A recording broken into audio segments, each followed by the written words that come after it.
You hardly shot that enough today to dirty it, Mr. Clark. I shot it quite enough. You said you wanted to hunt with us. I regard myself as a sportsman, not a butcher. Tell me, Mr. Hale, why don't you Americans go down to the market and shoot cows? I'm sure you'd find it quite as thrilling. Just why did you want to come with us in the first place, Mr. Clark? I came out here on a sudden and much regretted impulse. I wanted to find out if all the fantastic things I'd heard and read about you people were true. I came and I've seen. And you're standing in my light. Do you mind? No, I don't mind.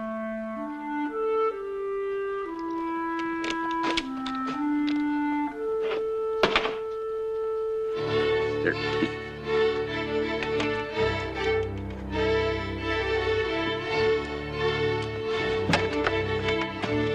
What are you staring at? That little spot was delicious. Man looks at you long enough, he's liable to get gangrene. I thought the grub was real good, Charlie. You liked it, huh? Mm-hmm. Especially the main course. Who taught you how to fricassee gravel like that? Them was dumplings. Oh, well, them was good.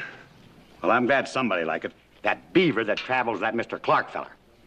He stuck up his nose at it like I'd cooked it in Paris green or something. Ram Singh? Maybe he does. I never heard him. That's his name, Charlie. That's a stupid kind of a name. Mr. Christ, did you ever hear of anyone named Ram Singh? Hmm? Well, that's a Sikh name, Charlie. Sick or no sick, it's no kind of a name at all. Explain it to him, Bill. Can't, Chris. Don't have a club. Anyway, he wouldn't eat my grub. The nicest fat back in the whole barrel, too. Do you know what he eats? I'll tell you what he eats. Chicken feed. He's got a whole bag of it. He soaks it in some kind of sour milk or something. Phew, awful stuff. He's a Sikh, Charlie. They don't eat pork for religious reasons. I've heard of a lot of reasons for not eating my cooking, but that's the best I've ever heard. Chris, what happened to Clark? How come he quit the hunt? He's a hard man to figure. All that talk about shooting, hunting. I'll have to admit, shooting down scared buffalo isn't exactly sporting. Yeah, maybe they can afford to hunt for sport over there. Here we can't. We've got too many mouths to feed. Well, I'll tell you one thing about Clark, Chris. One of these days, he's going to get uppity with somebody that isn't as even-tempered as we are. I dread the thought. Where are you going, Coop? Yeah, I thought I'd walk over there and take a look at that elephant gun he's got. You an Oxford man? Well, I had it in mind once, but I got tangled up with a wagon train. Run by a man named Hale. Yeah. What did you say this Clark does, Bill? Foreign correspondent. The Army saddled us with him. He's a writer, Charlie, for a newspaper. In London. That's in England, you know. Well, what's he doing over here? Why don't he stay over there with them foreigners? Explain it to him, Chris. I can't. I haven't got a club either.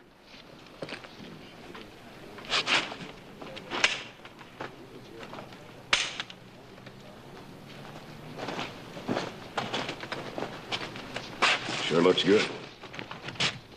Well, howdy, Mr. Clark. May I be of service? Well, I was just kind of curious about that rifle. You a collector? No, I just like guns. I use an old beat-up 30-30 myself. Don't look like much, but it sure shoots good. Mind if I take a look?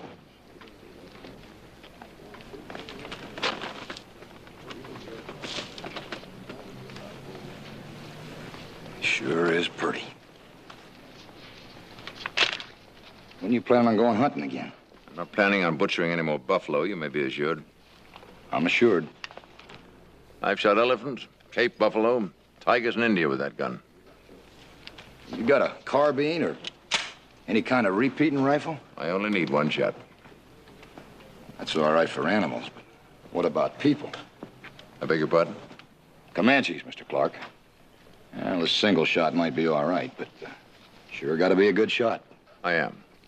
Hey, this telescope up on top, that's a good idea. If you got the time. Seems like them Comanches never give you any time. There are two kinds of hunters, Smith. The civilized kind shoot animals. Now, if you don't mind. I was just trying to be friendly, Mr. Clark. Obviously.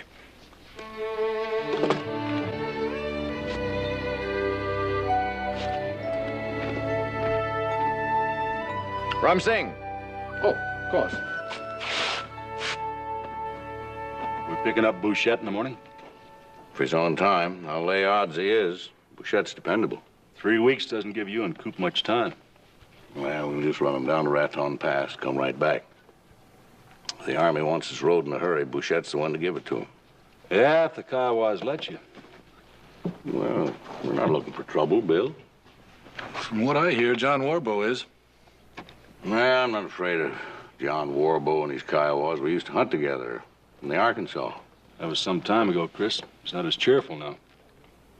Well, in that case, Jetterman and his command's in the field near Fort Crowder. They'll be looking for us. Foot soldiers against mounted Kiowas. I don't know, Chris. Well, we've done pretty well against the Northern Cheyennes and the Arapahoes. Haven't heard a peep out of them for a long time. John Warbo's only half Kiowa. He's about the meanest Indian that ever barbecued a fur trapper. Unless maybe Warbo likes you. Everybody likes me, Duke. Why don't you tell that to Robert Harrison Clark? Yeah.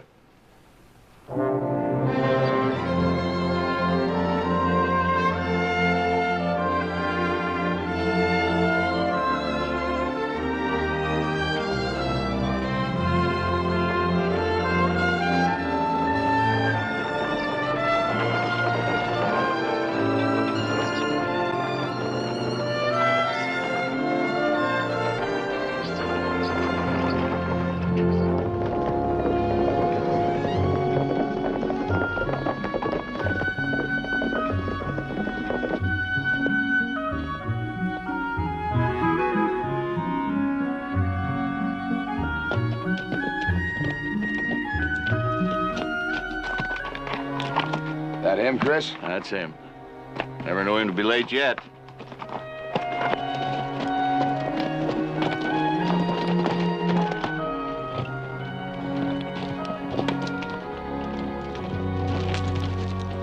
Right on time, huh, John? Yeah, I figured he would be.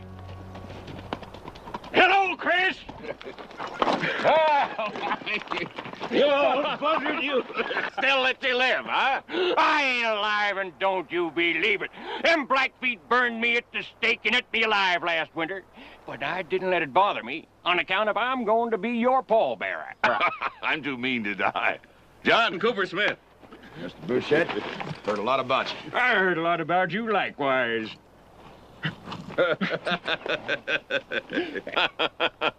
Kinda young, ain't you? Depends. For working or burying? Well, he just ain't old enough to pull all them stunts I heard about. This is Tom Grider and Ike Truman. Chris. How are you? Hey, Cooper Smith. I'm teaching them a trade. Yeah. Well, do you have any trouble, John? Nothing to run from. Of course, we hear your old friend Warbo's moving about some. Yeah, that's what I hear. You know, if a man gets spooky every time a Kiowa gets itchy, he'd never have time to make a dollar. That's for sure. Well, get hitched up, John. We join the train. We'll lay over tonight and pull out first thing in the morning, eh? Why, and hitch him up, boys. Chris, Colonel McCauley said we're supposed to have a newspaper correspondent traveling with us. Is that right? Afraid so. Yeah, one of them kind, huh? Well, I wouldn't say that. I think he's one of a kind.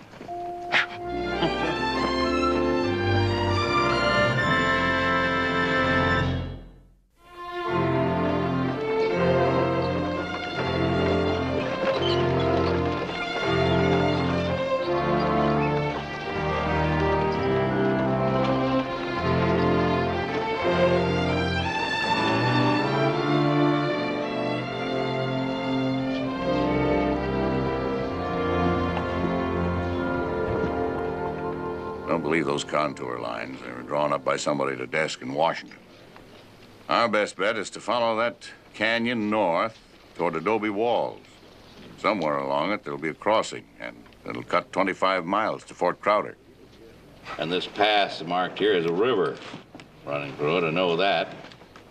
And this watershed here drains this whole side of the range, the southern side. Here they are, Now- Mr. Chris. Oh, Mr. Clark, I thought you should know what we have in mind before we leave tomorrow morning. This is Mr. Bouchette, the government's chief surveyor in this part of the country, and his assistants. Howdy, Clark. These are the government surveyors? Yeah, they didn't hire us for looks. Well, who's that, or what's that? That's my man, Ramsing. Ramsing is an Indian. Sure, that's it. He's a sick Indian. Got his head hurt somewhere. Charlie, Go chop some wood. Mr. Chris, you said he was sick yourself. Charlie, the axe is over at the supply wagon. I ain't much for telling folks what to do. But if you're fixing to go riding with us wearing them duds... Perhaps we should try to understand each other. I'm not unacquainted with uncivilized countries, and I do not require anyone to tell me what I should or should not do. I intend to stay here as long as it takes me to do the job I came for. I shall be no bother to you. I wish I could say the same for you, but I have grave doubts. Now, if you'll excuse me. My, but that pretty sure do know how to do fancy things with words, don't he?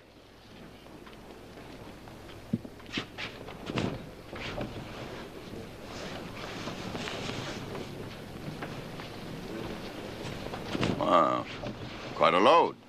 Yeah, and most of it belongs to Clark. His idea of traveling light and mine aren't the same. About set, John? Getting so I'm never really set to work, Chris. But I can tolerate it.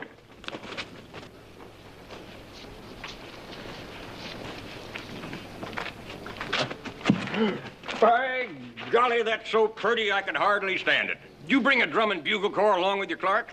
Mr. Hale, do you suppose there might be some shooting along the way which offers more challenge than butchering buffalo? If we ain't careful, there might. Well, there's a lot of antelope up ahead. But I'd appreciate it if you'd check with me before you leave the trail, Mr. Clark. Could be dangerous. I think I'm quite capable of making my own evaluations. Some places, maybe, but you haven't met our Indians. I grant you there may be a few of your indigenous aborigines left alive. I couldn't swear to it. But I have traveled 500 miles unescorted through a Freedy territory, and they were very real, sir. Very real indeed.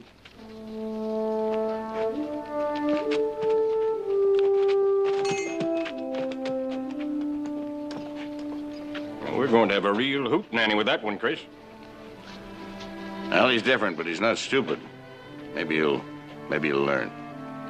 Kiowas, you only have one chance. Chris, don't we have an agreement with John Warbo to keep our troops off in his hunting grounds? We got an agreement with Indians just about every occasion. To hit 'em when it rains and shove 'em when it don't. But I guess Jettiman's being out there is the reason why Warbo left the reservation. Well, I'm not thinking about Jettiman. I'm worried about you. I think I can get along with Warbo, Bill. You're not Army. If you can't, what then? Well, then there's Jetterman.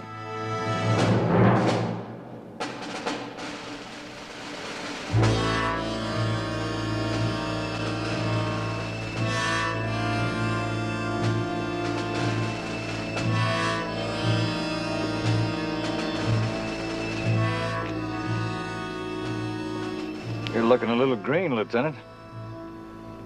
Corporal Thomas was a good soldier. First Sergeant. Sir.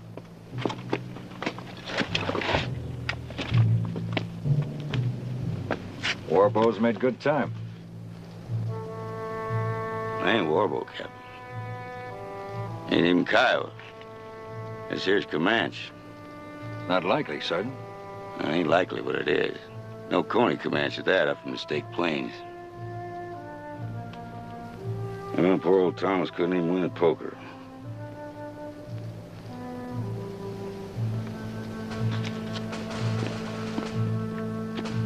You four. You. Go on. Play them deep. Go on, soldier.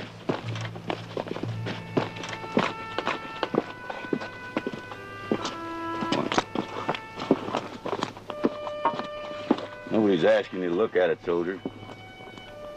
Figured I better. I'll probably see a lot worse before we're through. You'll probably see more, but you ain't gonna see worse. They was pretty hard on him, wasn't they? Son, you don't want to let it get you. Would getting sick mean it's getting me? Well, you got my permission to get sick. Same as how it's your first time. You run down there and see Lieutenant Crane. He'll teach you all there is to know about getting sick. First Sergeant. Yes, sir. Post pickets, stack arms, and give them rest. Officers and non-commissioned officers to me. Yes, sir.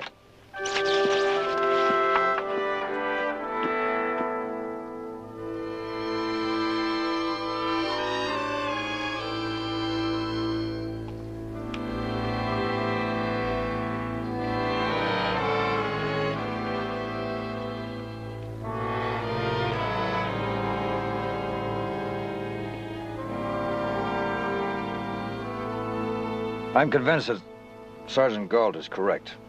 Comanches killed Corporal Thomas. Probably carried away the 3 men with him on the point.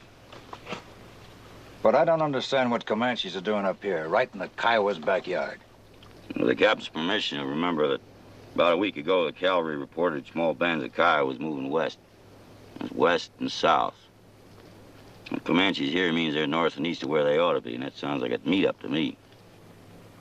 That's what's been worrying me. What do you think, Crane? Well, I thought the Comanches and the Kiowas were enemies. Well, they are, Mr. Crane. They're cousins, too. Comes a time, blood's thicker than water. Sergeant, when you were at the reservation, you were pretty close to John Warbow.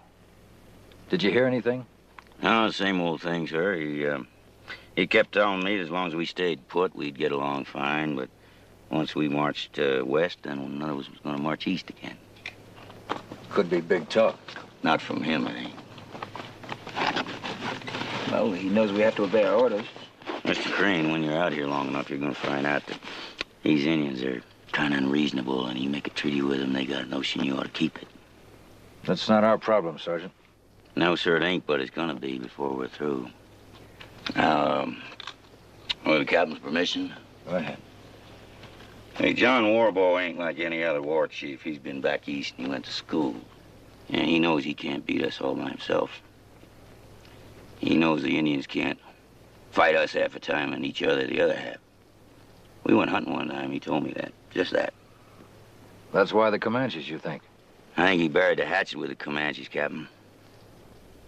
And he knows we're headed for Fort Crowder. With wood and water, right smack dab in the Westbound Trail. And it looks to me like Warbow and the Comanches are headed there, too. I don't know how many, but John Warbow ain't no fool, Captain. There's gonna be a mess of them. We've handled a lot of them before. Yes, sir, but not Kiowas and Comanches teamed up together. And not when they got a war chief that knows more about tactics than anybody. And it's a present company accepted, sir. Nobody pays us to predict the outcome of battles, Sergeant, just to fight them. We march toward Fort Crowder. Yes, sir. Now, with the captain's permission, I'd like to take the point. There are other men, Sergeant. I beg to differ, Captain. Corporal Thomas is our best scout, and we just buried him. So that leaves me, if you'll just let me pick 3 men. I'd hate to lose you, Sergeant. Wouldn't want that myself, sir. All right, permission granted. Assemble the company, Sergeant. Yes, sir. Forward!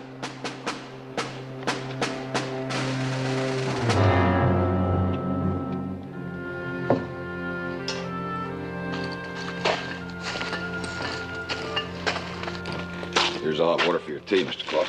Thank you. Oh, by the way, saw some fresh antelope sign today. I'm sure you have excellent eyesight. What I'm trying to say is I thought I might ride out and spook some over this way for you. I'm quite capable of locating my own game, thank you, Smith.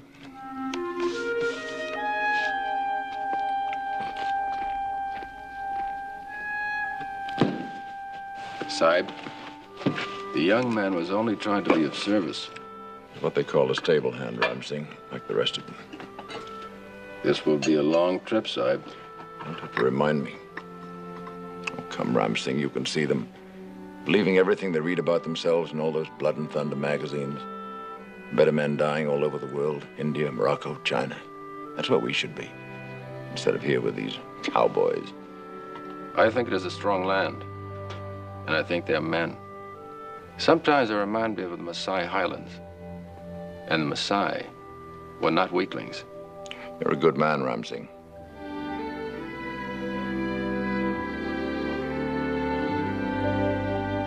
Mr. Clark's a gentleman. Funny kind of gentleman. He just has different ideas of what's funny. Like what? Well, Indians, for instance. Well, it's been my experience out here, a man who thinks Indians is funny is most likely going to die laughing. Yeah, which puts me in mind of that cloud of dust we saw to the north this afternoon, Chris. It was moving away from us. Besides, ain't much out here except a couple of old buffalo, old Fort Crowder, and gentlemen soldiers. You're forgetting something. What? Us.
I could have been a tomahawk instead of my hand. I mean, an Indian instead of me. I'll tell you when I sling that rifle, boy. I'm sorry, Sergeant. I thought that... Don't tell me what you thought when I give you an order that... I was just getting a little... Shut up, shut up.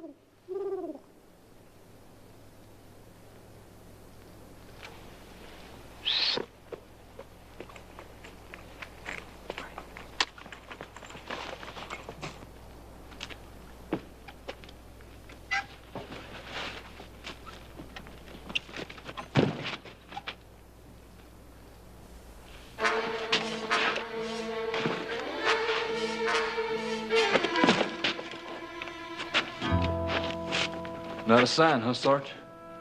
He's either a blue racer or he's a haint. He ain't a hand. He was here, all right. Sarge, I ain't never seen a hostile.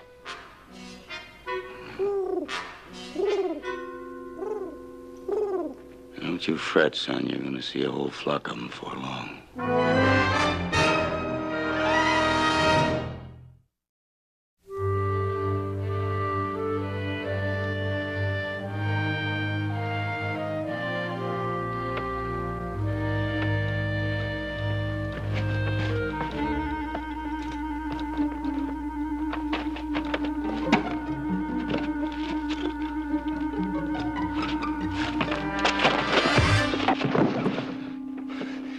Just what do you think you're doing?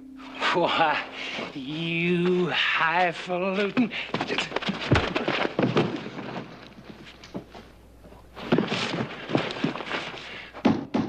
Lobsterback. Oh, I'm gonna pound you right in the grill. If you'll drop the club, you'll have time to think about this. Yes, sir. Ram Singh? Let him go.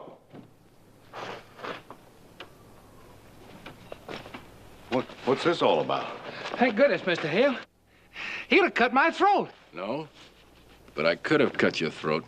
I caught him stealing, Mr. Hale. You what? Why, I never stole nothing in my life. What did he steal? Those? Well, I seen them magazines in the wagon, and I was, wanting to read them. You know you can't read. Well, I can figure out the pictures, can't I?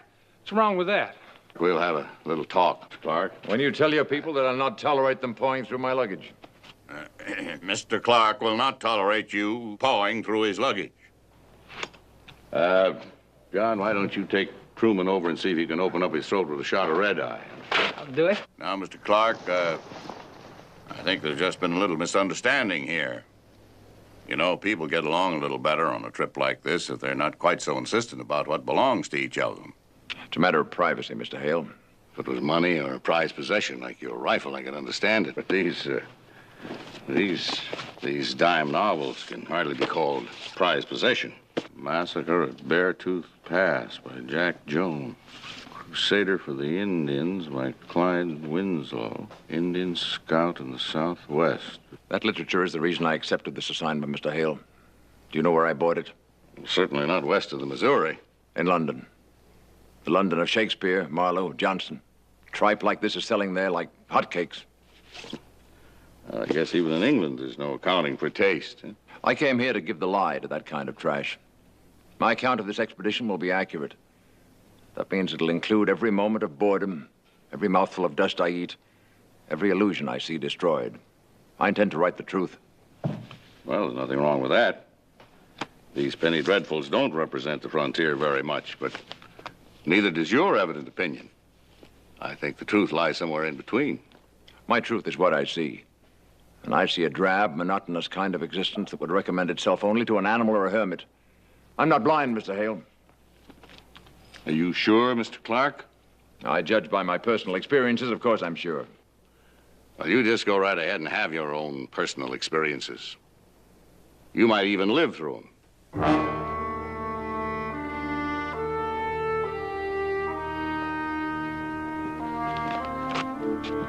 I think I shall go out of my mind, Ram Singh. Sahib, I think the man Truman meant no harm. What he meant is immaterial. The man needed a lesson, and he got it. I think we'll go hunting tomorrow. Didn't they mention something about antelope? Yes, but there is the possibility. Don't say anything to anybody. We'll get up early.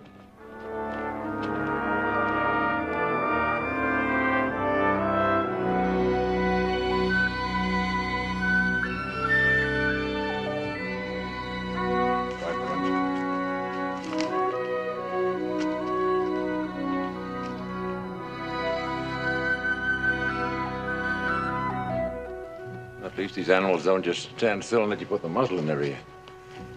One in that thicket down there.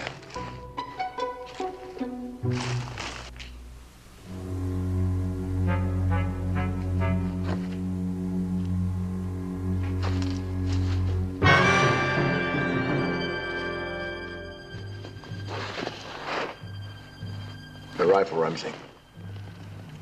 Ramsey, the rifle.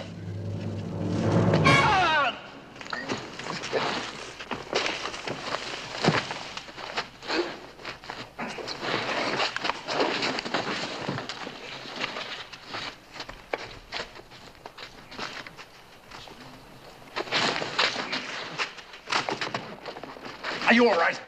Yes, Saeed. You let go of my man and we'll say no more about this, understand? You can keep the gun if you want. But if you don't let us go... Give that back to me!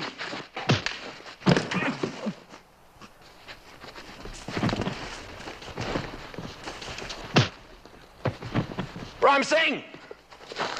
Ram Singh, are you all right? Keith.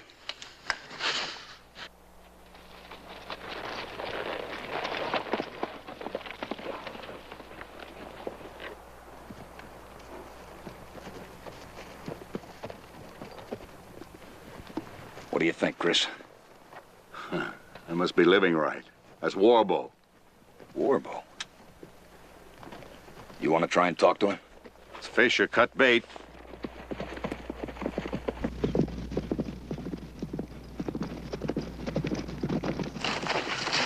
Enough!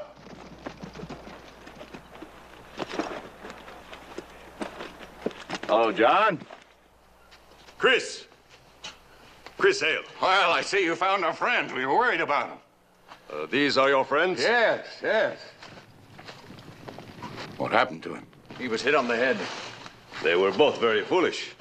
Well, foolish maybe, John, but I meant you no harm. Now, don't talk like a missionary, Hale. You know how I feel about that. You all mean us harm. Coop, I have to get him into camp. Who said any of you are going back to your camp? Why not?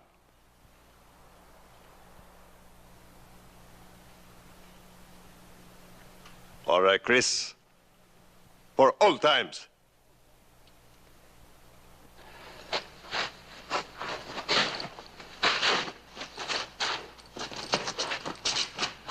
Tell me, what are you doing here? Well, we're surveying a road, John. Mm-hmm. What kind of road? Well, it's a military job, but it's my understanding it's to be used principally for civilian use. For civilian use. Do you think I'm a child? John, you could see we're harmless. You come here to draw at a military road. I don't call that harmless. You know, I should turn you back, Chris. Just because we were friends one time. I'd hope we still are. All right. All right, go ahead if you must with what you are doing. As long as you travel without soldiers, I will leave you alone. These are bad times, Chris Hale. If I were you, I would turn around and go back. But you pass this word when you get back. We will allow no more army to pass through our land.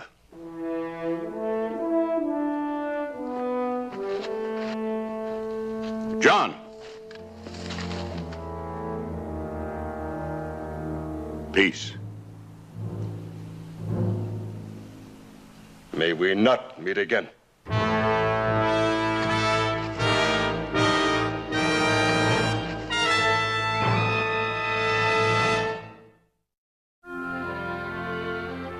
Of course, all we can do is guess.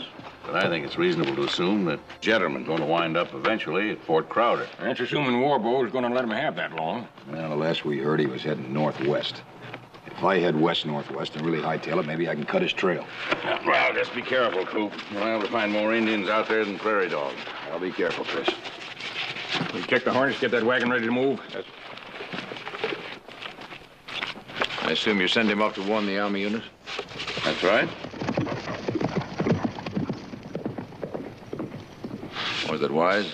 Sending away a rifle? We might need him. I'm sure the Army's capable of handling a few Aborigines.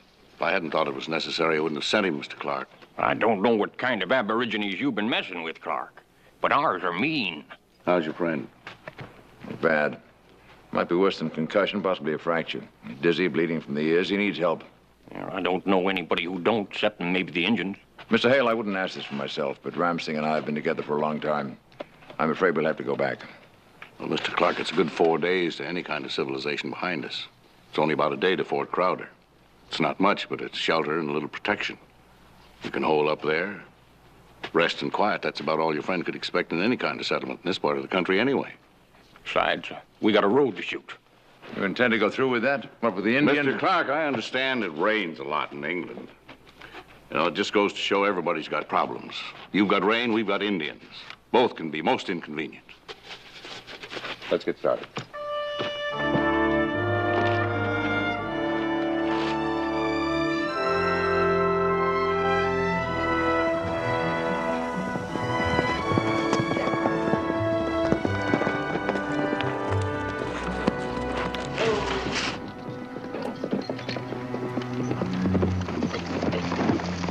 Jetterman's swinging southwest toward the fort, all right, but I couldn't get near him. Chris, I never saw so many pony tracks, and Warbo's making them. I saw Comanches moving up. How many? Hell, I counted about 100 till they spotted me. You better make it close to 200. You had them to Warbo's Kiowas, and I ain't much good at adding anything except Indians, and that figures to be about 400 braves. Chris, how fast do you figure we can travel to Fort Crowder? No chance of making it to Crowder now. I say we make a run for Adobe Walls and hole up there. Hang on to Ram Singh, Mr. Clark. It's going to be a rough ride. Let's go!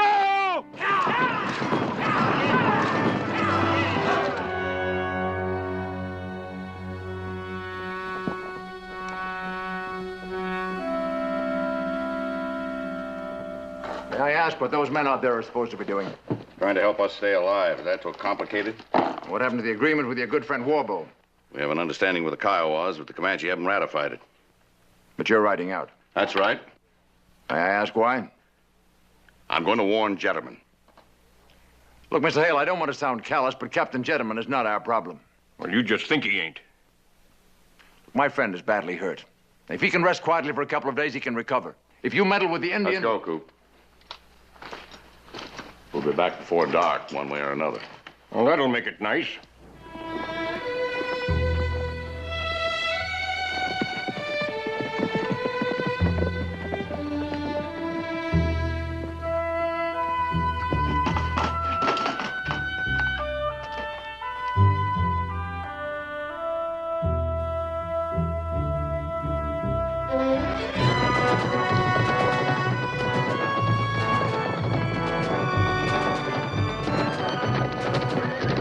Mr. Hale!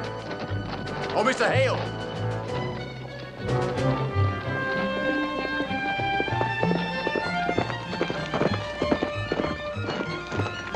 What are you doing here? I'm not the least bit concerned whether you like me or not, Hale. I am concerned whether you think I'm a coward. I'm going with you. I'm not a stranger to war. Chris, we don't have time to argue with him. All right, suit yourself, Clark, but you'll do as I say.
line!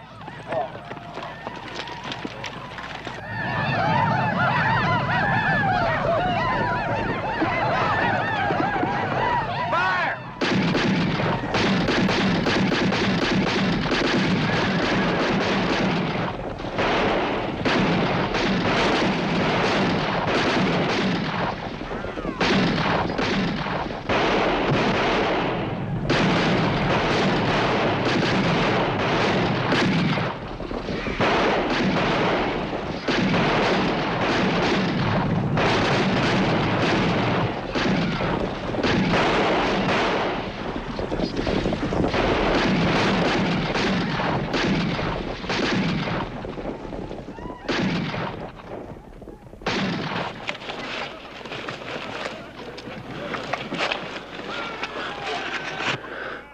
What are we gonna do now, Sarge? What are we gonna do?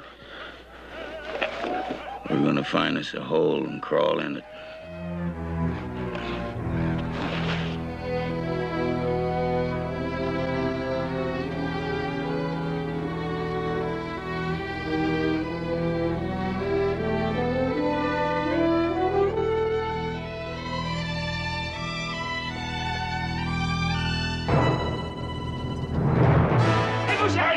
Hey, you come on back here!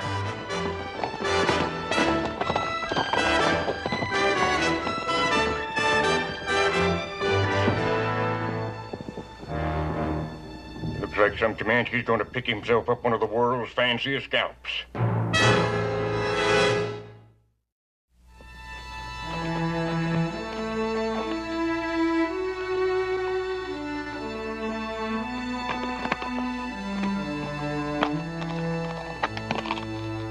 Gentleman's Trail, Chris. They moved through here.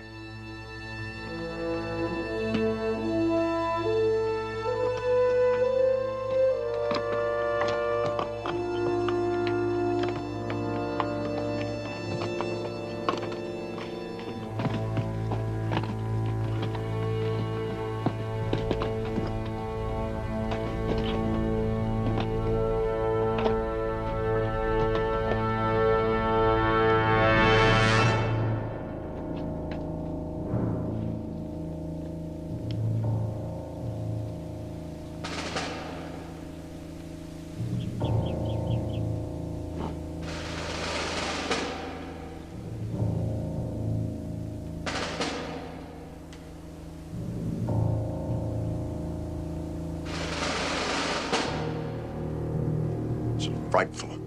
Unbelievable. Hale, these Indians are not human beings, they're animals. Look what they've done. They don't believe in sending their enemies into the next world in fighting shape, Mr. Clark. If I could have just found them when I rode out, Chris. You couldn't have helped. His whole command. Not his whole command.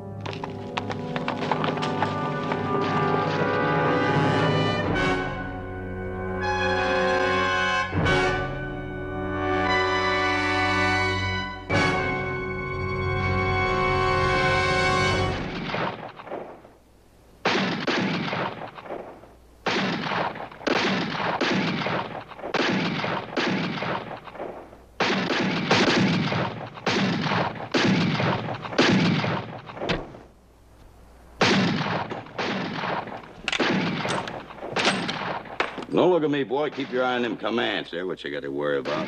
They got us good, hadn't they, Sergeant? They ain't got us yet. You still got your hair, ain't you?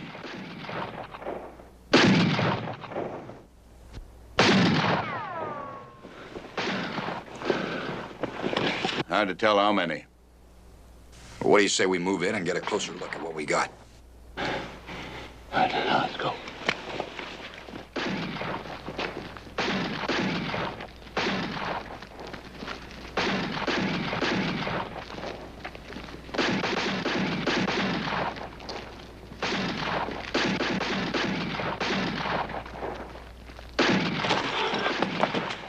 As I can tell, there are only 2 or 3 soldiers holed up in there. Have we lost Clark? Could be, Chris. He's still back there looking at what's left of Jetterman's command. Well, he was looking for the truth. Maybe what he saw put a dent in some of those illusions he was talking about.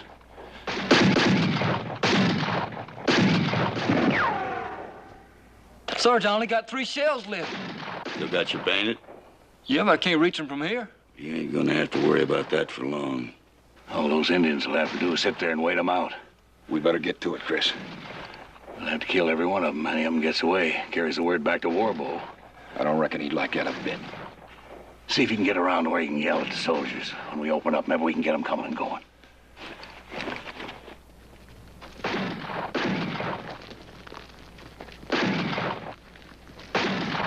Saddle up, boy. We gonna go get them? We might as well. Man spends enough time waiting in the Army. No reason why he's gotta wait to get out of it.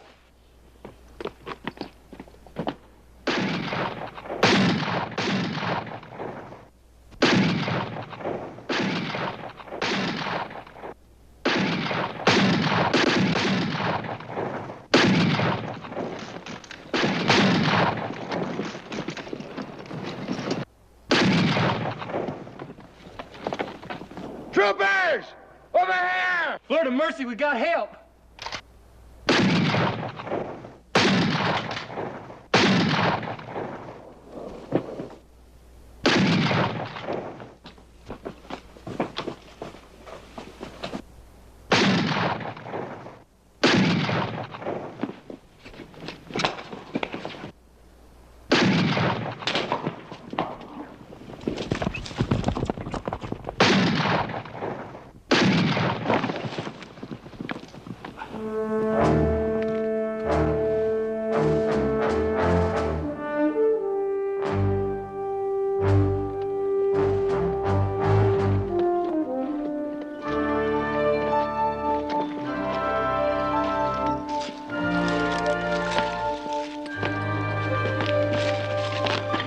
Glad to see you. Well, looks like we got here just in time. Yeah, I was kind of hoping you was Army. I'm sorry, Sergeant. Not a chance of that. Did you find him? We found him. Well, we don't look like it much, but we're the lucky ones, I guess. He was on point. Well, mister, I reckon we owe you one. All you owe us is to help us get out of here as fast as possible. Coop, you better go get Clark. We're with the survey party at Adobe Walls. We make tracks, we can hold up there. Warbow's mad at the Army, mostly. Maybe if you was to skedaddle, Jamie and me could make it on our own. He's gonna be wanting us bad. You're talking foolish, Sergeant. First place, neither one of you is in shape to travel by yourself. The second place, you want me to give you trouble, Sergeant? We had about all the trouble we can use, mister. Come on, son.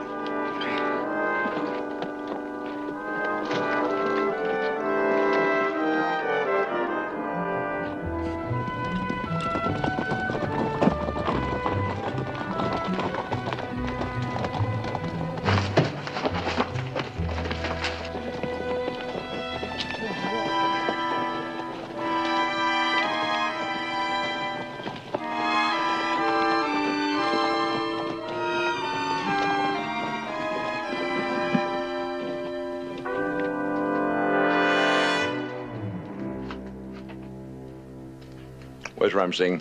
Well, he's gone. What do you mean, gone? He woke up and found you weren't here, so he just rode off. And you let him go? I tried to stop him. Well, you should have gone after him. Bouchette's been around here a long time, Clark. He knows when it's suicide to go out there. Clark? Clark, where are you going? I'm going to bring him back. Better look behind you.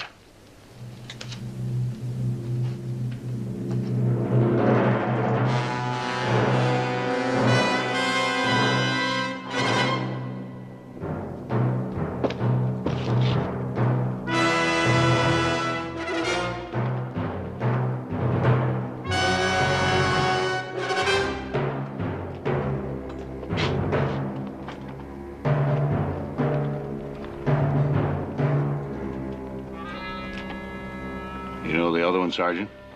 Yeah, Bansu Pakna, Comanche chief. Well, I told you they'd be wanting us, Mr. Hale. Wanting and getting are two different things.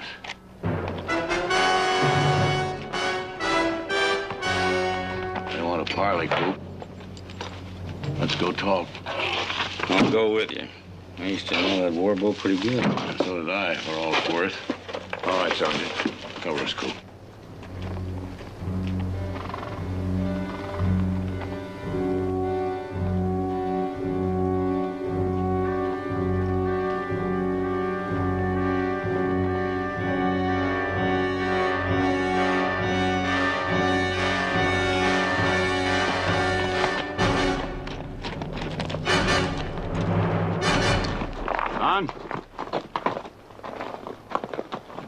5 of our young braves have been killed today by men who call themselves our brothers.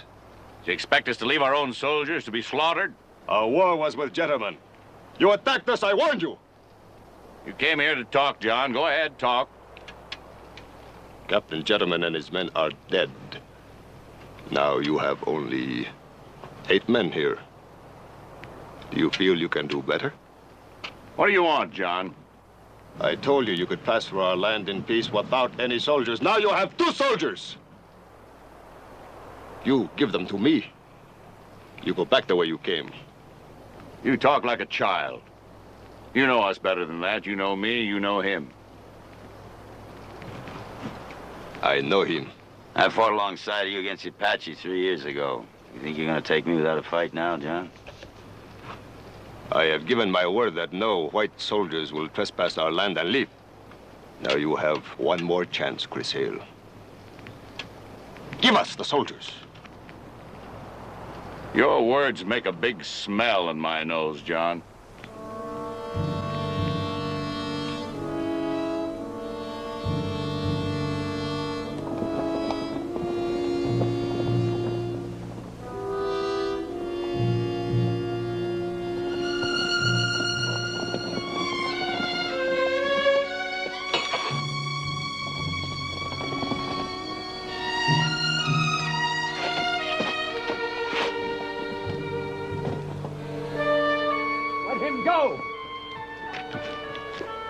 Let him go! Let him go! You've nothing against him! You tell Hale to give us the soldiers. We will return your friend. Sergeant, why should he die? This isn't his fight, it's yours. And yours too. Well, they're soldiers, they get paid to fight. Hale, for the love of God, that's my friend out there. Sergeant, you're a soldier. You know I'm right. Why should Ram Singh die in your place? How can you stand around here Why and don't you get back in the fort? No, you've got a responsibility. We're only 8 men. We can't stop them anyway. Now, why should we all die for some crazy medieval nonsense? They knew the risk when they came out here. They broke their word.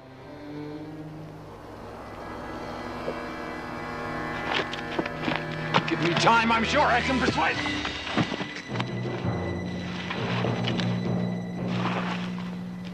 Soldiers get paid to fight. Soldiers get paid $12 a month to fight the Indians. Clark, how much do you get?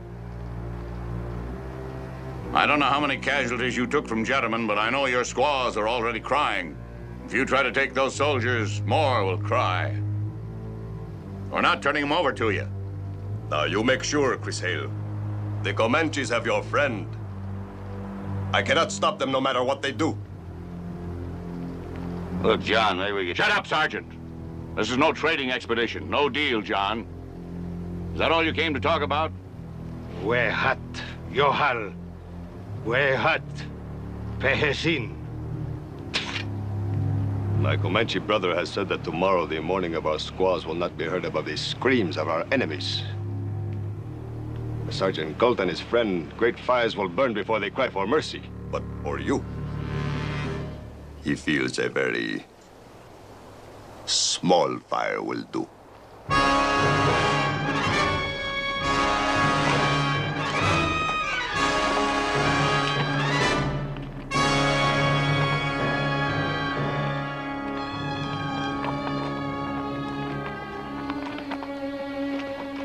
He's my friend.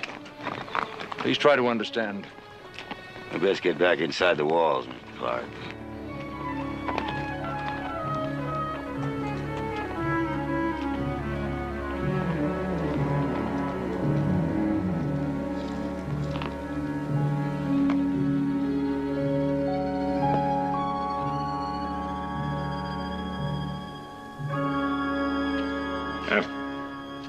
I knew he was plumb awful, but I figured he was a man.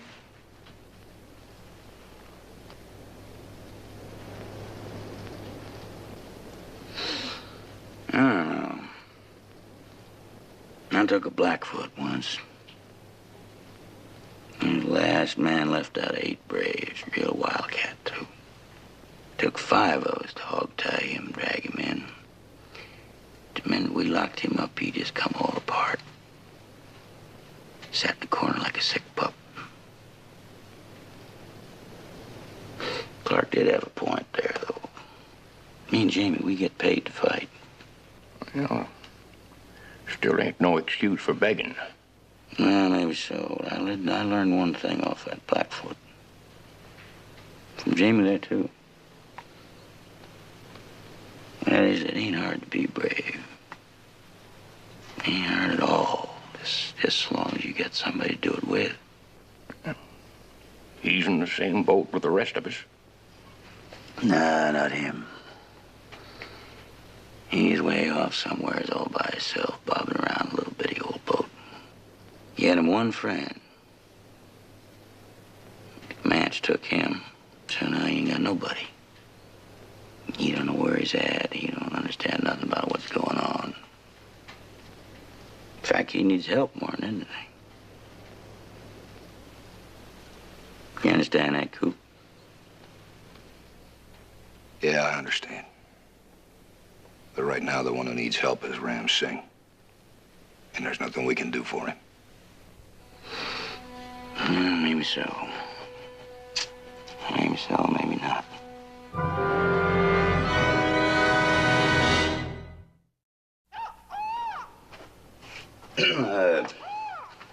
I'm sorry about your friend, Mr. Clark. They've been telling me he's a good man, too. What will they do to him?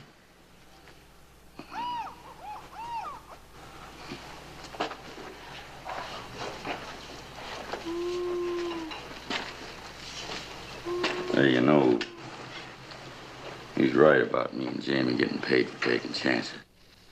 Kid gets $12 a month. I get 18 now. Of course, that might not sound like much to you, but it's a sight more than I ever made back in Tennessee before the war. If it wasn't for you, why, we wouldn't even be here. So I figure Kid and me'll make a run for it. You wouldn't get more than half a mile. Maybe so. We stay here, we're all gonna get it. Now, if the Kid and me was take off, Warbo might just not bother with the rest of you. Might not catch us neither. I can run pretty good, get me scared enough. Right now, I'm working up a real good scare. You'd do that? They would, but they won't. There's nobody going anywhere until we know we've got a fighting chance. We all go or nobody goes. All right, sir. Kind of figured you'd say that.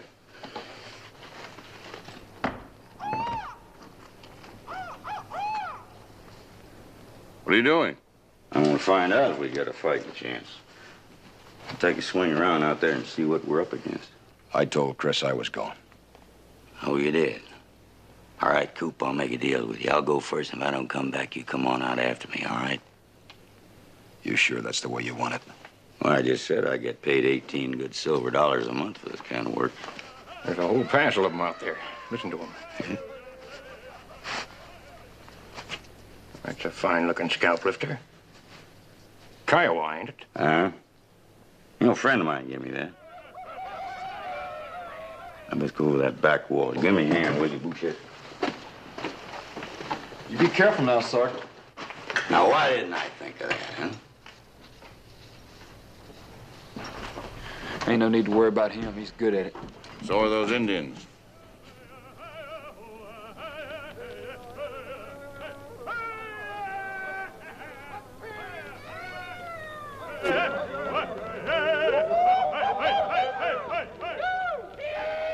You will not attack at night. You will not attack if the crow calls at sunrise. Superstition is a greater enemy than the whites. Kiowa brothers speak like white men.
remember the Afridi. Afridi? Fire. I will die. Help me. Help me. Help.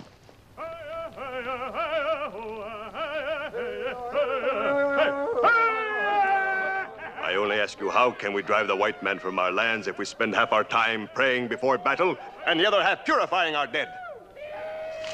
Way of spirit. And while we pray, and while we dance, and while we purify ourselves, the white man is advancing. I think maybe we deserve to lose.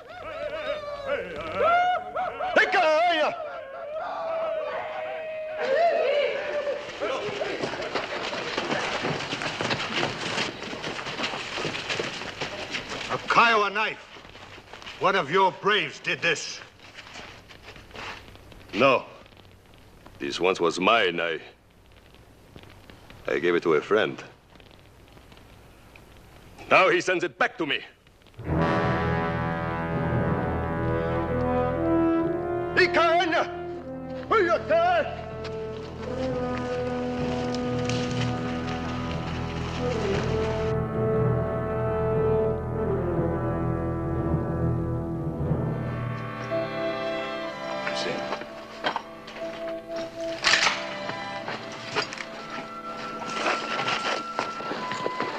How many do you think? Too many. Did you see Ramsey?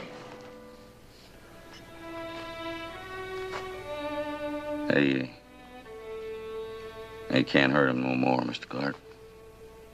You sure? He's dead.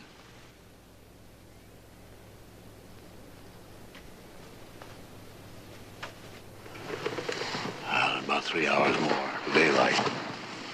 Those of you who can get some sleep might as well do it. Ain't that something? All my life I've been trying to get just a smidgen more sleep. And all of a sudden I ain't even interested.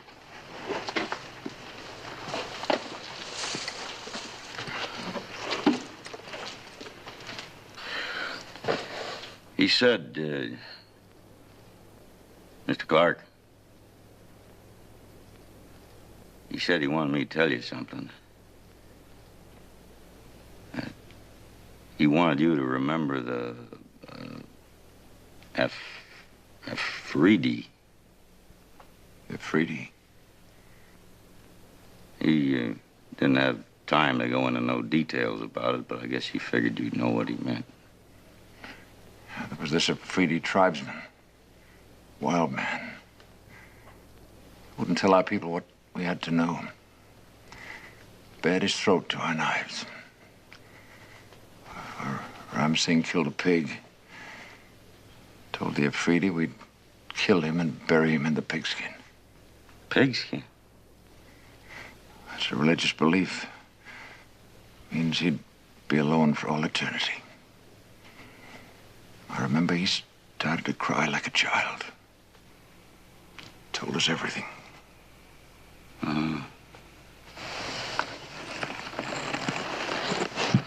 Alone, huh? Yeah, I've known a lot of men that didn't live worth a red cent, but when their time come, they died real good. And the reason for it was that they had somebody to die with.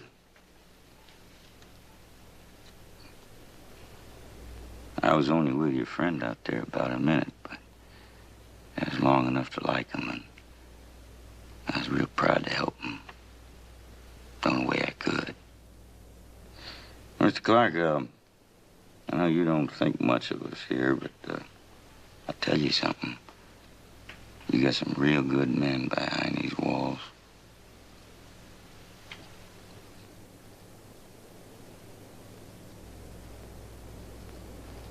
Well, maybe you'd rather just go by yourself. But we're all gonna die together. See?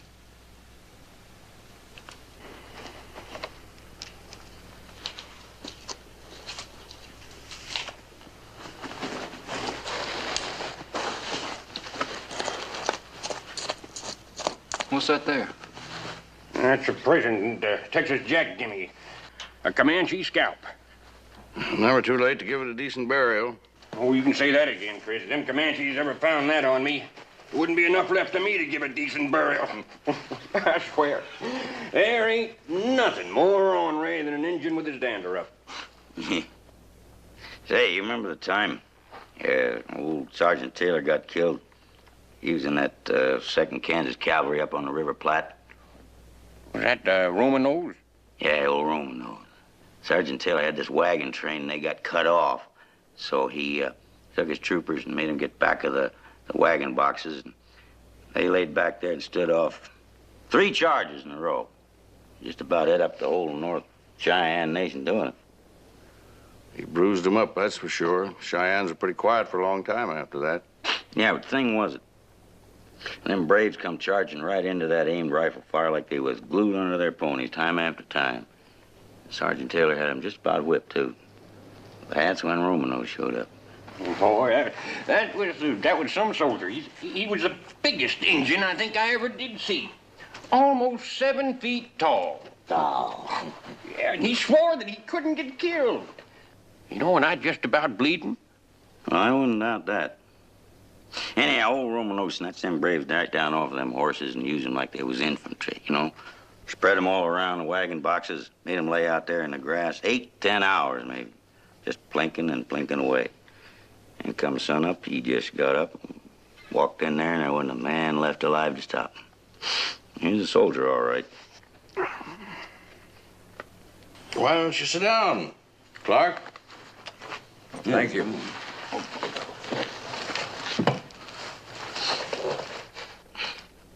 Ever chew plug, Gall? Well, been known to. You know, there's an old buffalo hunter named Manners told me once, if you're going to be taken by the Indians alive, be sure you got a chew in your mouth.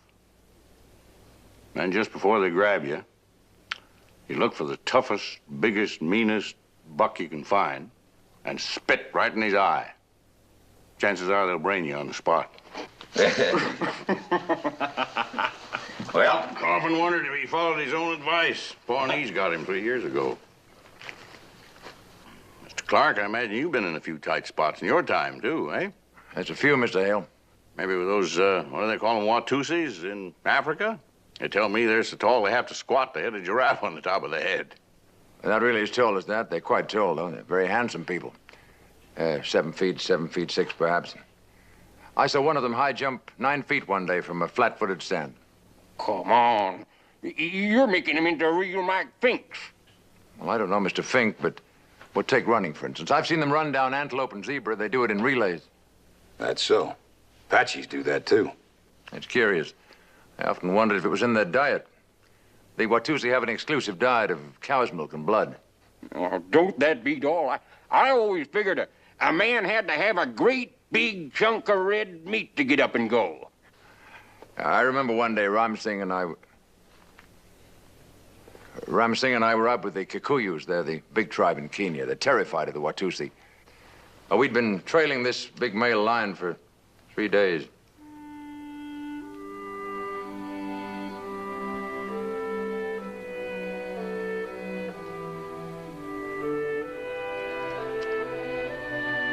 And he led us onto the Watusi hunting land.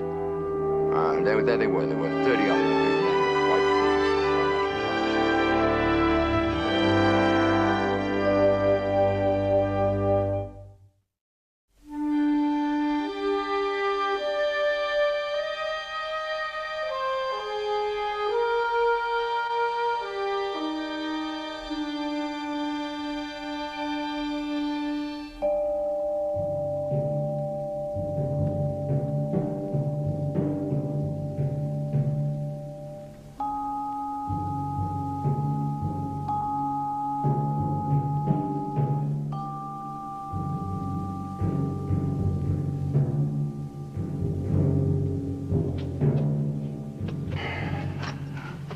Standing out there like he owns the place. Well, he just about does. I reckon he's gonna run the show from there. Well, at that distance, he's safe enough. He sure is. Mr. Hale, what chances are there of help reaching us? None that I know of. We're not expected back for days. Gentlemen won't be missed for a week at least. Do you say there's any chance of our holding out? One charge, maybe. If we're lucky, no more. And we're going to die here, aren't we? We'll have to die someplace. I know that. I just want to say that I'm not what I consider a brave man. I think I never really believed in true heroism. I've been in a lot of battles. I've seen a lot of men do things they got medals for. I think I always felt it was more by accident than anything else. No, you ain't too far wrong. You get most any man mad enough or scared enough, well, he's gonna take on an army. I know that. I just want to say that last night, listening to you men talk, I think I finally understood something about bravery. Well, not the gaudy kind they hand out medals for, but the quiet kind some men live by. I've said a lot of stupid and boorish things. I'd like to apologize to all of you. No need to apologize, Clark. Nevertheless, I'd just like to say that if I've got to die, I can't think of a better place than here, or a better time than now, or better company to go with. Now, Mr. Hale, if you'll show me the most advantageous place to stand. You can join Truman and Grider at the corner there.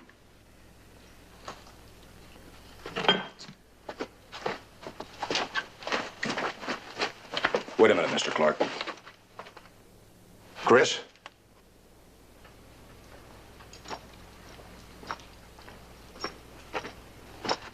You remember we were talking about the wagon box fight? Yeah? Well, I was just thinking. What if Roman Nose hadn't have showed up? Or if he'd have been killed? Sergeant Taylor might have won that fight.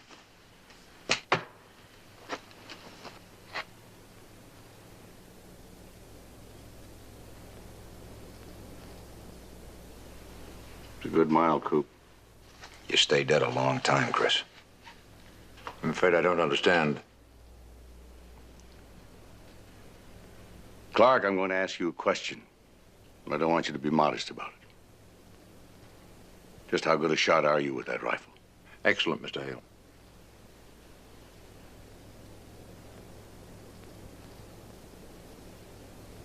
All right. Kill Warbow.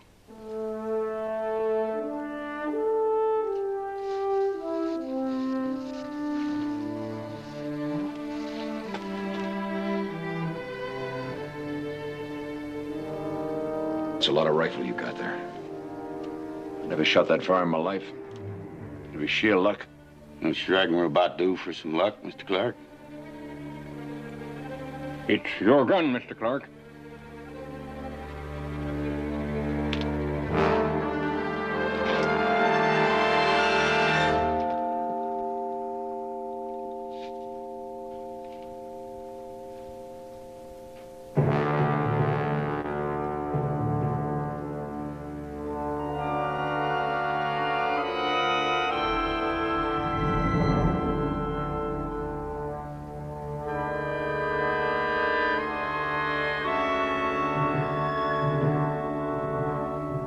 That Indian used to cook the best buffalo hump I ever tasted.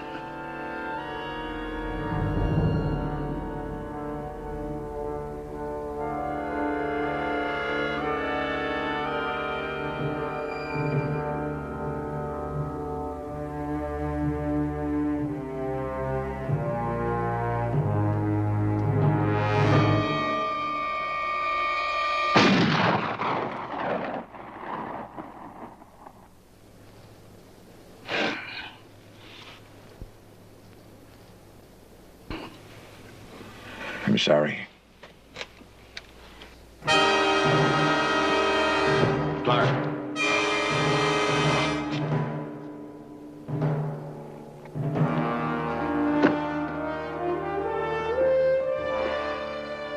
Fine shot. Well, come to think of it, I never cared much about buffalo, particularly.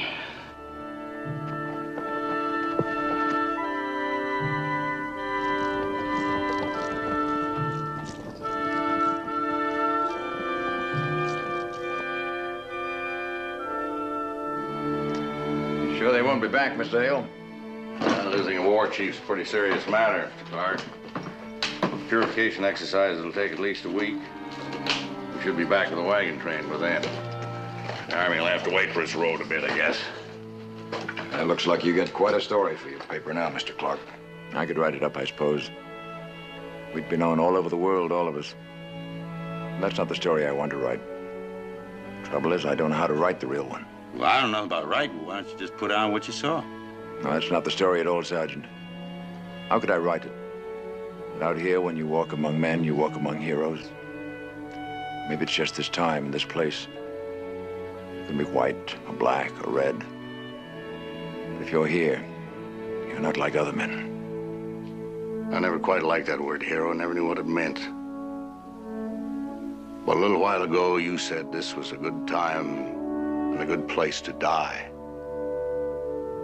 You go home right about that moment. The man you were when you said it. Seems to me you'll have said about all there is to say.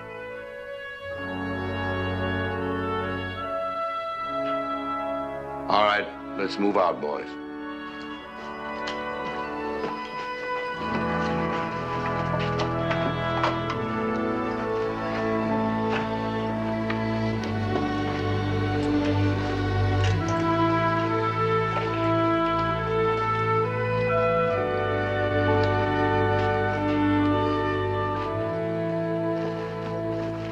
Ready to leave now, Mr. Clark? Yes, I'm ready, Mr. Hale. Now.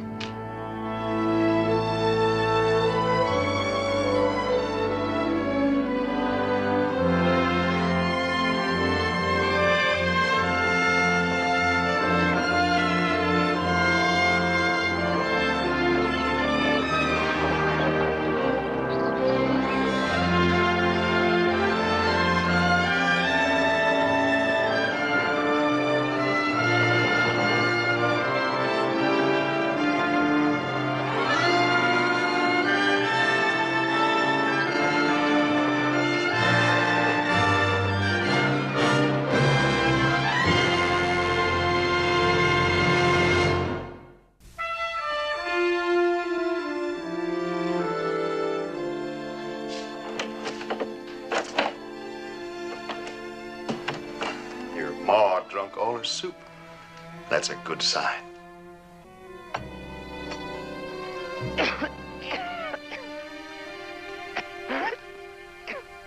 Boys, it's sinful to waste food. Eat your supper.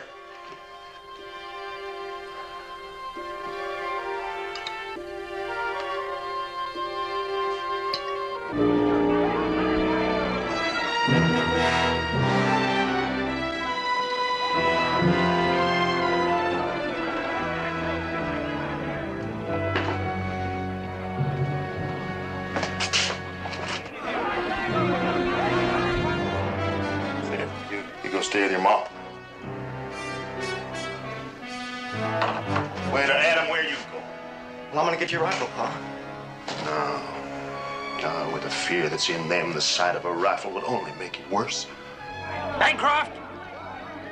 Bancroft! Come on out here!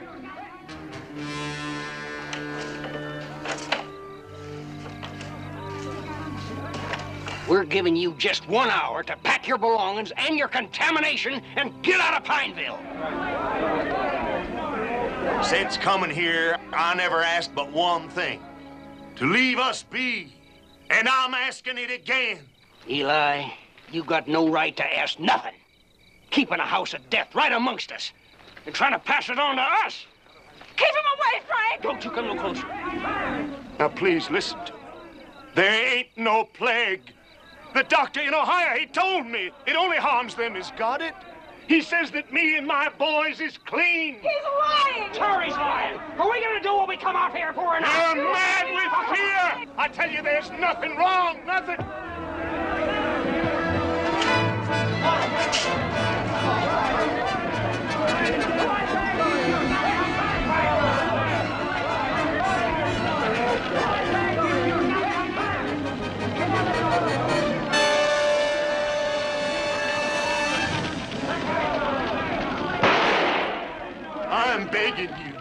I'm begging you. My wife is with child and near birth. Now, please, please don't do this. We don't want 5 Bancrofts to spread the sickness. That's right! Get out of here! Get out of town!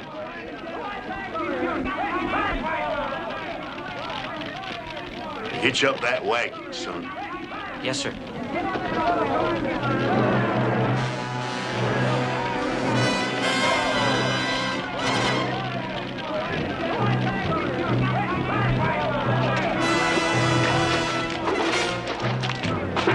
With that all over, they'll know they can't fool other folks like they done us. That's right. Back away, quick!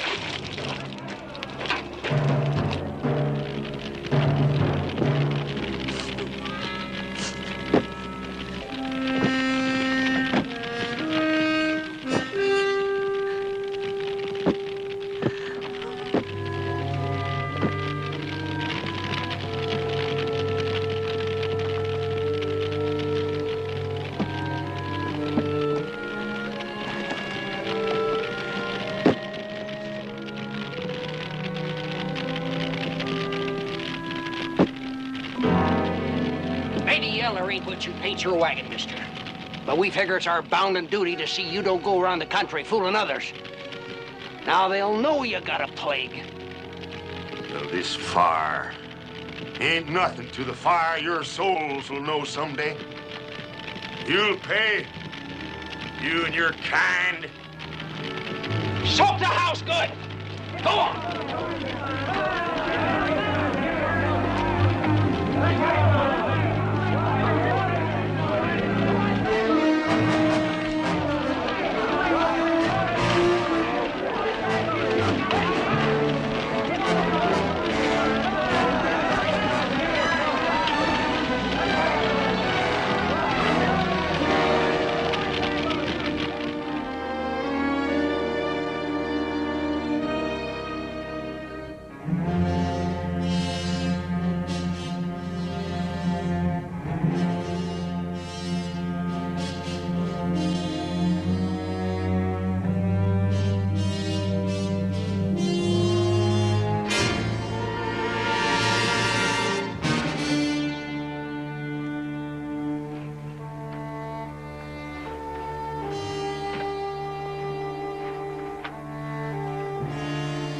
There ain't no more than a few swallows of water left for him. And everybody turns us away. You know that. Now let me have that gun. The Lord hasn't turned us away. So put your faith in him. There's killing in this gun, Eli. I can see it in your eyes, Eli. There's dying in my eyes, Martha. Dying for all of us if I don't get us food and water. Now let me have that gun.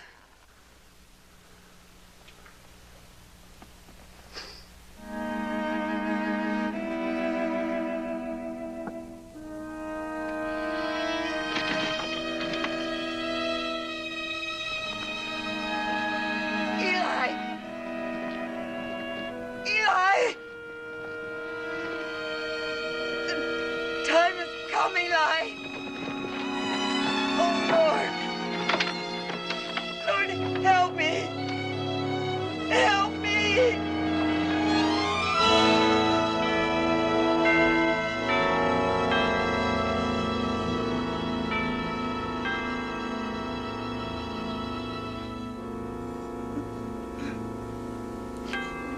He's a handsome boy, Mama. He's got your features and your color, and I'm gonna call him Noah after your pa. He'll live. We all will. You get to your knees and stop your blubbering. And I don't want you ever forgetting the kind of people that put your ma here, put her here before her time. Self-righteous, understanding, respectable people that turned us away. They run us off. They give us nothing but misery. Well, but I'm swearing here and now that them and their kind will get back the same from us until the day I am dead.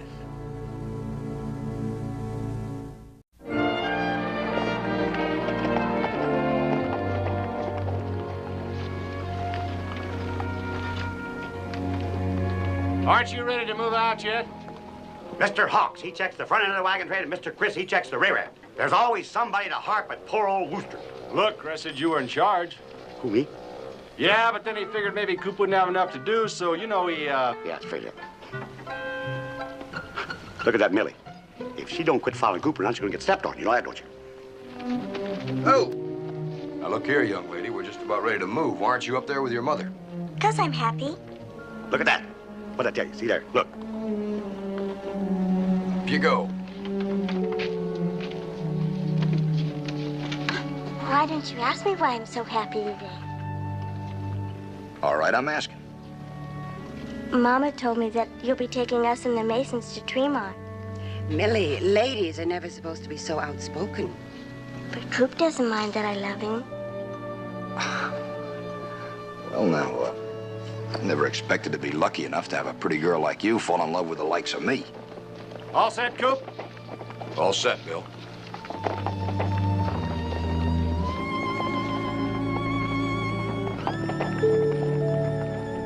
Roll him out, Charlie.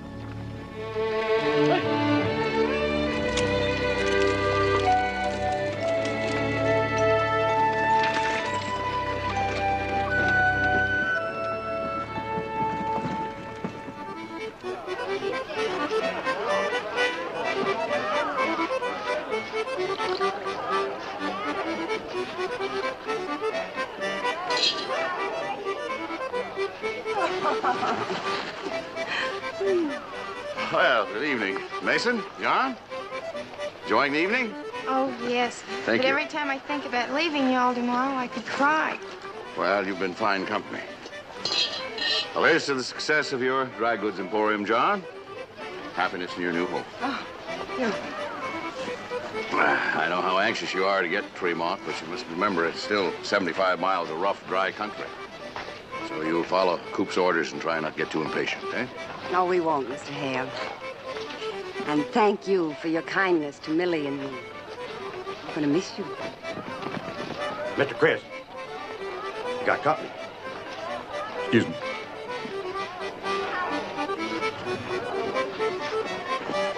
Stop the music.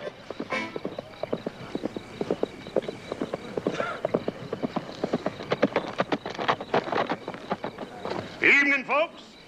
Sheriff John Lathrop from Brookston. Long way from home, aren't you, Sheriff? Well, not because I want to be, either. Mr. Chris Hale. Oh, Mr. Hale. I'm trying to pick up the trail of the 3 Miller boys. I almost had them, but they give me the slip. You ain't run across 3 strangers, have you? No. What do they want it for? They robbed the bank of $18,000 and killed the teller. Now, don't worry, folks. If you ain't seen them by now, it's more than likely you never will. You think they're headed this way? They was, but if they ain't crossed your trail, why, it makes me think they changed direction. Anyway, them Miller boys is too smart to tangle with a wagon train of this size. And I was wondering, Mr. Hale, if you've got any people branching off. We're leaving for Tremont in the morning. I and my little daughter are going too. Oh, just the 2 wagons. If the sheriff thinks there's danger, well, maybe it'd be a good idea if you took someone with you, Mr. Smith. Well, if I stole $18,000 and had a sheriff running after me, I wouldn't waste time with a couple of wagons. I wouldn't either. Well, neither would the Miller boys, just like Mr. Smith, Mr. Hale here says. I sure didn't have a mind to scare you folks, but knowing that you ain't seen them has helped me a lot.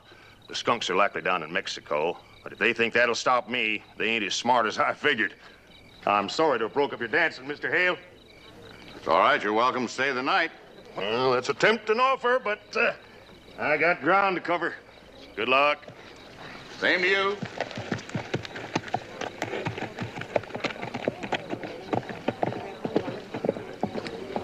Well, maybe I'm slow, Chris, but none of that made too much sense to me. I have a hunch Sheriff Lathrop's up the tree. Doesn't want to admit it. But, Mr. Hale, don't you think... John, 3 men with $18,000 head for places to spend it. How about the music?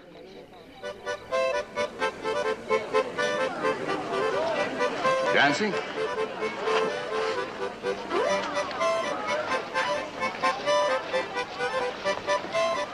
Mason may be a little difficult, Coop, but try not to be too hard on him, huh?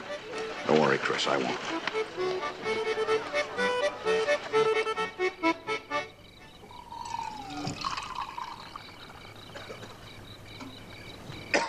Looky there, huh? How about that? Look at that. 17 years old, and he can't even take a drink of whiskey yet or grow a hair on his face. Forgetting Pa don't want his baby Noah drink? You forgetting Pa told us all to tighten up his wagon?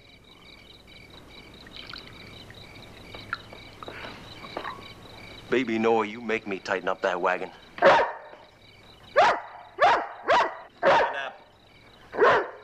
Someday I'm gonna kill that hound. And then I'm gonna give you a whipping you won't ever forget.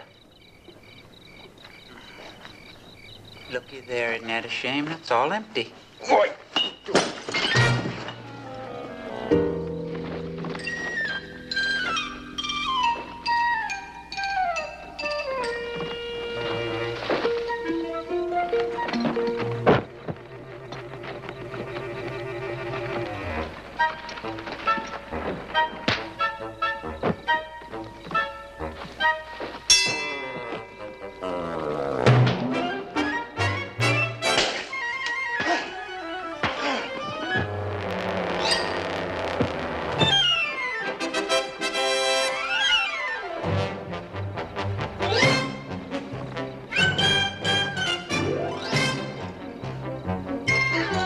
What are we fighting for, brother, son?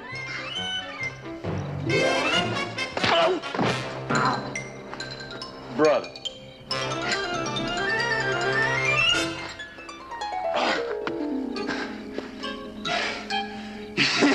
You know, you may be a lot older than me. You ain't no tougher than me.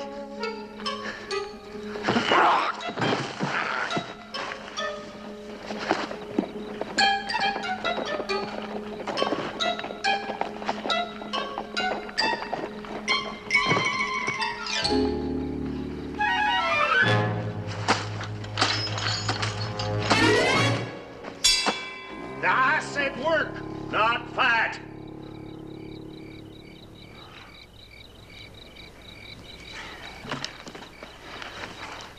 Now you set the fire going.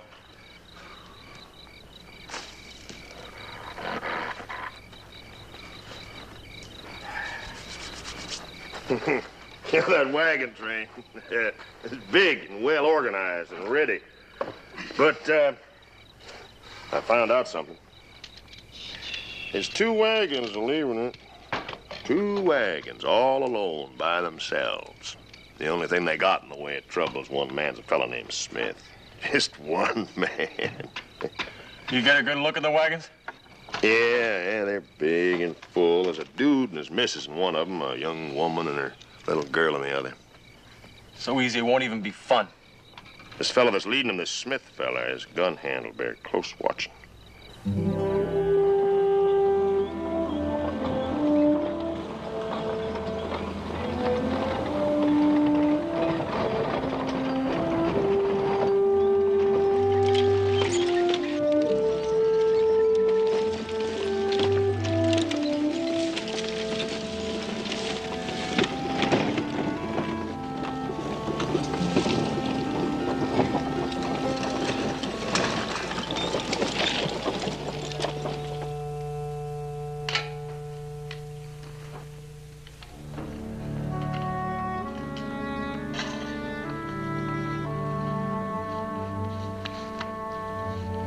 Cooper, Say, shouldn't you be in bed? Mama's fixing it, but I have something important to tell you. All right. Well, I've been thinking about it a long time, and I've decided when I'm 18, I'm going to marry you. Well, now, that's about the nicest compliment there is. But a pretty girl like you deserves more than just a cowboy for a husband. Mama said a husband should be honest, kind, and hardworking. You're all those things. And handsome, too. This is for you, and it means you're spoken for.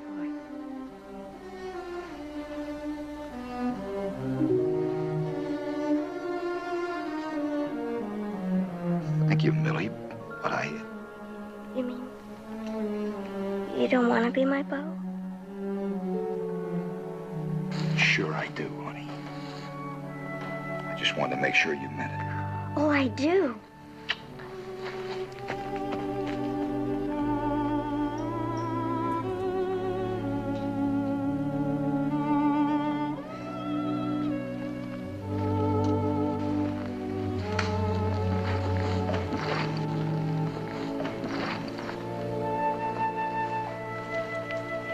A man shouldn't have to make his own bed. Oh, thanks. I'm used to it. Say there is something you can do for me. Millie gave this to me. Yes, I know it's her favorite. Well, that's all the more reason I can't keep it. Oh, no, Coop. Every little girl should have a hero.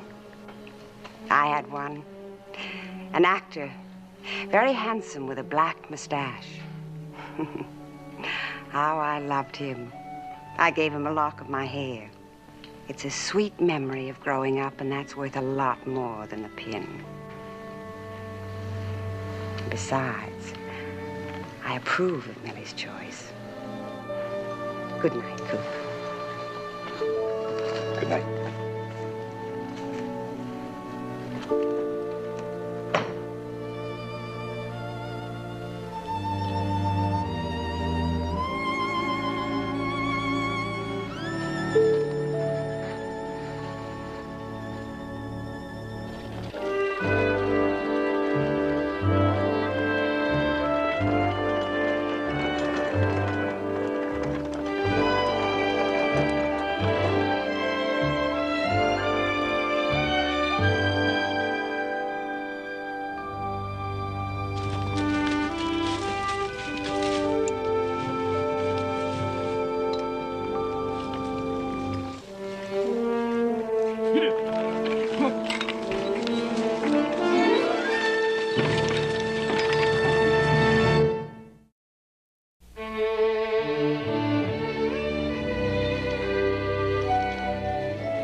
I guess Rose will cook as well as you do someday, Mrs. Dawson. Oh, you cook well now, dear. But, well, after all, Mrs. Dawson is much older, and that... Oh, I didn't mean you're old, Mrs. Dawson.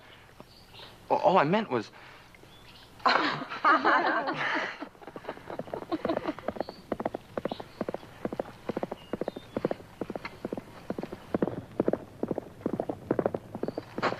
John, get the women behind those rocks.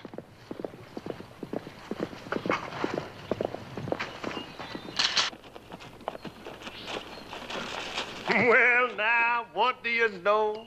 Sheriff Lathrop, remember me? Indeed we do, Sheriff. Looks like I'm making a habit of scaring you folks. We didn't expect to be seeing you, Sheriff. Well, I didn't expect to be in these parts either. Since you are, you're more than welcome to some food. Well, now, them's the kindest words I've heard since I left Brookston, ma'am. And they ain't never been spoke by a prettier lady. Millie, go to the wagon and get a plate. Oh. Smith? Any reason you being in these parts? Well, yes and no, Mr. Smith. You see, I picked up the Miller boys' trail about 5 miles back. But their tracks is 3 or 4 days old, so you got nothing to worry about? Perhaps. But it's reassuring having you here, Sheriff. Well, now, that's right nice to hear. Thank you, ma'am. Hey, this is plenty good. It's got the same flavor that Mrs. Lathrop's always had. Rest her soul. Oh, and I hope you don't mind my saying that. It's a real compliment, Sheriff. No, if my boys are here, they'd say the same thing. We're here, Pa.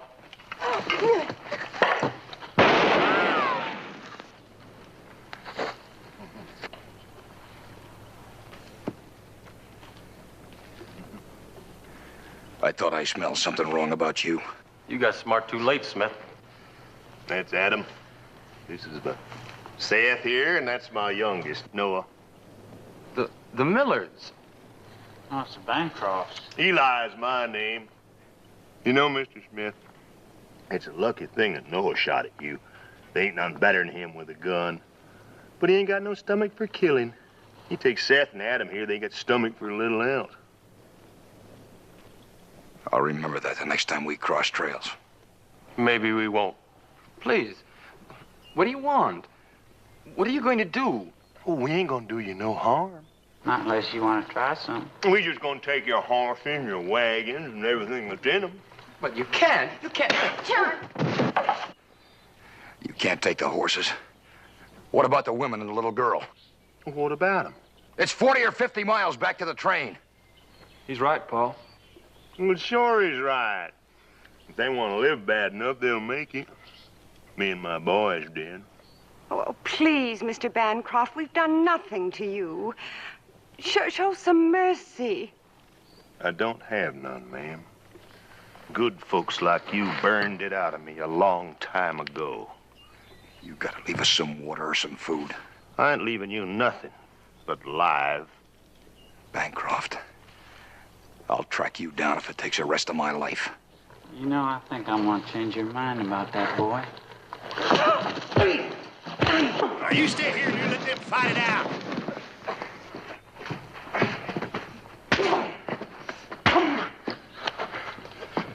Get him, Sam!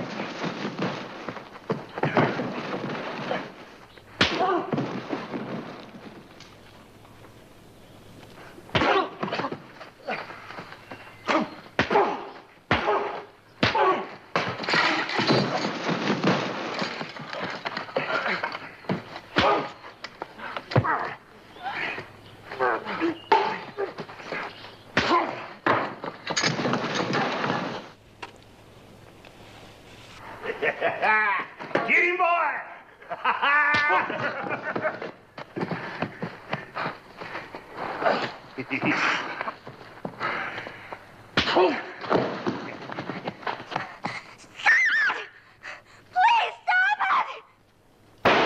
Gonna kill him, Paul. Dying's too quick and merciful. Take everything they work and save for. That's the way to make them suffer. Ain't that what you've been telling us all these years? Ain't that what you've been saying?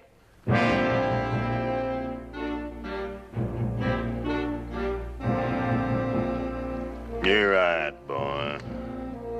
He ain't right, Pa. This Smith might be trouble. Adam's the one that's right, Paul. Now, you boys, you see if them wagons of theirs is ready to move. You get all this stuff here and stow it on board. And Nora, come here. This feller Smith's gonna need some real slowing down. You take his shirt, you take his boots. And that other fella, too.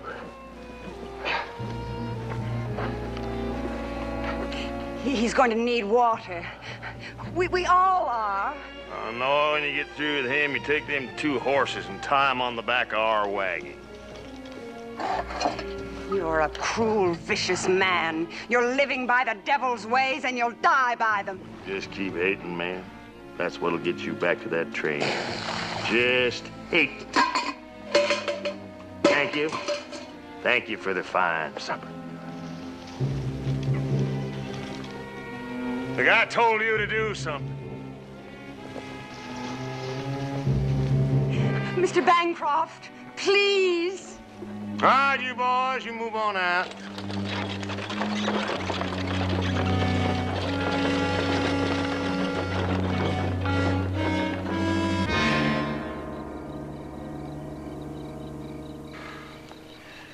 Everything gone. Left out here in the middle of nowhere to die. That's enough of that kind of talk. We're out of water.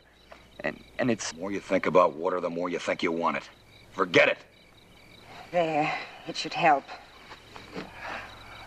That'll do fine, Mrs. Dawson. Thanks.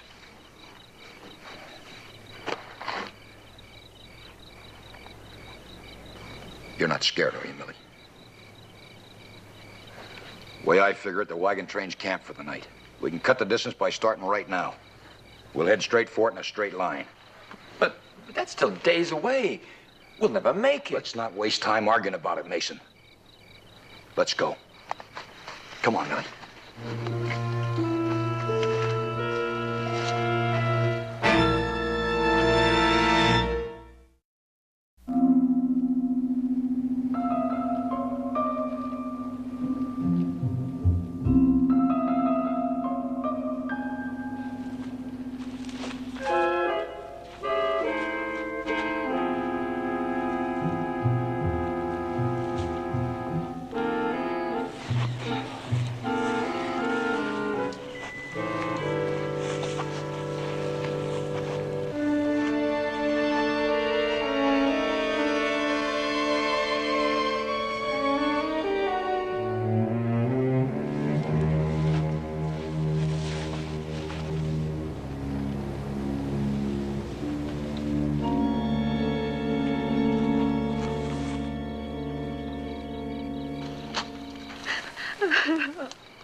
I can do it.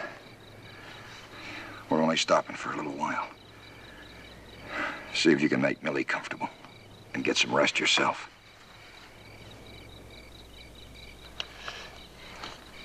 I'm sorry, dear.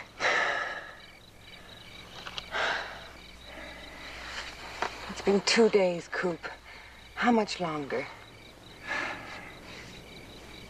Another 2, maybe. 2 days. Millie, I'm worried about her. She'll hold out. Try and get some rest.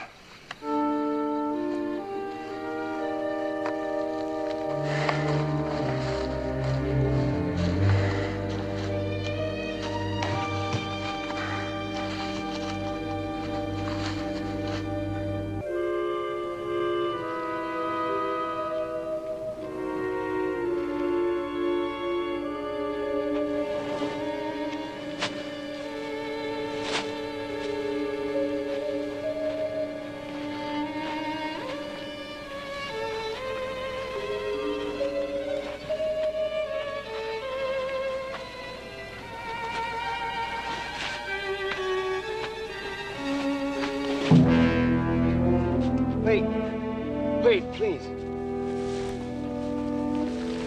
Get up. Keep moving.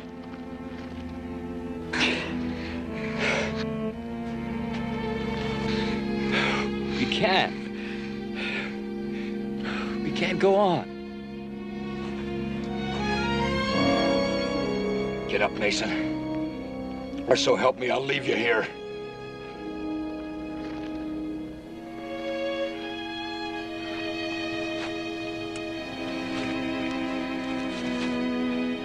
Stay on your feet, ma'am. Here.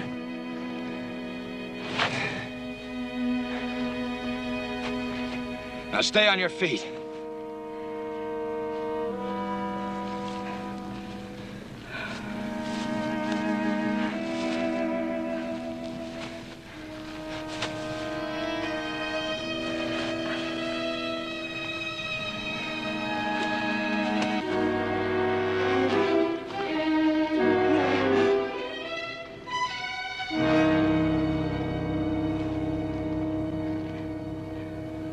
Millie! Oh, God, Millie.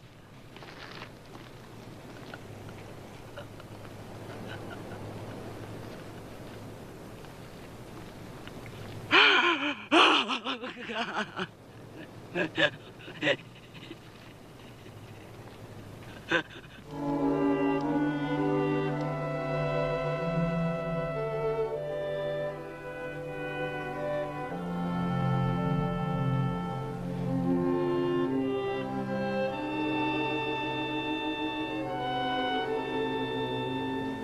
I'll make them pay, Millie. I promise I'll make them pay.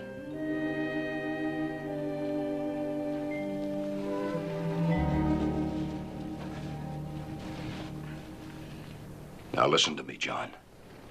I want you to take the women over to the shade of those rocks. And don't move. Rocks. Don't. I'm going on ahead. I'll send help back. Don't you leave here. You understand? We can't, Coop.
I'll get them, Millie.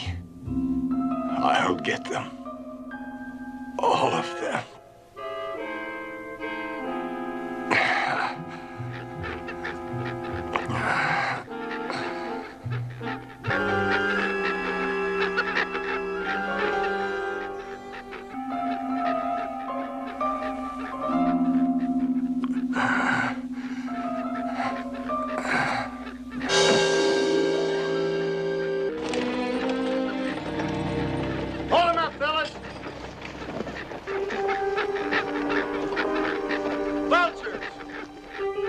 Vulture!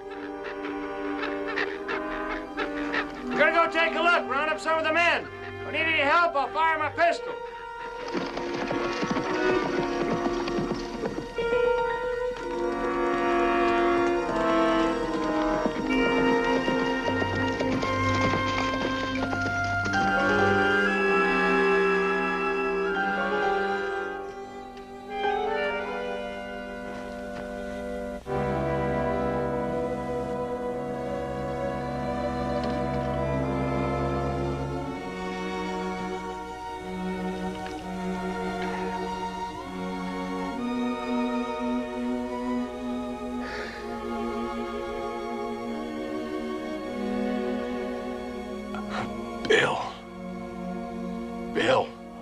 Bill, Emily, and the Masons, a few miles back. Now, just take it easy.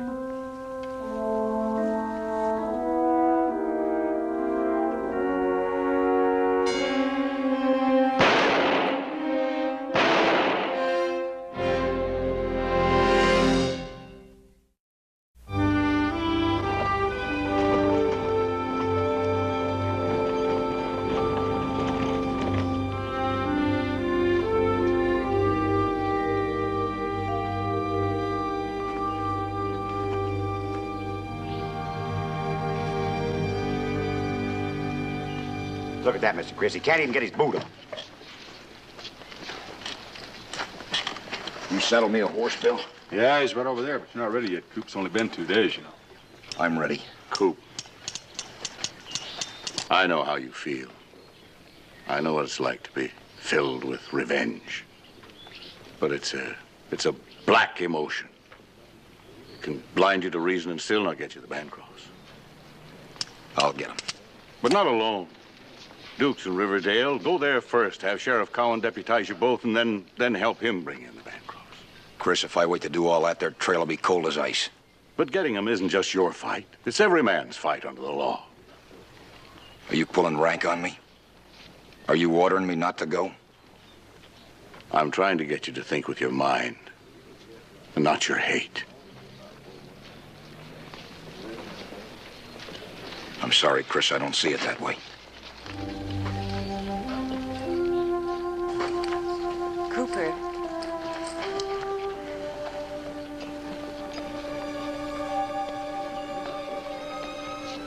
I know you're after revenge, and I feel it too. But I know it's wrong. You could be killed, and I know Millie wouldn't want that. I made a promise, Mrs. Dawson. I'm releasing you from it. Only Millie could have done that.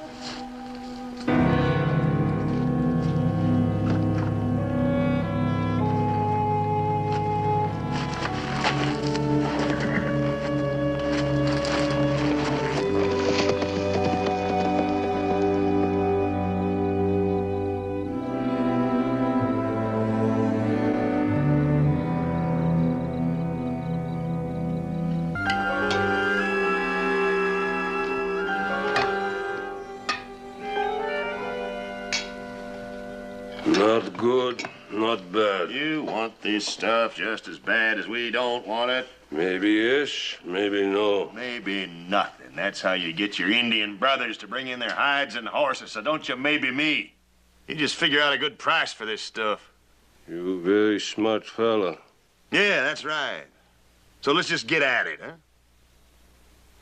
What's it take all day to go through some junk? Oh, what's his name? Smith got you a little bit edgy, hadn't he? You saying I am? I ain't saying nothing. I'm just asking, that's all. Don't get so itchy. Baby, no one that's edgy. Baby Noah got a right to be edgy. It serves him right to be edgy.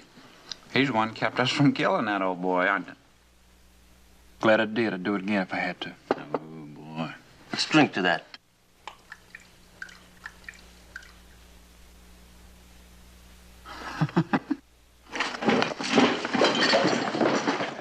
Now, what started this? What? He started it, Pa, and he's been starting it for about 3 days now. He's as itchy as an old hound dog. Try to cheer him up, he throws his plate in my face.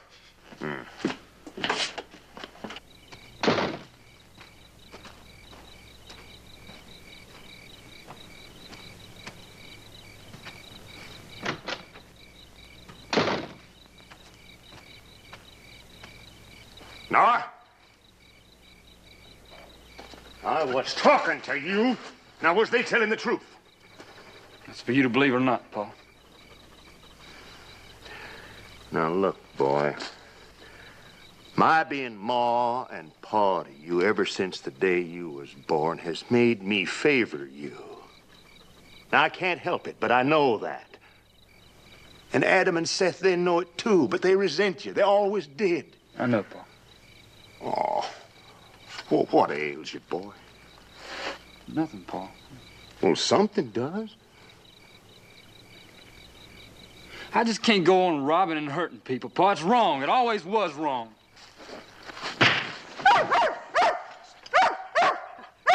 That is desecrating the memory of your Ma, and I won't tolerate it, not even from you.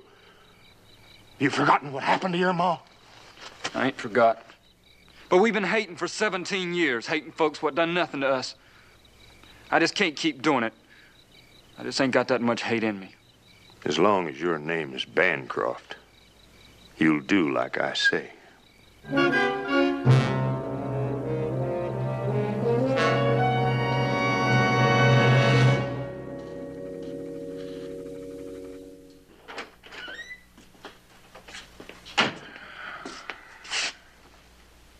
It seems to me you ought to know the worth of that stuff by now.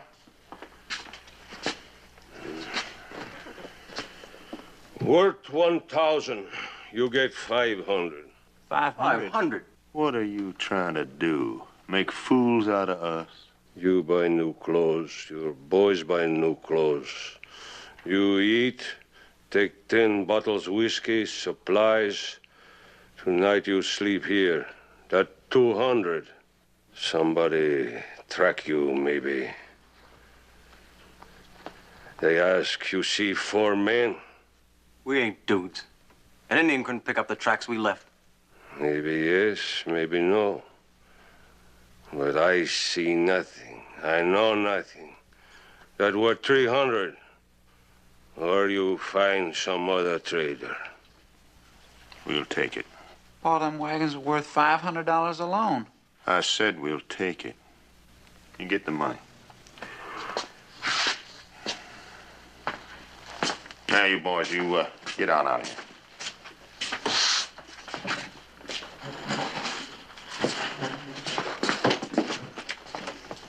Now, that's a pig in a poke. You count it out.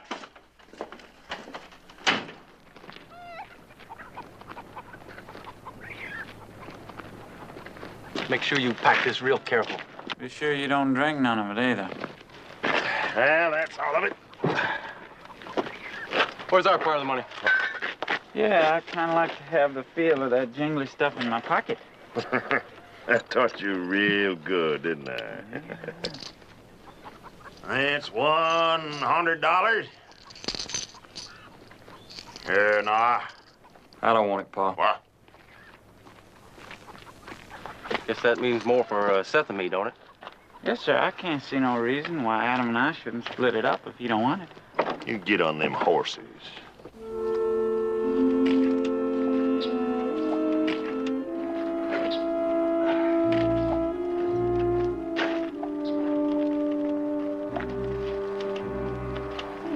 Let's move on out.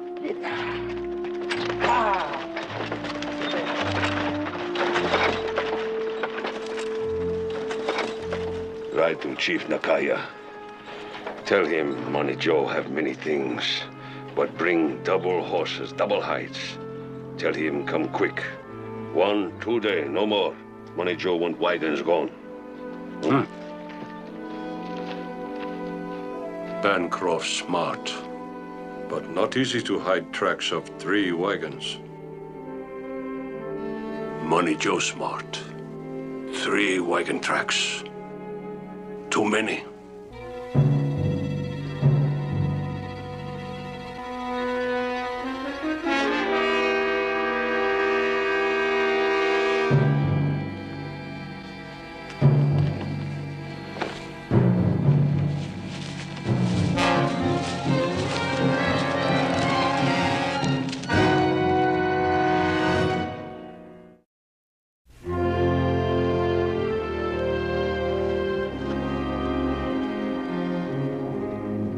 Most likely telling them about us instead of him finding out about them. Shut up, Adam.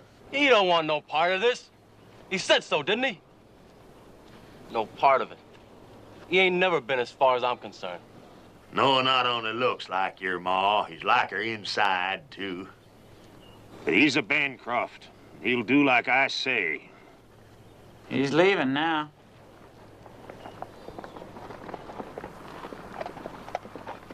You know, all them things down there should bring us more than $1,000 from old Money Joe. More, or I'll break his skull. Then, let's head for a good town like Laredo. Where you can sit with a jug of whiskey in one hand and a full house in the other hand. And a pretty gal on your knee.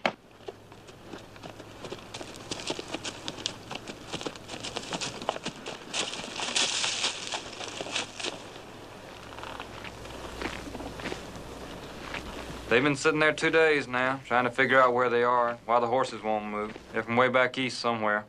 Green is a new corn chute. Did you see what's wrong with the horses? Yeah, they got thrush.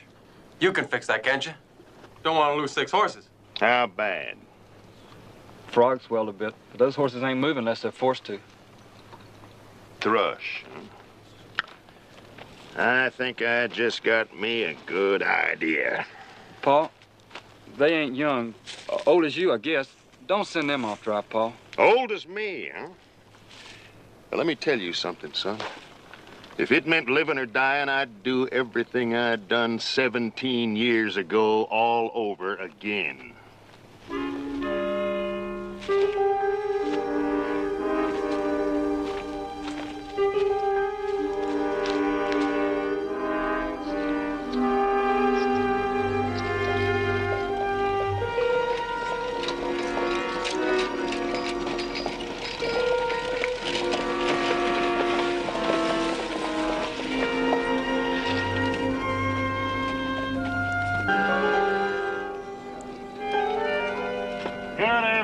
Gentlemen.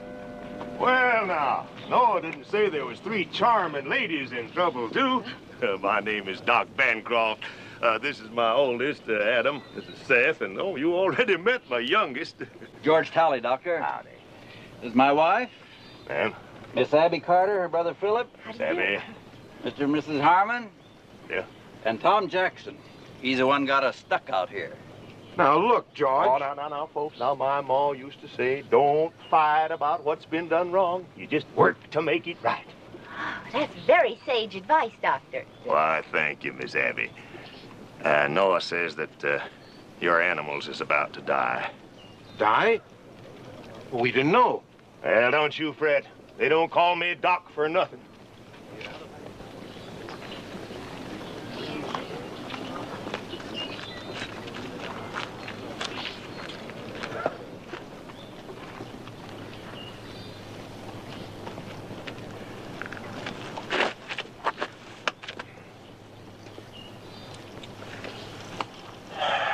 Real bad, folks. They got thrush. Thrush? I never heard of it. And the horses out here, they get it real serious. Well, can you save them, Doctor? That's the worst case I ever seen. But maybe I can't promise. Oh, please do all you can. We'd be so grateful and generous. Now, let's not think about paying, Miss Abby. Let's just pray that my special mixture can do the job. Oh, would you untie that team over there and bring it over here with these?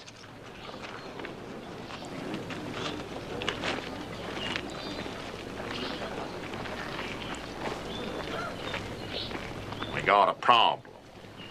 We got to cure them horses if we're going to take these wagons. Seth, you mix up a bucket of kerosene and creosote. As for you, Adam, you mind your manners around that Jackson. He ain't much of a wagon master, but he ain't solid satisfied on us yet. Understand? Mr. Jackson, there's something I'd like you to do for me, seeing as how you've been the wagon master. Not anymore, he isn't. Now, George, we've been hard enough on Tom. You know very well if it wasn't for him, we wouldn't be in this. Now, folks, my ma used to say, if you choose to follow somebody, you can't condemn him for his mistakes. Thank you, Doctor. Now, what do you want me to do? Oh, thank you, Seth. And after I treat their feet with this, I'm going to need anything that'll hold water. Enough for every foot of every horse. You'll have it. All right, folks, you heard the doctor.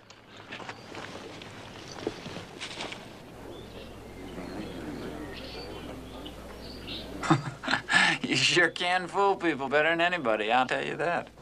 It ain't hard when they're dumb enough to think the best of them. Yeah, dumb enough or good enough. Pa, I tell you, I got a funny feeling about Go the fill up a bucket of salt and don't let them good folks see you doing it. No sense in letting them learn my special mixture.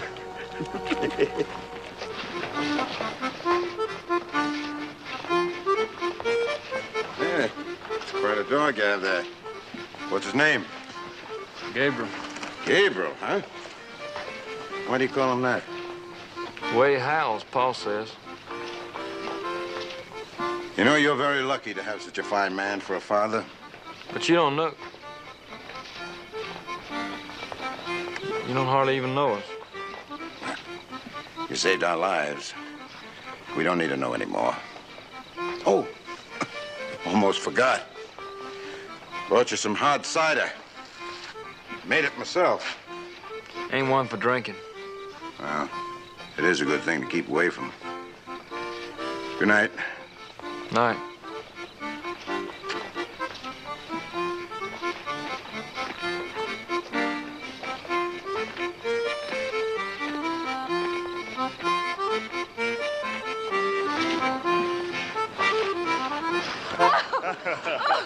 Days like that since I was a slip of a girl. That couldn't have been too long ago, Miss Abby. Oh, Mr. Tally, I'd like to say my thanks for a pleasant evening and bid you all good night. Because I've got to get up early and doctor your horses. You're not indebted to us, Doctor. It's the other way around. How are the horses coming along? Well, they're coming, but slow. I don't think you'll be able to work them tomorrow or the next day. Day after, maybe. Yeah, good night. Good night. Good night.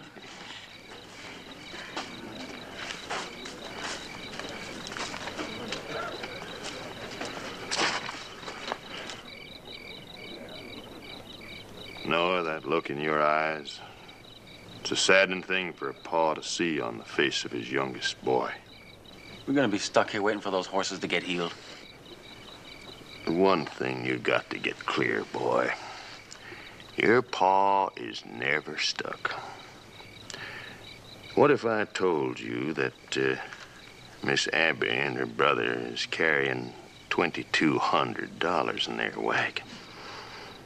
And each of the others is carrying tidy sums, totaling up to maybe $8,000? $8,000? You sure of that? Miss Abby's a talker, and I'm a listener. You're good at both. 8,000. It's 3 days before them horses can start tugging them wagons to Money Joe's. That's 3 days of wasted time. We gonna just take their money and leave them their horses? We ain't leaving them nothing. You two, you ride back to Money Joe's. You tell him this whole Kit Kat and caboodle is his for 1,000 money. He's got to come to get it himself. Now, you ought to be back here with him tomorrow. And don't you start galloping until you get clear of here. What if they ask where we've gone? I'll tell him you went for more medicine. I'll get. I can't go against you, Paul. I've tried, but I can't. And I know I should, but I just can't. But I can pray we get caught up with soon.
Who are you?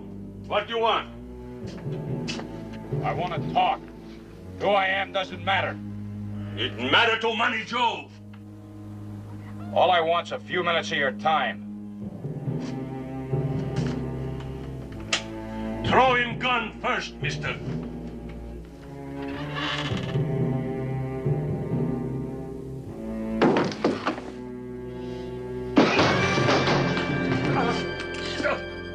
No, please, mister. I'm just poor trader, got no money, got nothing. You got 2 wagons. How? I find them, and they...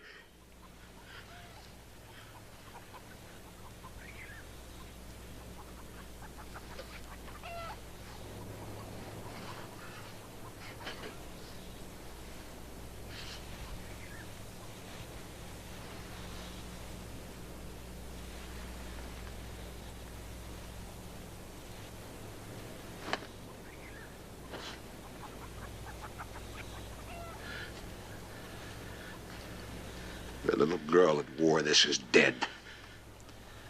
I'm gonna get the 4 men who killed her and anyone else who helped them. No, wait, mister. The Bancrofts were here. How long ago?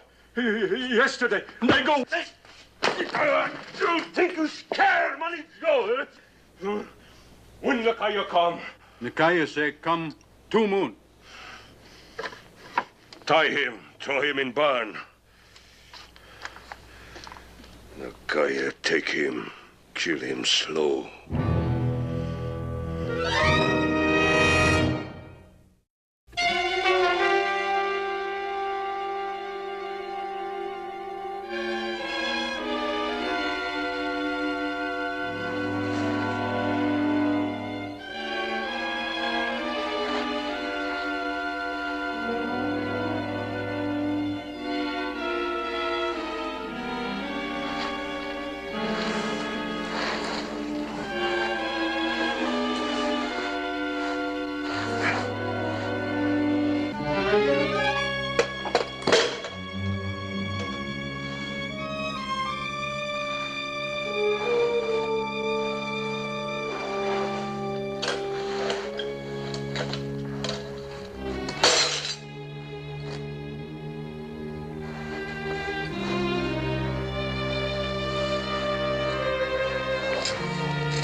Joe, you awake now?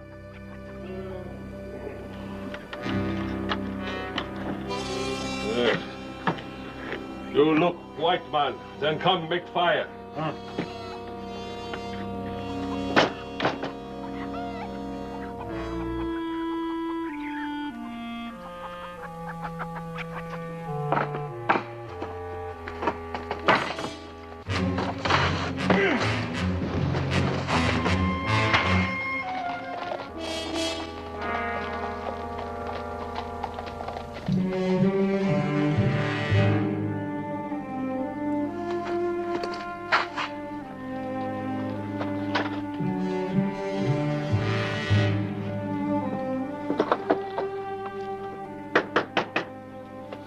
Come on, open up, Money Joe. It's Adam and Seth Bancroft.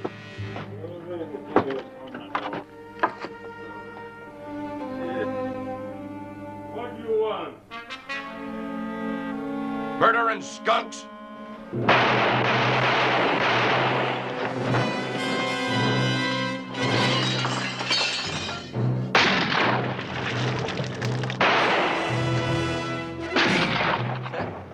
You're dead, Seth? Noah. Noah's to blame.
healing up just dandy, and I can't see no reason why you can't have them horses hitched and out of here by tomorrow. Or the next day at the latest.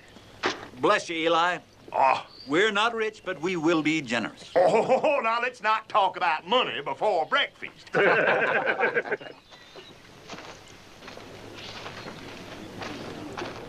Yeah, there should be more men in the world just like him.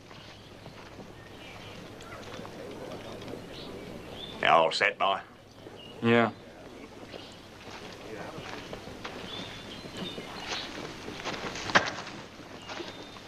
Your brothers should have been here by now. If they took time out for drinking,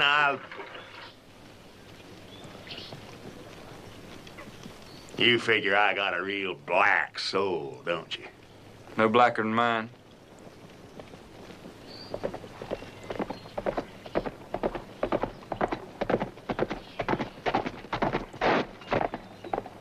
Never took no heed of Seth and me. Only him. Well, you gonna take heed of me now? Where's Seth? He's dead. He tracked us to Money Joe's. Oh. Smith! That's who. The one he stopped us from killing, that's who. The blame is mine, not Noah's. Did you kill Smith? Nah, I didn't kill Smith. I had to get back here to warn you, didn't I? Now, he must have got past Money Joe, because I seen him coming not more than 5 minutes behind me. We all saw your son ride in so fast that we couldn't help feeling. We're your friends, Eli. We'd like to help you if we can.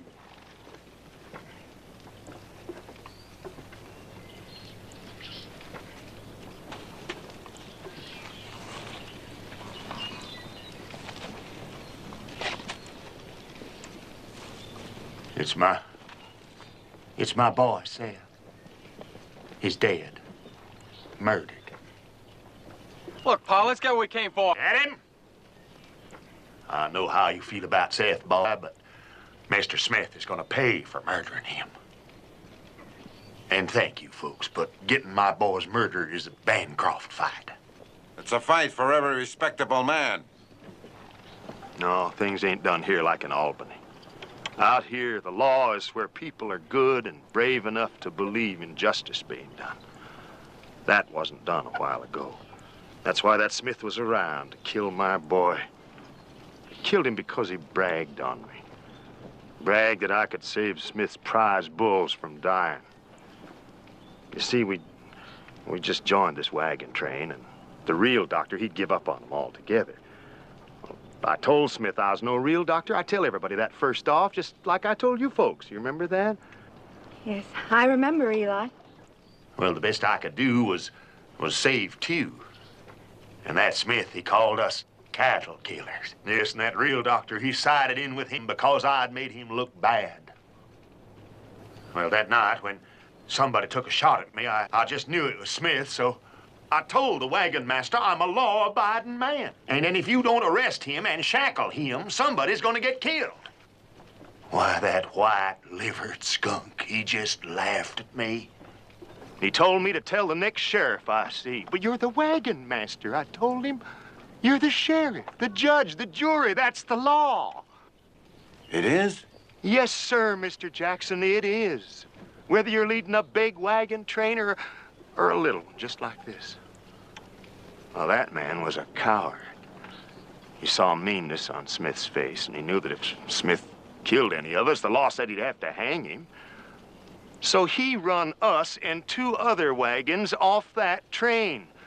A young feller and his missus, a lady and her little girl. He run them off because they'd sided in with us. Well, if I were the wagon master, I would have... You'd have done your duty, Mr. Jackson, and hanged him. Hanged him, and then that Smith wouldn't have been around to get the drop on us. He wouldn't have been able to send those poor, innocent folks off with us, walking across burning, dangerous country, 50 miles to the nearest town, with no shoes and no water. Adam, Noah, you get these horses in this wagon up those rocks. That murdering Smith's coming soon now. And I don't want any of you good folks to get hurt by mistake. Hey! Hey! Hey!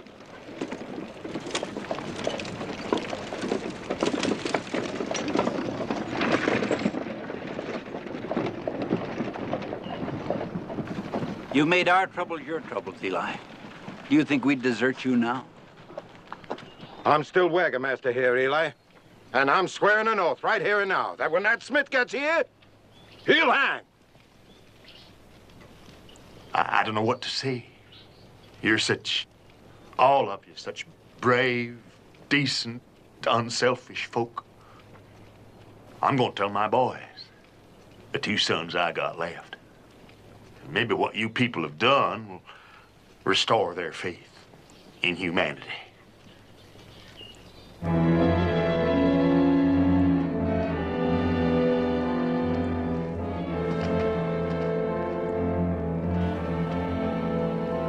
Such a wonderful man.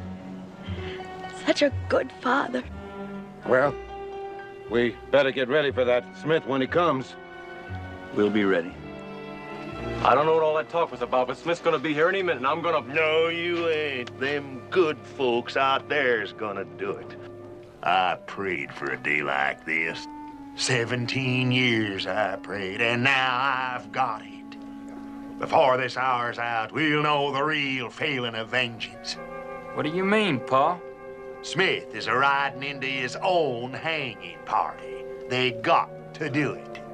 They got to because they're law-abiding, upstanding, good folks. And Smith is bad. They'll hang him because they think it's right. And when good folks think they're right, they'll do anything.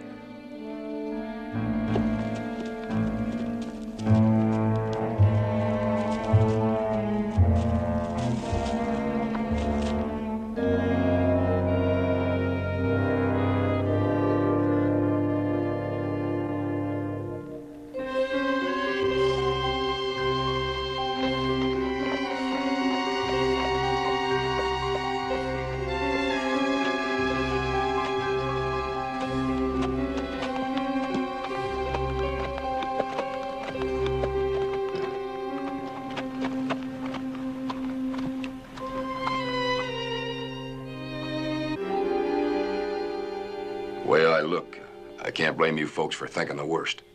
I haven't been out of this saddle much in a week. My name's Cooper Smith. Get down off that horse slow, Mr. Smith. I've got a rifle on you. Well, go ahead and keep it there if it makes you feel any safer. All I'm doing is looking... Get down off that horse.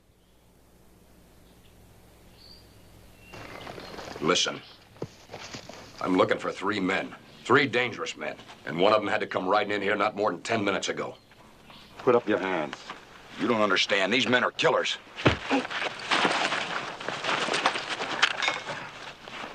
Let me go! Eli, we got him. I told you we could do it, Eli. It's the slickest I ever seen, Tom. I don't know what these men have told you, but it's a pack of lies. They're gonna strip you of everything you have and leave you here with no food or water, nothing. You ain't gonna scare these good folks like you scared them others. They know all about you. They know how you hounded us. They know how you killed my boy, Seth. Shot him in the back. They ain't afraid of you, no, sir. This Tom Jackson, he ain't a white-livered wagon master like that other one. He knows the law, and he's got the courage to uphold it. And we ain't wasting any time. Come on, give me that rope. Now listen to me. These men you're following like a pack of sheep, they killed a little 12-year-old girl. She didn't die quick and merciful like with a bullet. She died a slow, horrible death because the Bancrofts left us to walk 50 miles in the desert without so much as a drop of water. A little girl left out in the middle of nowhere with nothing but a pile of rocks. Come on, what are you waiting for? He's lying to save his stinking neck. No, he ain't. We the ones that's been lying. Cheating, stealing, hating ever since I was born. I shouldn't have said that, boy. But it's done now. Shut your mouth. Not no more. Not after I know what we did to that little girl. I can't and I won't. No, Pa! Get these ropes off of me. Let's get up to those rocks. There ain't no man gonna hang me. We didn't really want to. I mean, we didn't. Never mind that.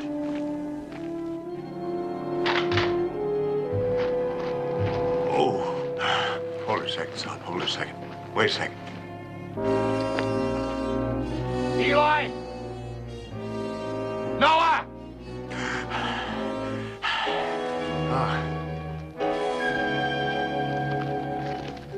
You need help, Paul. Why? Why, so I can climb a scaffold.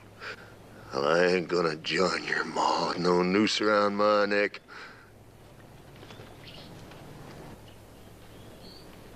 Noah, I'm remembering what you just did for me. I'm gonna give you and your pa a chance to come out and face the law. You gotta get out of here. No, not if you ain't. You don't be a fool. You do like I say.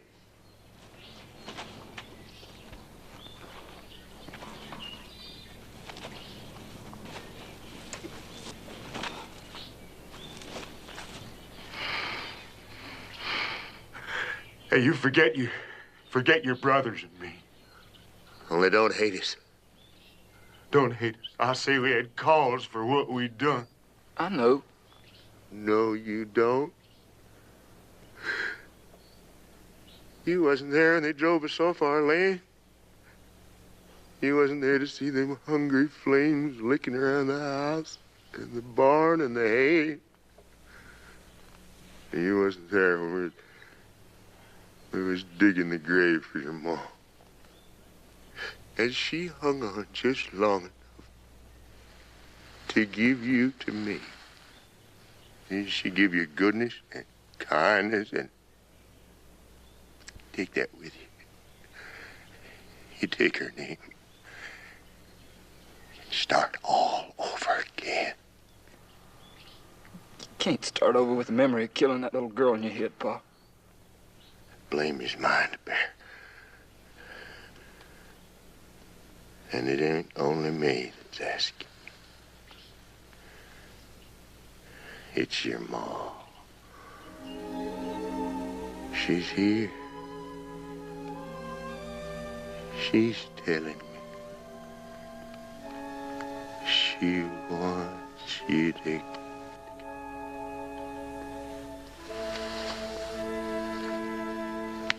Paul?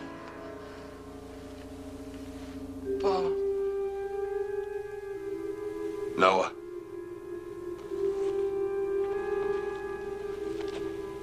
You won't need the rifle. One of us has got to answer to the law, and I'm the only one left, Mr. Smith. Just let me bury my pa and Adam first.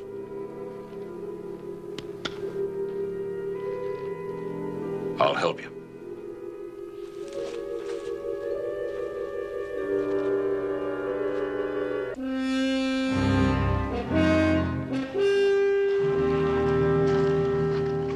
Mr. Chris, Coop's riding in.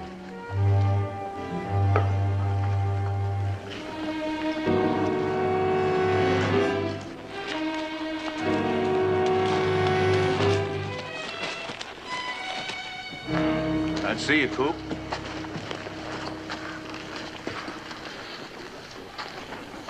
Mrs. Dawson and the Masons leave? 3 days ago. What about the Bancrofts? 3 are dead and one's in the hands of a sheriff. Good for you, Mr. Smith. Just what they deserve. And 4 less outlaws in the world. Makes it safe for decent folk. I'm not forgetting or forgiving what the Bancrofts were. But maybe if more people had acted decent and fewer talked about it 17 years ago, maybe the Bancrofts could have been decent too.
must have lost 2/3 of it, Mr. Harmon. Yeah, I reckon so.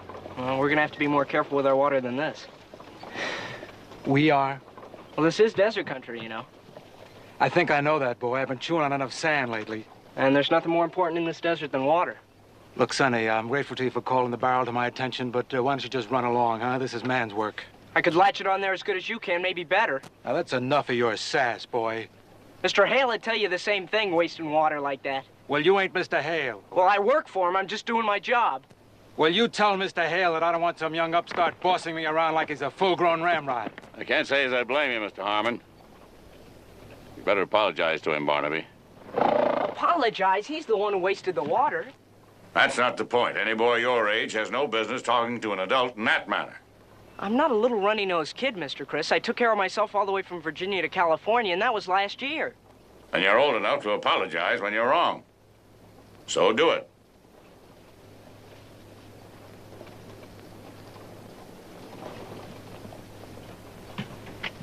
I'm sorry. That's better.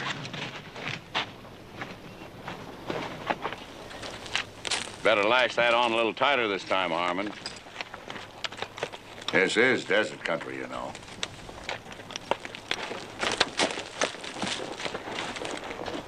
Barnaby. I wanted to have a talk with you about this before, son. I've had other reports that you get pretty upset with a lot of the folks every now and then. Well, I don't mean to, Mr. Chris. It's just that some of these people... Well, it's a wonder to me how they got this far without a nursemaid. Well, I'll grant you some of them might have been better off if they had stayed at home. Yeah, like Mr. Harmon. The point is, any boy worth his salt will show proper respect to his elders. Even if he thinks some are stupid? Yes, because they've lived through experiences you haven't even thought of yet, and that gives them the edge on you in a dozen ways. Maybe you can lash a barrel to a wagon better than some of them. But it's that edge you got to respect as long as they're adults and you're a boy. Well, I'm more of a man than a lot of them claim to be. Yeah, well, you're a 14-year-old boy, and you do well to remember it. Now, come on. We got some more miles to make today. Wagons! Ho!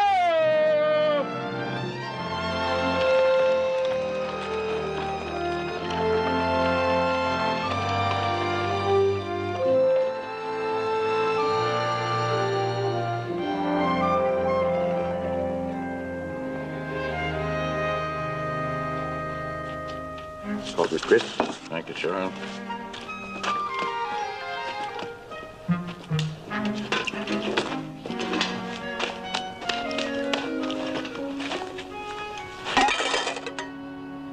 Barney, you've been kind of quiet lately. Got something on your mind? No, it's nothing. You know, the last time I saw a fellow look like that, he was in love. Is that your trouble? Shucks, no. You know, I'm glad to hear that. Hate to see you get married and leave us. Good dishwasher's hard to come by. All right, you noble knights of the trail. You feel you should be rewarded for your questionable services. I'm ready to dish out your monthly stipends. I ain't sure what he said, but I think he means it's payday. Ha! There you go, Barney. Thank you, Mr. Chris. Charlie said you might be wanting to go into Desert Springs in a little while. Yes, I have to send a telegram to the company for some operating cash at the bank. All you high-priced hands are breaking me. Why, can I do something for you in town, Barney? Well, I was wondering if I could go in with you. It'll be quite a while. I thought this would be a good time for you to study your algebra this afternoon. You are falling a little behind, you know. Well, can't I do that later? This is later. I don't see why knowing arithmetic isn't enough. How much money did I give you there? $7.25. 25 cents a day. And you'll never earn much more than that without an education. So that's why you have to study algebra. And that's why you have to do it this afternoon. Yes, sir.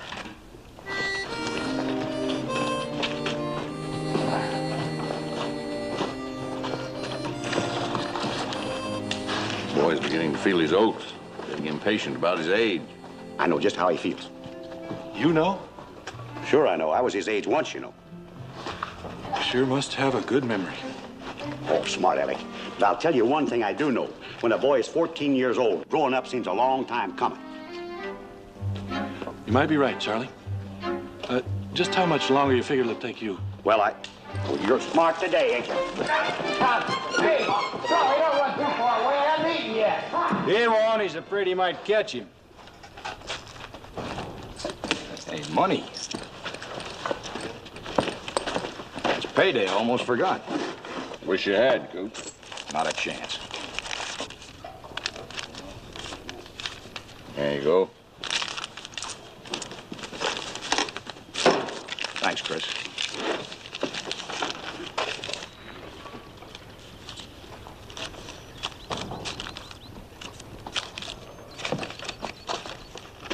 Look at old Moneybags counting his fortune. Can't I have any privacy around here? Hey, what'd I do? Nothing. It's just getting so everybody around here seems to think I need looking after every minute of every day.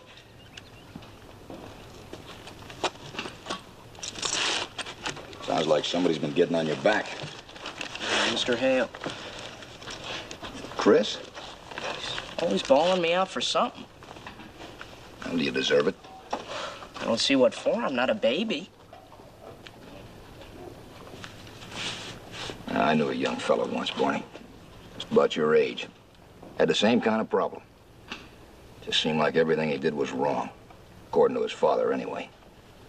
And it got so he hated to see him come around. Always meant he was going to be straightened out about something he did or something he said. Reminded that it was still wet behind the ears. He even ran away from home a couple times. But he always came back. I don't know what it was. Something just told him that what his father was doing was right. But Mr. Chris isn't my father. Yes, he is, Barney. In a sense. He's the one who's responsible for you. The one who's trying to teach you something about being a man. So when you get there, you're going to be one. He acts like he doesn't think I'll ever make it. Now, this boy I was telling you about. One day, finally figured out why it was he kept coming back home after he'd run away.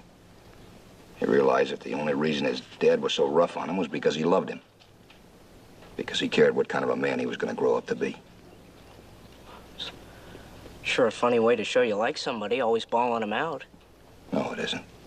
It's the greatest proof in the world. You'll find that out someday. Just might take you a little while.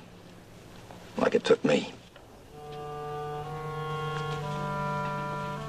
I was that boy.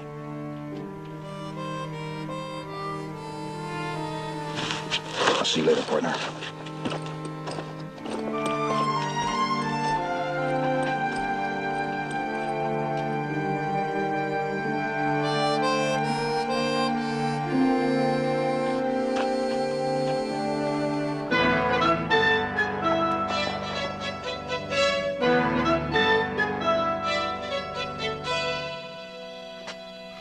Your pa give you permission to buy a gun? Well, I haven't got a pa. Leastways not to speak of. And there ain't no use in my selling you this and then have your pa tell you to bring it back. Oh, no, it's all right. It's my own money. I earned it myself. All right, but just remember, a deal's a deal. Ain't no refunds. Yes, sir. Oh, it's a beauty. Real beauty.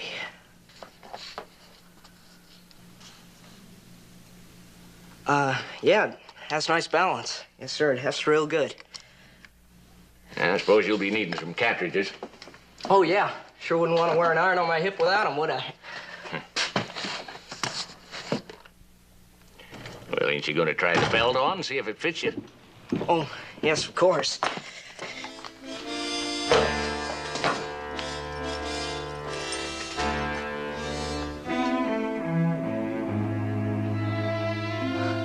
Mr. Chris.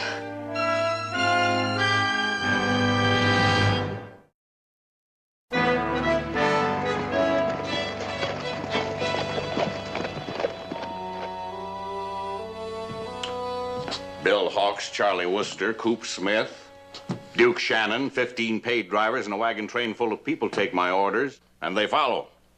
Now, what makes you think you're so different? Well, I figured I'd make a quick run into town before I did my studies, but I was going to do what you said, Mr. Chris, honest. You've already disobeyed what I said by leaving camp. And take that thing off. No, Mr. Chris, please. I've already bought it. It's mine. You ain't give me the money yet. Forget it. Well, the sale's already made, and I warned the boy I don't make no refunds. Keep quiet. But, Mr. Chris, it's my money. I earned it. I don't see why I can't spend it for what I want. Now, take that off. It looks ridiculous. Well, if it looks so silly, then why does everybody wear them? Everybody doesn't. Women don't. Neither do little boys. The only reason men do is because there isn't enough law around here to do it for them. But the man comes before the gun. No six-shooter dangling from the hip of a 14-year-old boy ever made him one bit taller. What it can do is get you laid out, 6 feet under.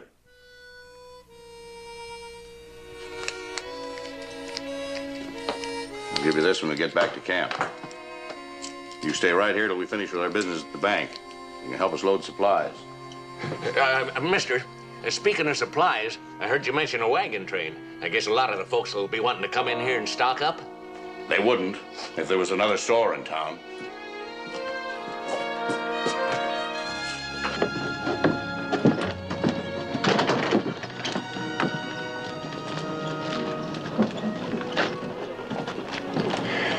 Think I've been a little hard on him lately, Charlie? Well, if he has any sense, he'll know he wouldn't do it if he didn't care what happened to him. He won't hold it against you, Mr. Chris. That boy thinks the world of you. Well, I'll let him mull it over for a while. Tonight I'll have a little talk with him. Sure.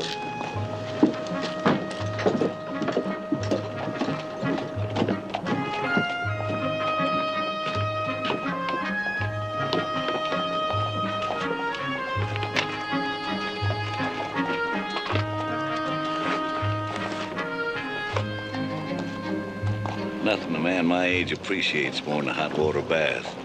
Good soft bed, a set of clean clothes. And you know, the food wasn't bad either. Neither was that little gal who served us. Kinda hate to think of leaving all this to strike out across that hot desert again. There'll be compensation, my boy, even for that.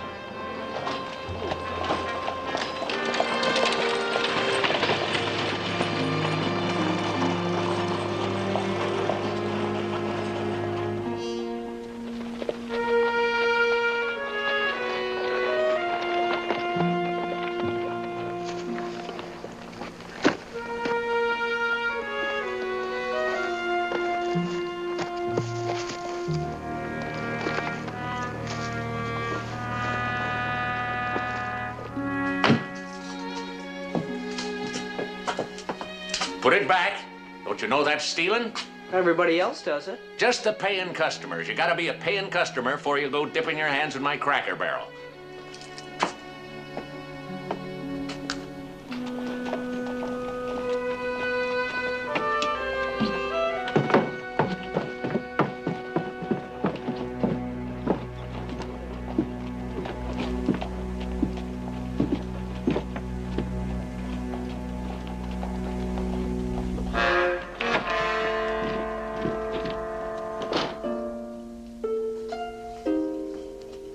You go in there now. You keep your hands off of things. I'm not going to touch anything. And see that you don't.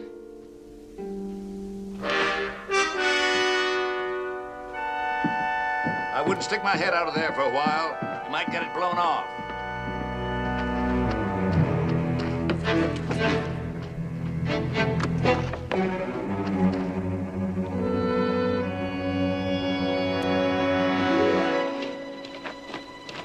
Right easy now. Walk that horse. I'll meet you at sundown. Hold up! Hold up!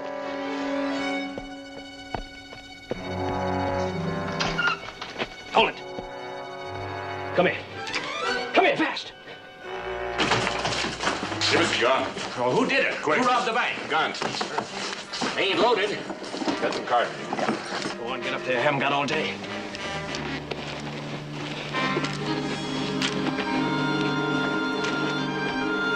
All right. Now listen to me, boy. You're going to drive this horse just like I tell you to. Like nothing was wrong. Make a fuss and they'll start shooting. Both of us. All right, that way. And walk him. Let's go. The boy? The last I seen him, he was heading into the back room. All right. Some of you go out front and the rest of you come in the back with me.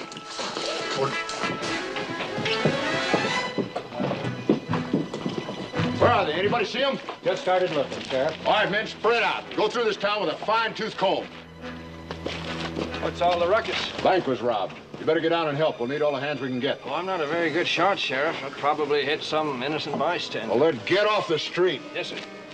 Looks like a rough town. Maybe we better get out of it. Huh, partner. This is the way they come, all right, that's for sure. Yeah, so did Barney. Yeah. Hope they didn't see him.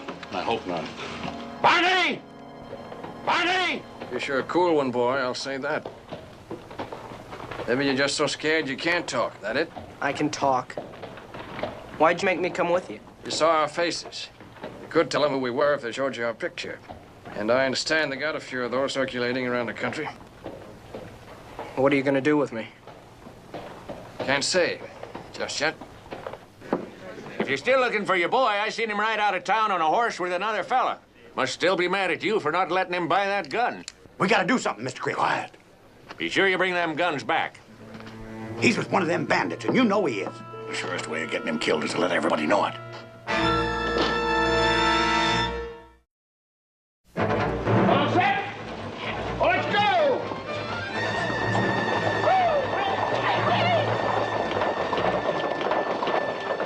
Mr. Chris, they're going the wrong way. Just because somebody saw an old man riding out of town that way, that don't make him a bandit, does it? Well, it's the only clue they got. All right, I think we ought to tell the sheriff all we know. It's his job to track down outlaws, not ours.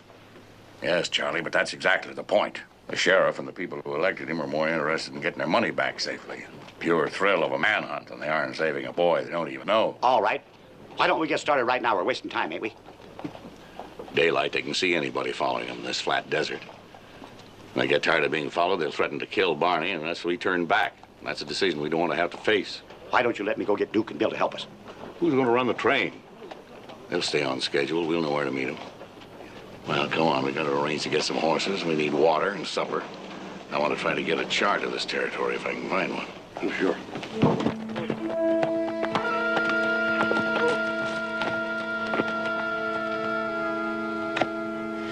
Take us up on the rocks there.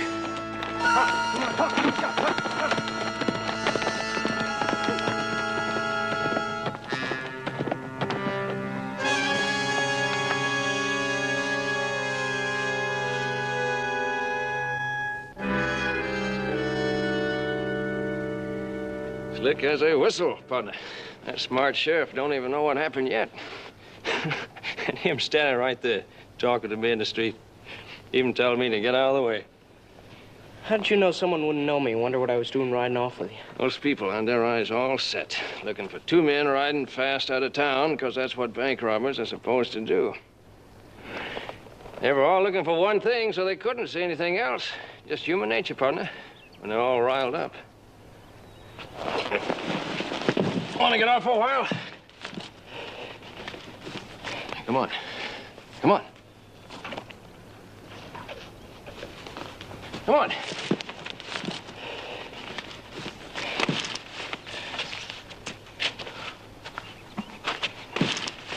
You gonna do it now?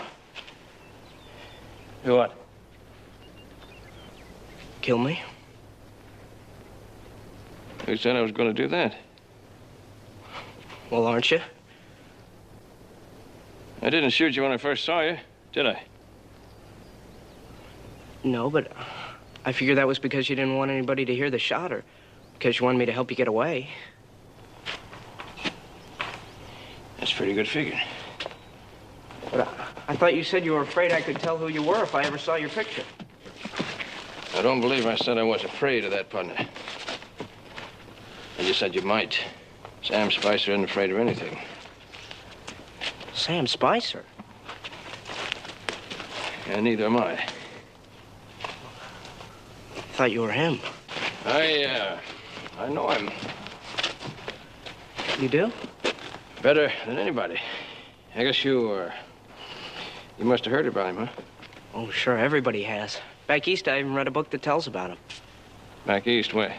Virginia. Clear back there, huh? It was mostly about Reno Sutton, but it tells how they got to be friends. How Sam Spicer killed a man for insulting his mother when he was only 16 years old. And when he ran away, Reno Sutton took him under his wing. Maybe you know Reno Sutton, too. Well, you couldn't very well know Sam Spicer without knowing Reno, now, could you? No, I guess not.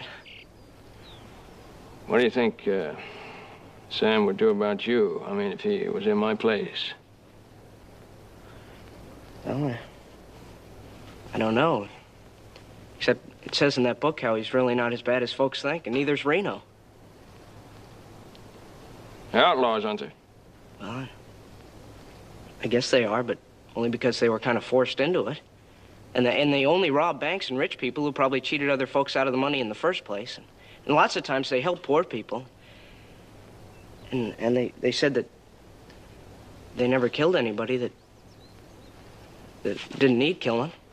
You think you need it? Well, I didn't do anything. Is that what Sam Spicer would think? Yes, he'd be glad I helped him get away. And he wouldn't care if they did find out he robbed the bank as long as he got out of town.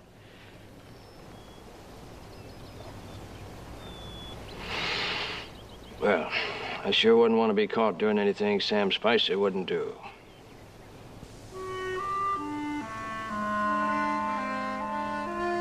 Let's walk for a while, partner. Saddles never were built for two men, were they?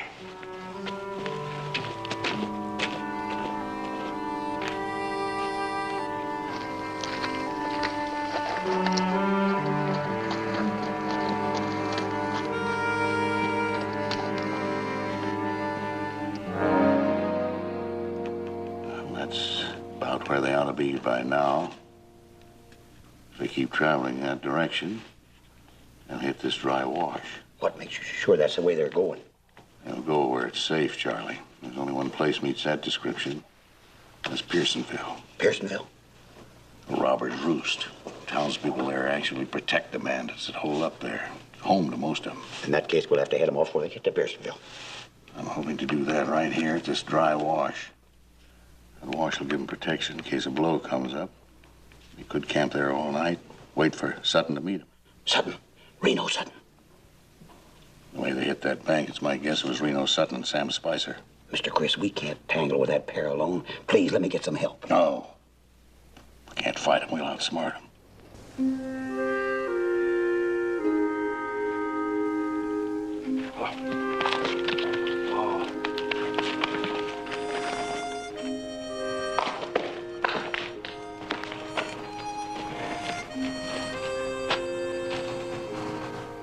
Thinking about your folks?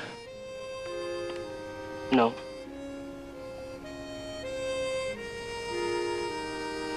Suppose they're wondering what happened to you yet. Mr. Chris probably is. I work for him. He's a wagon master. You from that wagon train that's camped just out of town, then? Yeah. Haven't you got any folks? I got a father, but I only saw him once. He's got his own family in Sacramento. That's a funny thing. My old man ran off, too. I never did see him. Well, mine didn't run off exactly. Well, same thing. Your ma had to raise you, didn't she? Grandma. My ma died when I was born. My father didn't even know about it. Looks like you and me got started just about the same way. Had to figure everything out for ourselves, didn't we? Well, that's probably a good thing you don't have anybody cares enough about you to try to track you down anyway. Just get themselves killed. I didn't say nobody'd come after me. I've got friends, you know, good friends. Why, Mr. Chris is like a father, and so's Coop and Bill and Duke and Charlie. They all look out for me. On a train? They won't come after you. Mr. Chris will. Let me tell you something, partner. There isn't anybody cares enough about anybody else to get himself killed, except maybe your own folks. Not too many of them. Now you gotta face the facts. Those fellas aren't gonna leave their wagon train for as long as it might take them to find you.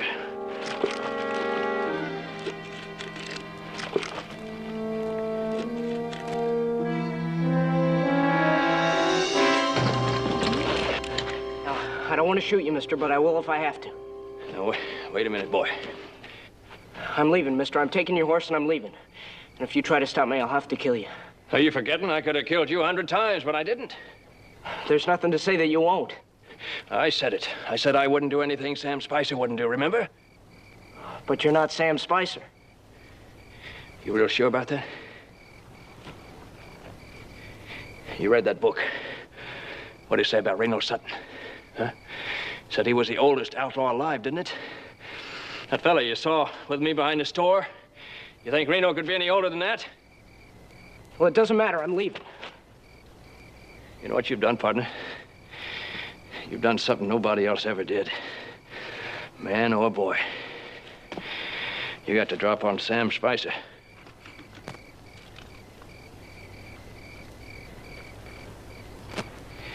By golly, that Ryder fella ever knew that, he'd put you in a book. You know that?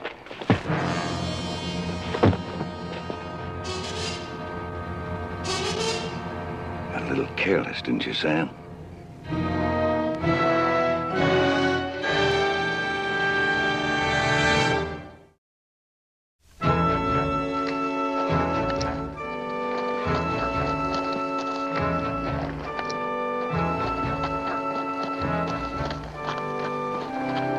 Charlie? Yes, sir? You know, even if they were camped for the night, a couple of smart boys like Sutton and Spicer won't both be asleep at the same time. That's what's been worrying me. If they're on guard, and one of them will be, and in this quiet, they'll hear us even if they don't see us. Sutton may not have caught up with them yet. A posse on his trail, but we can't count on it. According to that chart, they have to go through Clarktown. That's the nearest. It's in the right direction. I don't see how they could make that on the water they could carry. Have to stop at that water hole. They'd have to have water if there's only the two of them. The Barney drinking his share. But maybe Barney's... Maybe Barney's dead? Is that what you think? Because if you do, we're just wasting our time. We're not on a crusade to bring back a couple of bank robbers, you know. We're here to bring back that boy, and for no other reason. If we start off thinking he's dead, we might as well forget it. Sorry, Mr. Bishop. He's alive. Barnaby West is alive. And we're going to bring him back that way, you understand? Yes, sir. We're going to be at that water hole in the morning, waiting for him. Yes, sir.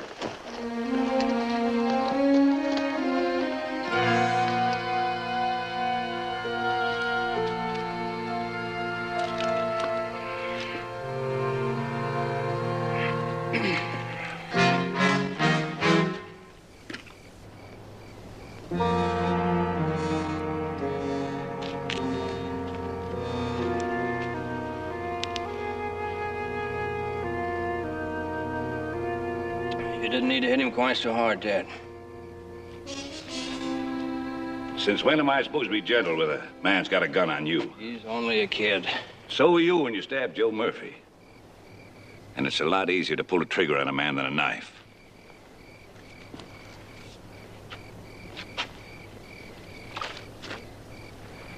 What are you doing? You don't think we're going to stay here all night, do you? With a posse out for a night of sport, roaming the desert? They never got lucky enough to find us. They might. Took a little doing for me to lose them this afternoon. Come on, saddle up.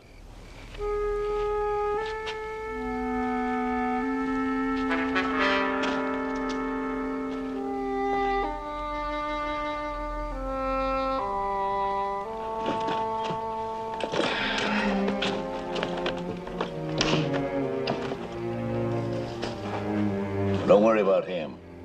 He'll never make it out of the desert without water. I was thinking, the way you said the sheriff trailed you out of town.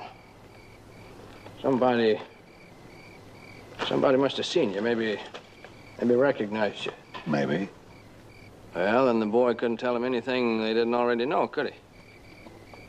You're driving at something, Sam. Just remembering. Just remembering when I was about his age, maybe a couple of years older. I was in trouble. And I was alone, just like him, and you came along. I didn't just come along. I saw you run in the saloon, jump on that Irishman's back, and stab him. And I trailed you. Just the same, you helped me. All right, son. We won't make him sweat it out in the desert. You finish what you're doing. I'll see you don't suffer none. That's not what I meant. Oh, no. We're not taking him with us. Why not? Why not? For 20 years, I've been teaching you how to stay out of jail. Now, all of a sudden, you want to start breaking all the rules. You drag your feet about keeping on the move? You want to keep a hostage with us after he served his purpose when you know it'll only hold us back? You're even squeamish because I hit him. What is it with you anyway, Sam? I'm just figuring like you did when you picked me up. Not quite. I needed a partner. You already got one. Or are you thinking maybe I'm getting so old I'm going to need replacing? You know me better than that. I know you better than you know yourself. I know that boy better than you do, too. He hasn't got what I saw in you. Why not? Because he didn't kill you when he had the chance. You would have. So would I. That doesn't prove anything. It proves he'll never see things our way. I've got reason to think he will.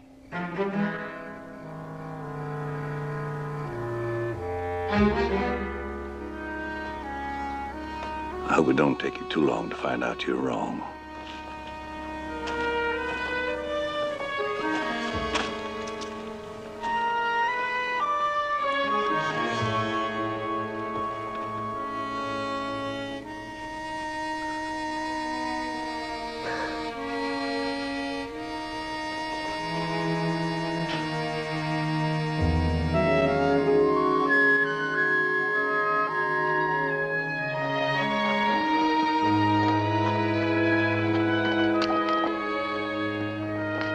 Better have a bite to eat. These rocks will give us a little shade.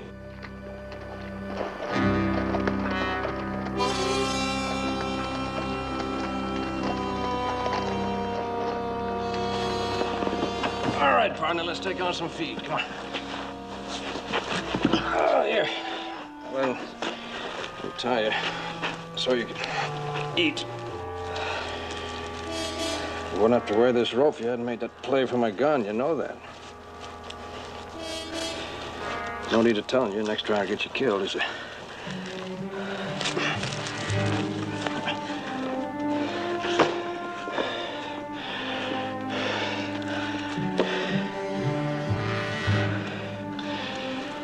Here. This will ease it just a little. I think. It's Water's for drinking. You know better than that, Sam. Yeah, you hold it. Better keep that head out of the sun, too.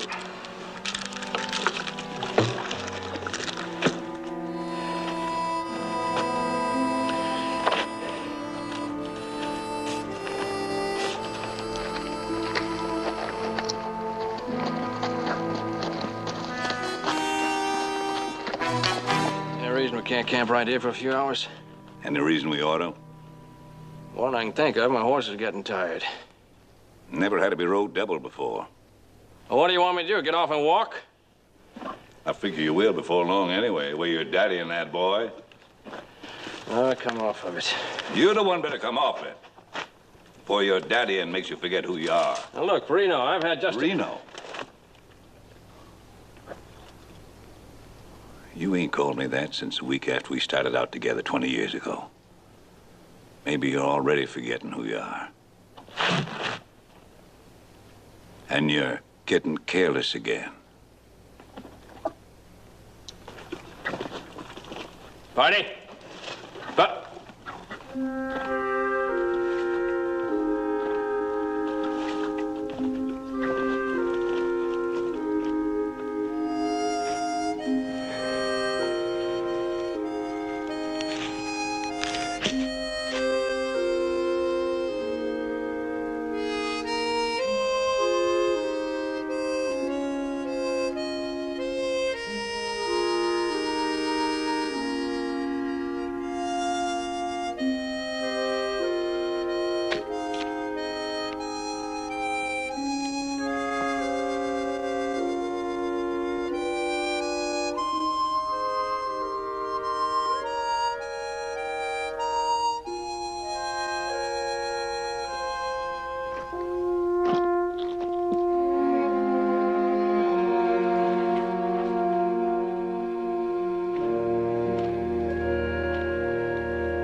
Somebody's coming, boy. You gotta quit expecting it. Like I said before, you're on your own now. And you ask me, you're better off. What'd you do, lose a mate? I kept the money that I earned in it. You weren't getting very rich on that wagon train, were you? Well, Mr. Chris took it away from me. He took it away from you? You expect that man to waste his time looking for you in this desert here? Well, he said he'd give it back to me. Yeah, well, you can believe that if you want to. Same as you can believe he's coming after you. But I can tell you something right now. You better forget what's back across that stretch of desert. Start being your own man, instead of just a workhorse for something. How much were they paying you, anyway? 25 cents a day. 25 cents? And my keep, of course. Well, boy, if that's all you were worth to him, there's no wonder they didn't bother trying to get you back again. Now, come on. Let's go eat before Dad starts champing at the bit again. Come on.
Better take a rest while you got a chance.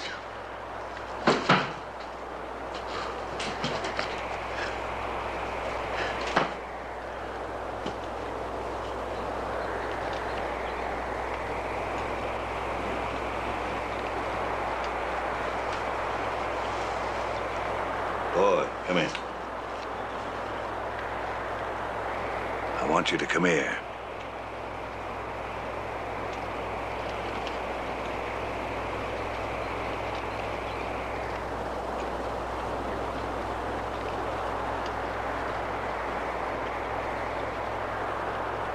Just gonna cut them ropes off.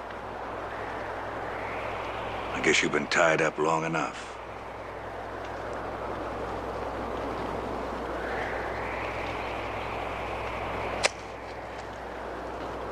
Anyway, Sam thinks you can be trusted.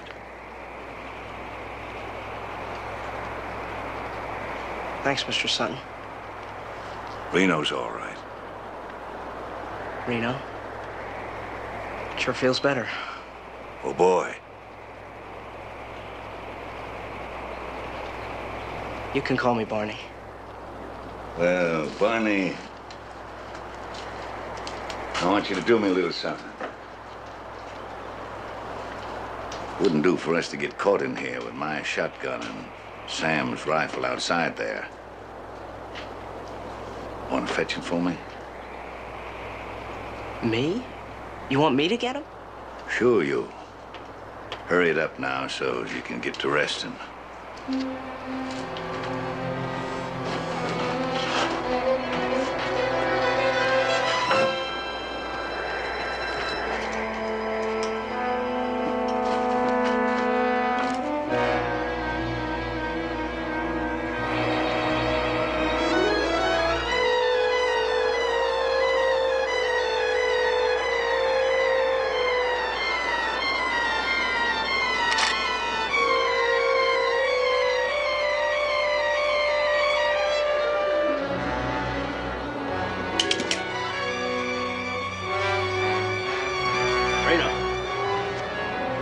What are you doing?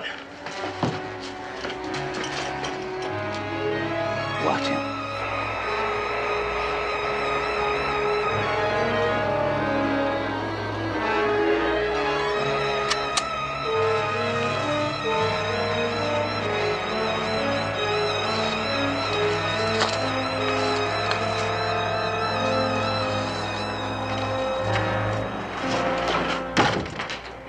All right, what's this about? Well, you sent me out to get these.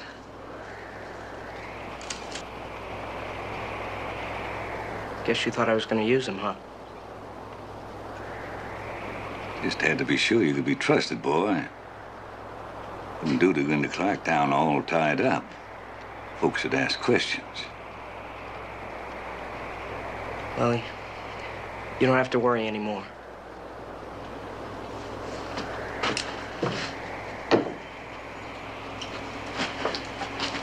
I'm just wondering if I didn't stop you from shooting him anyway. I'm wondering why you call me Reno again.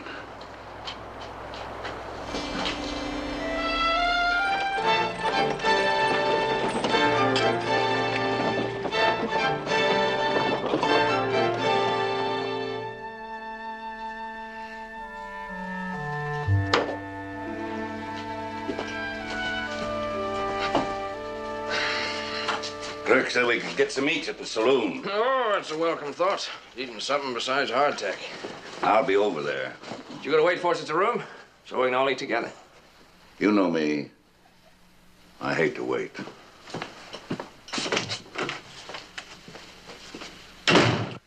He doesn't like me much, does he? He's getting old and cantankerous. He still wants to get rid of me, though, doesn't he? He just can't seem to understand why I want you with us. Why do you? Why would a man like you want to have a kid like me hanging around? How should I know? What do you want to ask such a silly question for? Now, shake a leg, will you? I'm hungry. Sam? You. Are you going to want me to stay with you for a long time? I don't see why not. Does that mean I'll have to be an outlaw, too? Just what do you think that means, being an outlaw? Well, doing things against the law, I guess. And is the law good or bad? When it's good, I guess.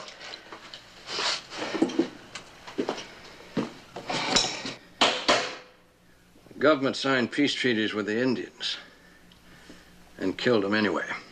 The law gave them land of their own and took it away from them. The law gave range to the cattlemen, then went back on its word and let the homesteaders come in. Now, you call that good? Or fair or honest? Doesn't sound like it. In the first place, there's so little law around here, nobody can depend on it anyway. So what happens? Every man has to be his own law. That's why they carry guns. Yeah, Mr. Hale said something like that, too. Yeah, well, there you are then. And I'll tell you something else. The law that is around here can't be trusted. It can't? Well, you take me, for instance. I was forced into being an outlaw by a man wearing a badge. You were? I lived in this little town. Just my mother and me. And this man, Joe Murphy was his name. He owned the bank and the store and the livery stable, most of the land around there. And you know why? Because he had cheated a lot of little people out of what was rightfully theirs. Now, the law didn't stop him, did it? No, sirree, it didn't. Because he had that sheriff right in his hip pocket. He had the whole town there. Till one day, he decided, along with everything else, he wanted my mother, too. Oh, he had a wife and a family of his own, but that didn't make any difference. So he insulted her, just the same. I made Murphy pay for it. He died for what he did to my mother. And you know, that sheriff was going to get me strung up for that. He stood by all those years and watched Joe Murphy cheat and steal and Even murder innocent people got in his way. But he was going to hang me. So I had to run away. I had to. But I'd learned something. I'd learned that the law is just as bad as anyone that goes against it. And worse in most cases. You never heard of Sam Spicer cheating or robbing any poor folks. Just the rich ones. And banks. Especially banks. You just know they got all that money by cheating innocent folks out of it in the first place. Now, you see what it means. Being an outlaw.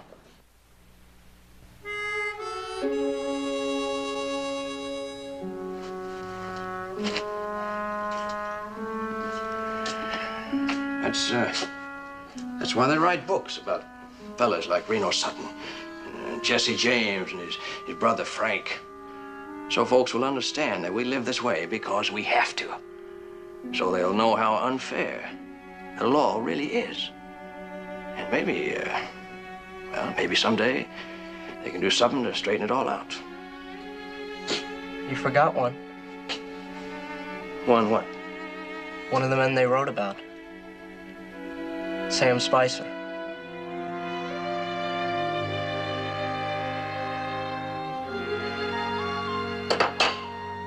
Here, dry yourself off. Partner.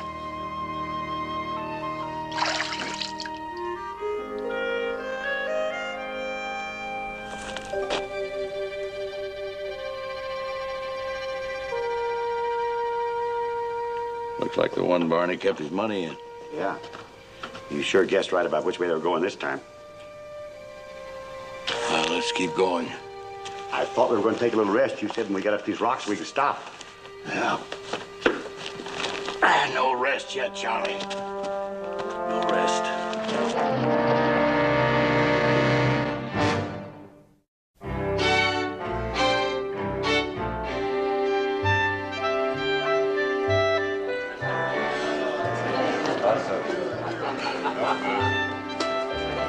How about one more, bartender?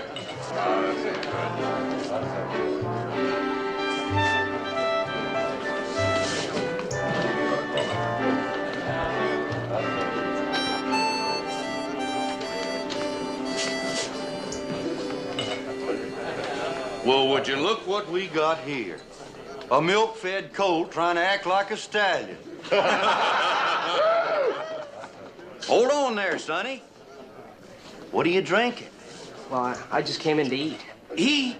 Well, this here's a drinking place. You come in here, you got a drink. Pour him one, boys. Leave it be, Sam. We're not far enough from Desert Springs just yet to go causing any attention. Well, ain't you gonna drink it? Let him alone. We ain't hurting him. He's with me. That's so. Who are you?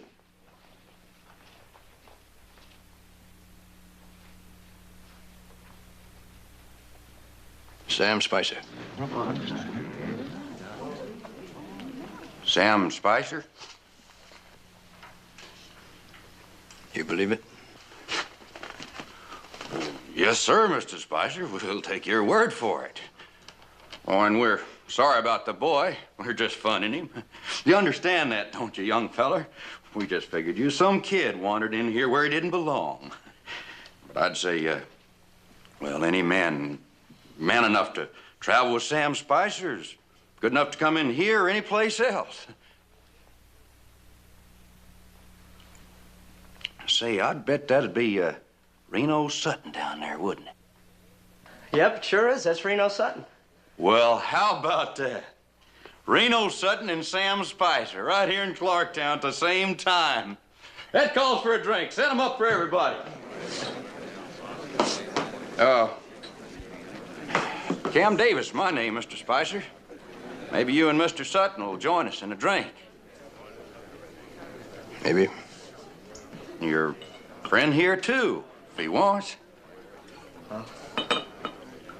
Well, sure, I'll have the same as Sam. What's your pleasure, Mr. Spicer? Milk.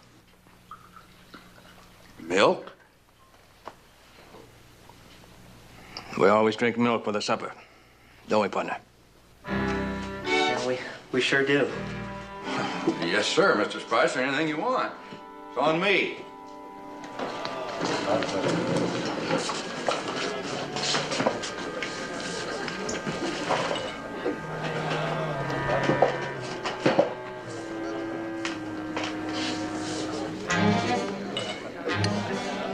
All right. So they know who we are. Try to blame every bank robbery in the country on us anyway. They've never been able to prove we were in the same area at the same time. You've just given them that proof. You've tied our names to this boy. That puts us in Desert Springs the day it happened. Why don't you quit picking on the boy? Leave him alone. Sure. So he can get us hung.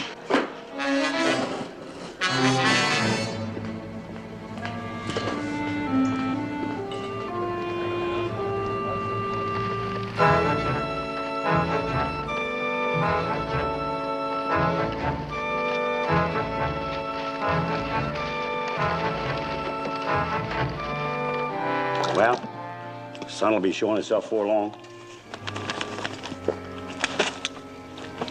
Yeah, they're as tired as we are. They'll still be asleep. Yeah. Let's go.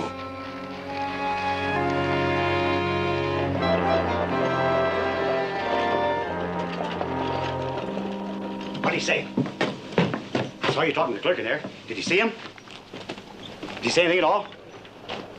What's wrong, Miss Chris? What's wrong? It's that boy. That's what's wrong. You mean Barney? They hurt him or something? Did they? Laughing, joking together, the clerk said. Spicer and the boy. Spicer called him partner. Partner? We've been wasting our time trying to save Barney's life. He's not their prisoner, he's their partner. They didn't have him tied up or nothing? Why should they tie up a friend? Oh, he couldn't be their friend. I don't know why not. He has plenty of reason to think nobody else is. Oh, all them things you said to him, he knew it was for his own good. You wait till we find him, he'll tell you that. We are going to find him, ain't we? Not here. Clerk said it was known all over town who they were, and he thinks that's why they left. They rented a room, but they checked out even before they used it early last night. They'll be clear out of the desert before we ever catch up with them this time. We'll have to ride day and night to do that. We're going to keep trying, ain't we? After all, you said, didn't you? There's more than one way to lose that boy, Charlie. Getting himself killed is only one. Maybe not the worst. It's going to be a long time before we get any sleep. Yeah. Oh, well, I'll just be jiggered. And I thought I was going to have to teach you how to shoot. I couldn't have done that better myself. You mean that, Sam? Wow, just how much better it could have been done, I'd like to know. That's one shot on the run. Where'd you learn that anyway? Well, when I was on my own, bullets cost too much to be wasting them, so I had to hit what I was shooting at the first time. Huh. Well, you just go fetch your rabbit and skin him while I go see how Dad's doing with the fire. Sure, Sam.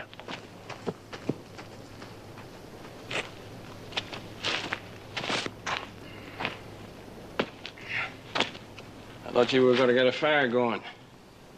I didn't know you were even thinking lately.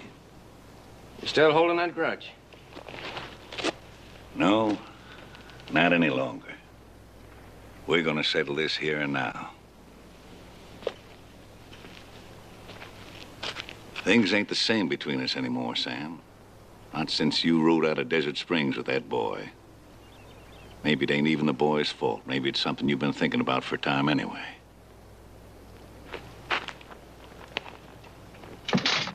You know I can still hold up my end of things. Maybe you're thinking the time when I can ain't far away. And it's time to put the old man on the shelf. I don't know. But I do know it ain't any good this way. Unless we pull together like a team in harness, we can't do nothing but tip over the wagon. We've had a good long run up to now, Sam. Our way's been better than anybody's. It's kept us in money and out of jail for 20 years. You've been like a son to me. I wouldn't want to see anything happen to that now. But that's for you to decide. You won't have to do nothing. You won't even have to watch. I'll take care of the boy myself. It'll all be over and done with in a minute. Nothing's going to happen to the boy.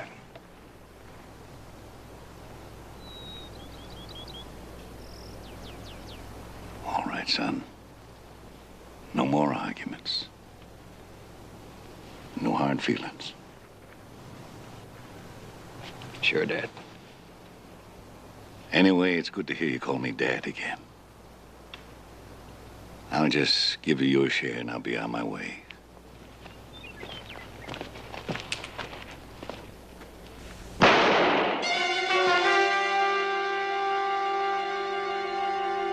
You're just too old.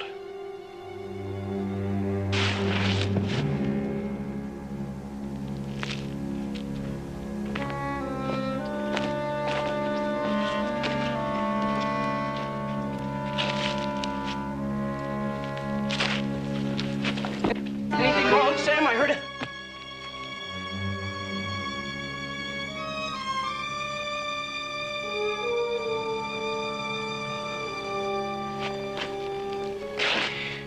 He wanted to kill you, partner. When I tried to stop him, he was going to shoot me. His old age must have slowed him down more than I realized. He never even cleared his holster here. I'm sorry, Sam.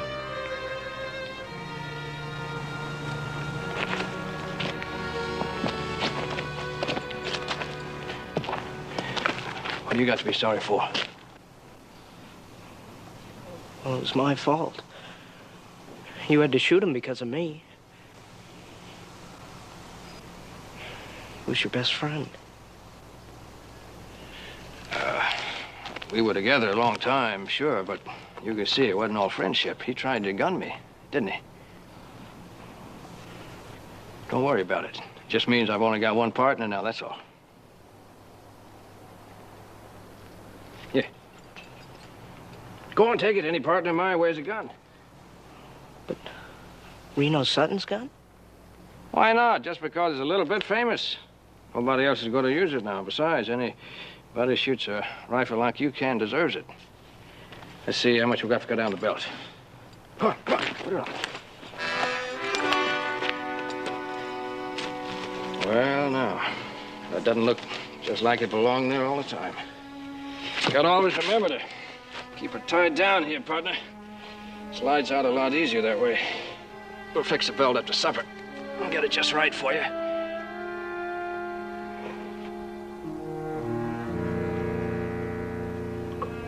Tell you what, you go bring along your rabbits. We're right on a ways. This is no place to be building a fire now anyway. Go on. Sure, Sam.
Hope you ain't figuring on using that gun just yet.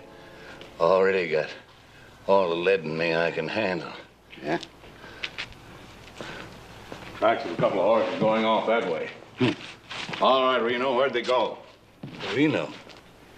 No use trying to deny it. We've been tracking you all the way from Desert Springs. Now, where did Spicer take that boy? Boy? Yeah. You ain't got no badge. It's the boy you came after, ain't it? Where is he? Who you's getting riled up, mister? I'm gonna tell you. I'm gonna tell you everything you want to know. And then some.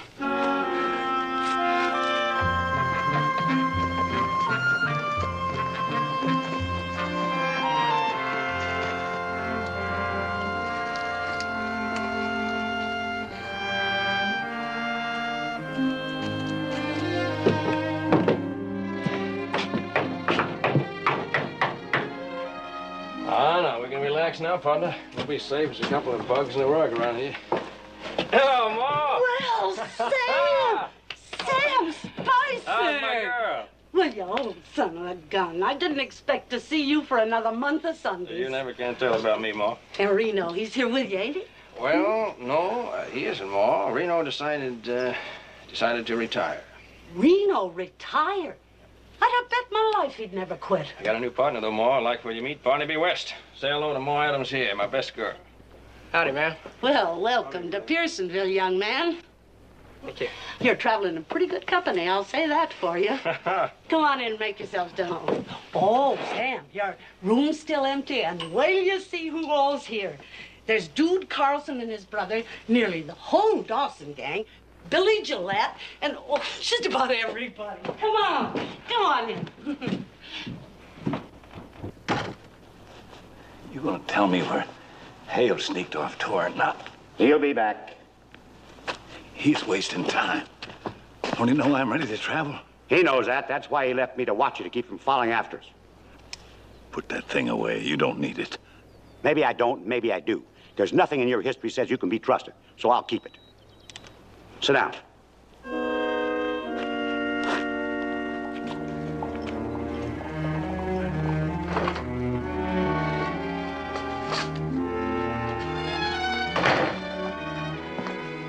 You the head man here? Yeah, what's on your mind? Reno Sutton and Sam Spicer. I know where they both are, and I know how to use one to get the other. Are you interested? You bet your life.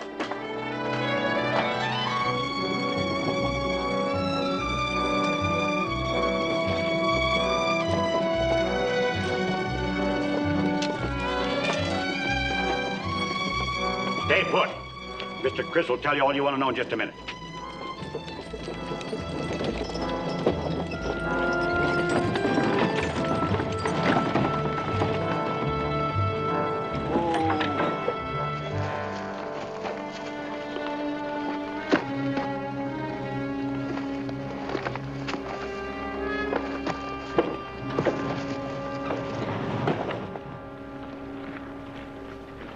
A few days ago, you gave me a choice, Reno.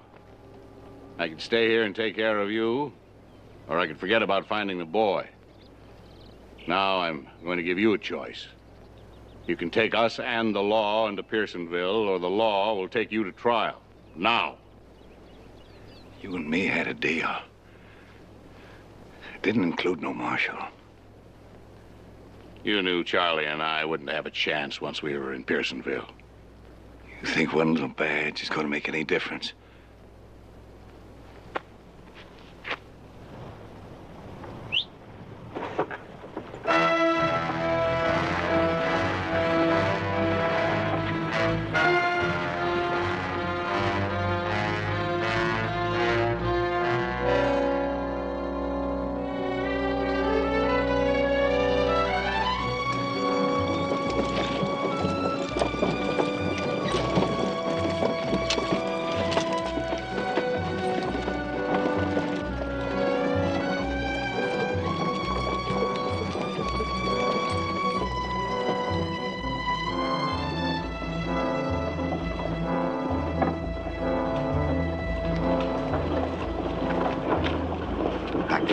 We were afraid to tell the sheriff about Barney for fear he'd get hurt.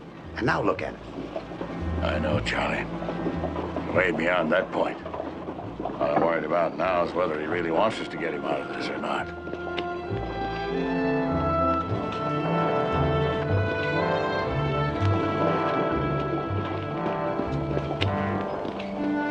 Whoa! Reno, what are we stopping for? One of the informers from town just spotted us. Just keep quiet, I'll handle it. By golly, I thought it was you, Reno. How's the boys, Tony?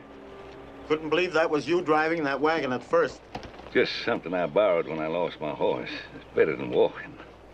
Well, I sure never expected to see you around here again. Nobody did. Oh? Why not? Sam told us about you. That's why not. Sam? Well, him and his new partner, some kid named Barney. What did Sam tell you about me? Something we had a hard time believing. Yeah? Well, who'd ever think old Reno Sutton would retire? Retire? Oh, well, I gotta take a rest sometime. Anyway, I just couldn't quit without saying goodbye to Max and some of the boys now, could I? Well, they'll sure be glad you did. And will they be surprised when I tell them you're here? What do you say we don't tell them? Let's just surprise them. Especially Sam. I don't want to miss the look on his face when he sees me. Whatever you say, Reno. Climb on up. You can ride in with me.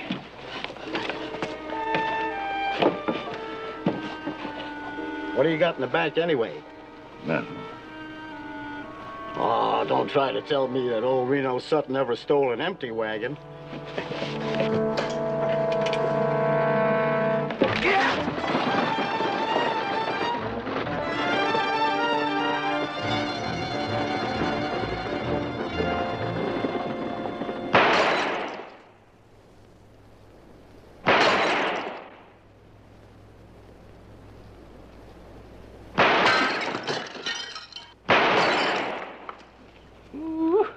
Sure got an eye, partner.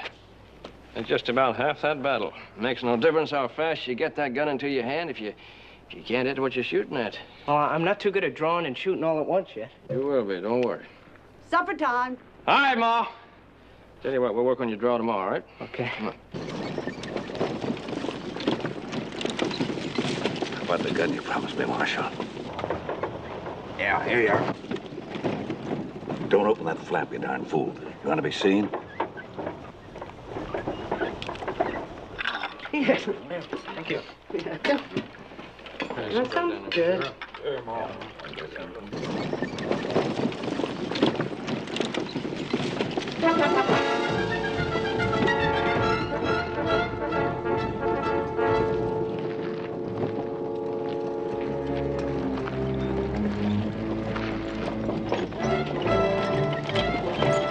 All right, now, when the wagon stops, everybody get out fast and spread out. If we're lucky, they won't spot us till we're in town. And you, as soon as the shooting starts, you lie down on the bed of this wagon and stay out of it.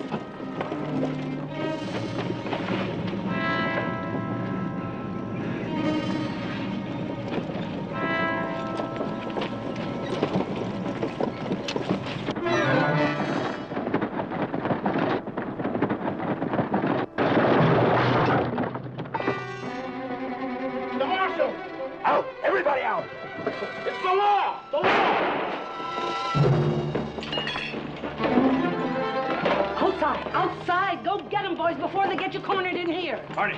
What? You all right here, partner.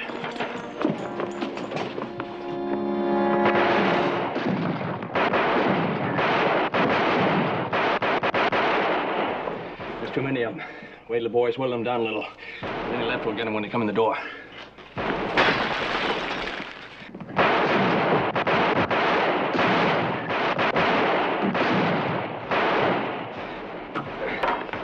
Work, boy. You got a gun, use it. Well, get up to that window.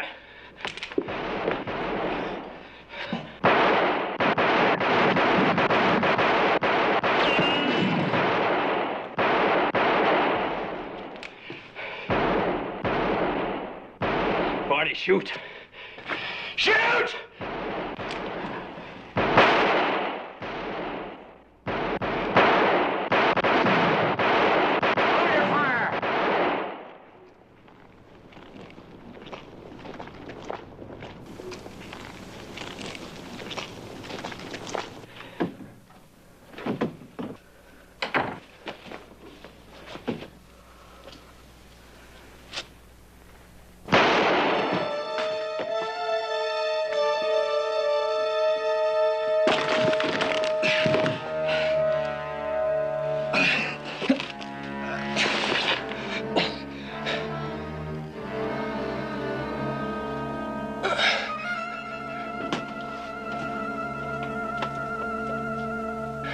Why didn't you stop him, partner? I couldn't, Sam. I'm sorry, I just couldn't. I I told you he didn't have the stuff. He ain't never gonna have it. He's an outsider.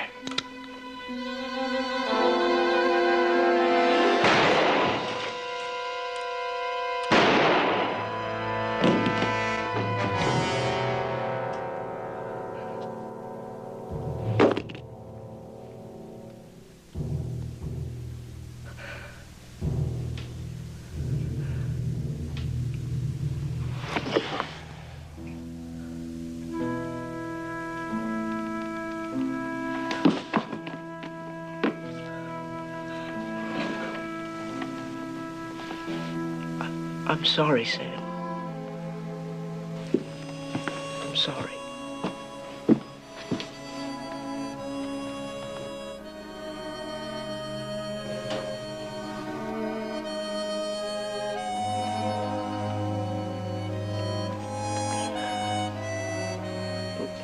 It was my fault he died. But he saved my life anyway. Why, Mr. Chris? Maybe because he thought he saw something in you that he might have been, but never was. Because he knew you were worth saving, and he wasn't. He was worth saving. He was my friend. He saved my life once before when Reno wanted to kill me. You mean when he shot him in the back?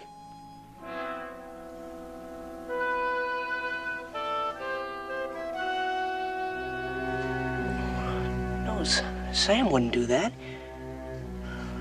Reno tried to shoot him first. He just defended himself. We were the ones who found Reno, Barney. There was only one wound on him, and that was in his back. That's right, son.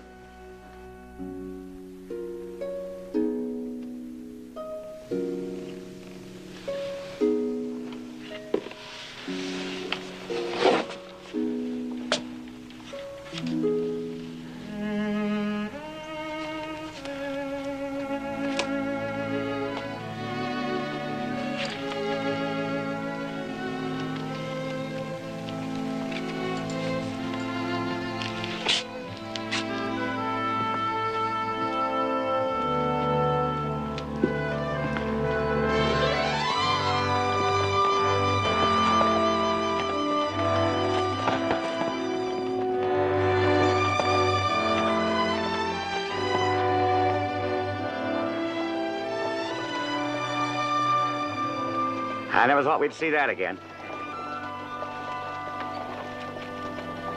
I said I'd give this to you when we got back to the train, Barney. Took a little longer than I figured. Hey, where'd you find that? I threw it. Money's all there. Count it if you want to.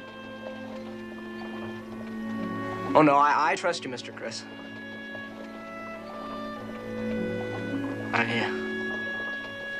I guess I never could have said that to Sam Spicer, could I? Well, gee, we shouldn't just be sitting here. I've got a lot of catching up to do. Those chores of mine must have really piled up by now. Come on.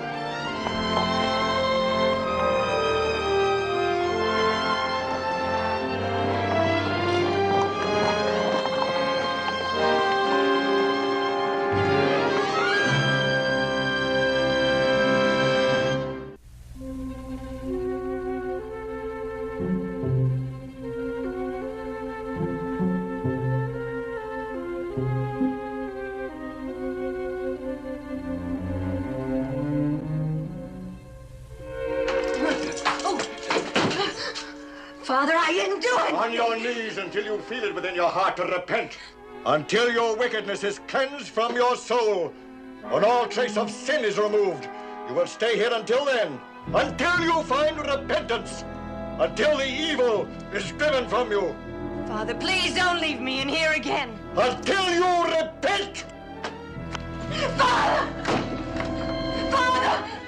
I repent!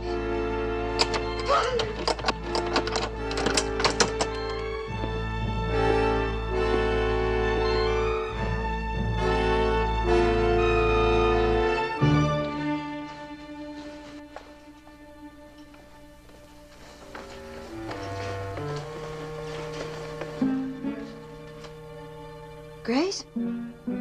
Grace, are you out there? Grace, I know you're out there. Help me. Grace, I know you're out there. Help me. Grace, help me. Myra, I can't. I can't, you know, Father. Grace, I didn't do anything. I went for a ride with Joel after the church social, a harmless ride. Grace, I didn't do anything.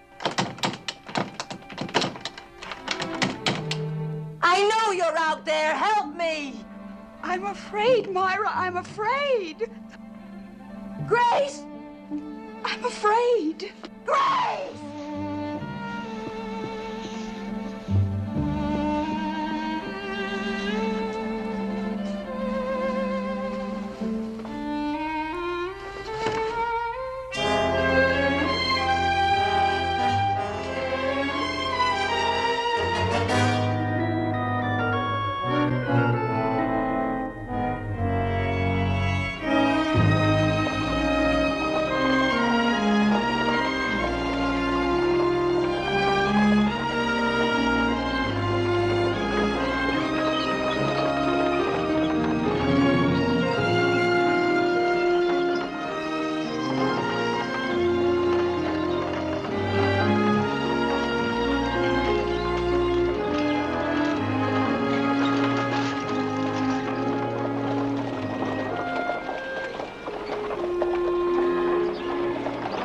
Never seen mountains before, Charlie.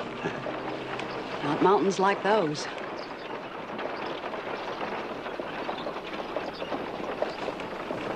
People miss so much living in one place all their years. Well, it ain't all as pretty as it looks from here, Miss Marshall. Them high mountain passes can get awfully bad in the winter. And beyond those mountains on the other side are some of the hottest deserts in the whole creation, too. Good and evil. They always seem to lie close together, don't they, Charlie? So they say.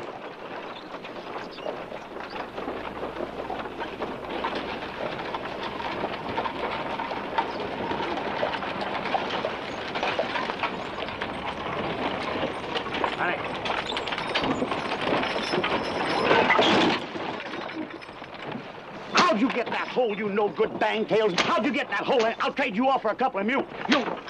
Oh, excuse me, Miss Marshall. Come on, nice horses, please. Pull it out for old Charlie, please, please, please. Get me out here. Come on. Help old Charlie out now. Come on, nice horses. Howdy, Miss Marshall. Mr. Wooster, do you think it'd be too much trouble to get your horses to move? You know, if you'd been watching where you're going, you wouldn't hit that chuck hole. You're holding up the rest of the outfit. Thank you, Mr. Hawks. I'd be very happy to. Would you go back and put your big shoulders against the rear end of my wagon and give a little shove, please? I'd be happy. Some of you men give me a hand here. Yeah. Come on, big dog. All right, Charlie, move him out! Come on, big dog. Yeah!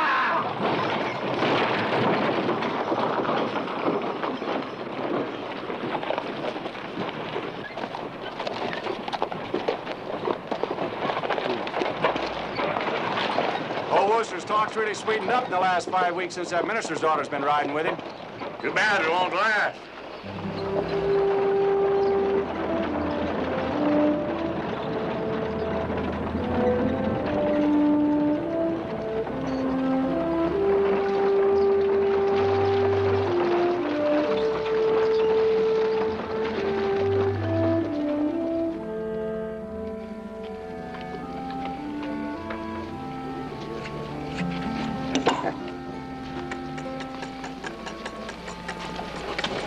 Cool back yet? Nope, not yet.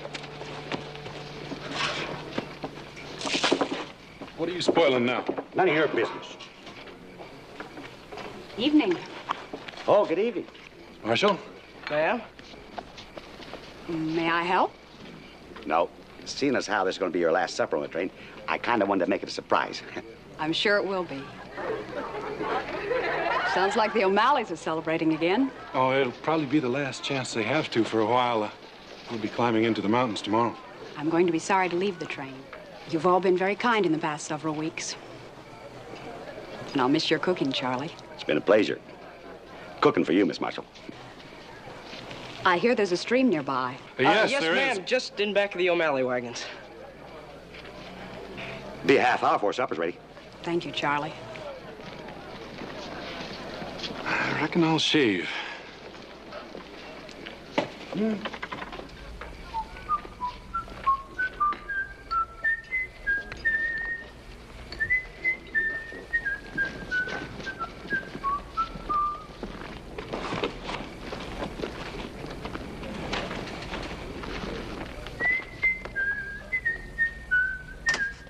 Smells pretty good, huh?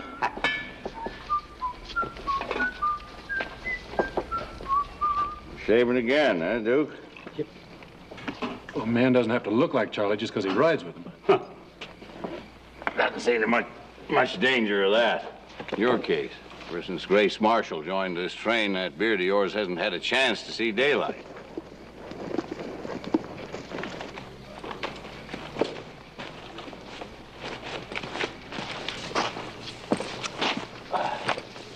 Miss Marshall's going for a walk. I think I'll shave before supper. I figured you would. Cleanest shaven bunch of hands I've ever had.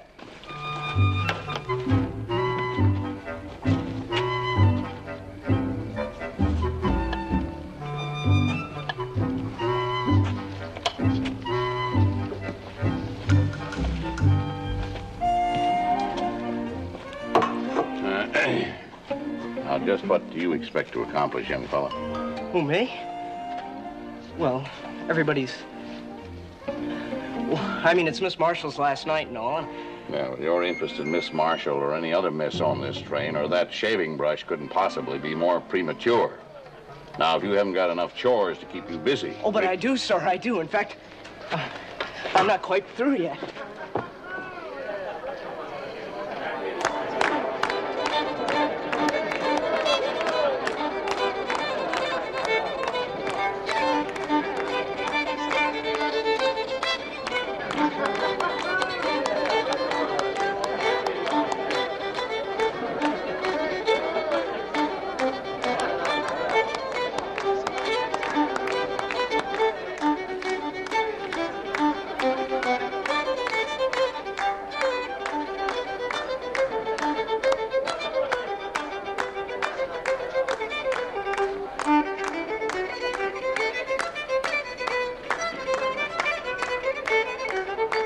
No good running from me, Irene.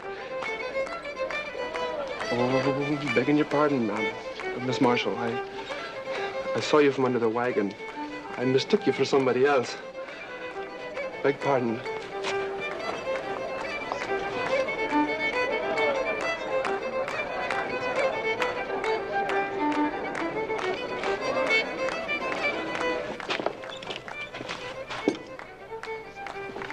Supper's ready, Miss Chris.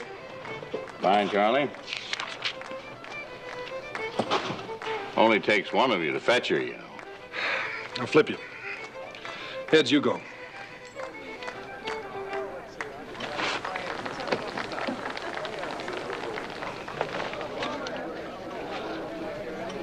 Heads I go.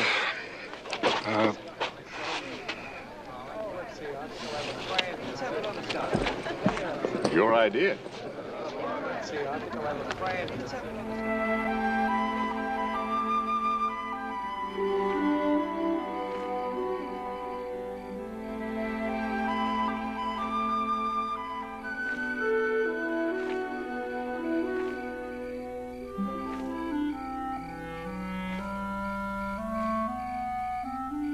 Grace. Coop. You walk softly. Habit, I reckon. Man stays alive a lot longer on the trail if he doesn't advertise it. Supper's ready. One of the O'Malleys told me you were down here. A wagon train's a world all its own, isn't it? A small world. Not as small or as narrow as mine was. Coop. Kiss me, Coop. Kiss me.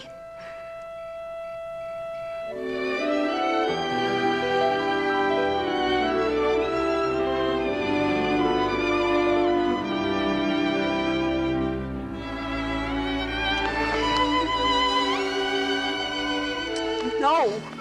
No. It's wrong. It's sinful. I'm sorry.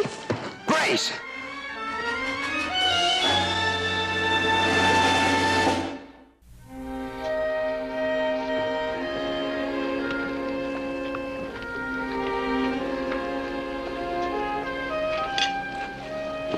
More coffee, anyone? Thank you, Marnie. I think I'll go to bed early. And I do have some packing to do. It was a wonderful dinner, Charlie. Thank you. I'll always remember it. Thank you. We'll be at the Fortune City cutoff about mid-morning, Grace. Coop will drive you. You know, that's a pretty tough mining town. If you didn't have a sister there, I wouldn't let you go. Thank you for all you've done for me, Mr. Hale. And I do appreciate your concern, but I'm sure I'll be all right. Good night. Night. Night, Miss Marshall. Honey. Real beautiful girl, ain't she? Wonder why she never married. She's a strange girl. I wonder what her sister's doing in Fortune City. She didn't tell me. Only that she was married to an army man. Why? Because I know the town. If I had a wife, I wouldn't take her there.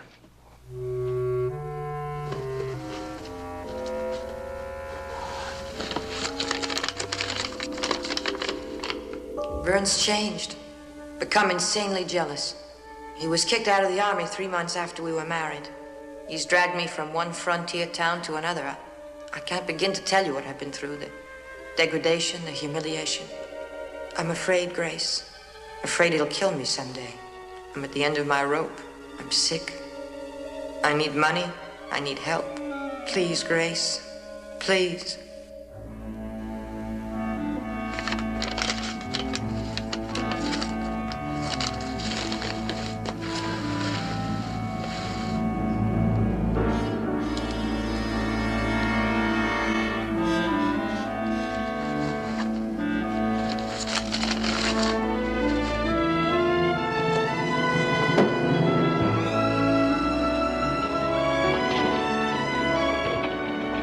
I don't want you to feel obligated. Obligated? Because of what? Because of what happened last night. I kissed a pretty girl, that's all. There's nothing wrong with that, is it? It was for me. I asked you to. I'd never kissed a man before.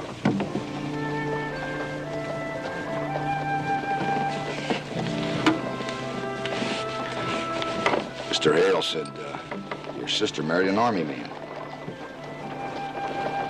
As far as I know, there's not an army post within 40 miles of Fortune City. Vern left the army 3 years ago. My sister's stranded there with him. I don't care what you think or how you feel. You can't leave me. I'm sick. I've got to have some money. I'm sorry, Myra. I am sick, Vern. Do you hear? I'm sick.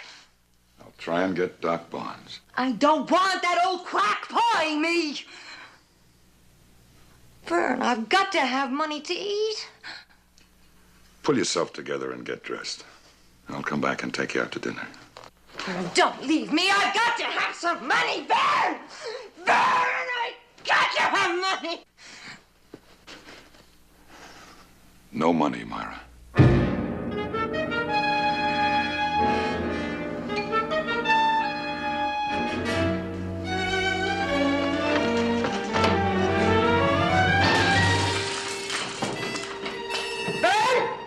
Vern, I'll get it. If I don't get it from you, I'll get it from someone, but I'll get it. Vern, do you hear me? Vern!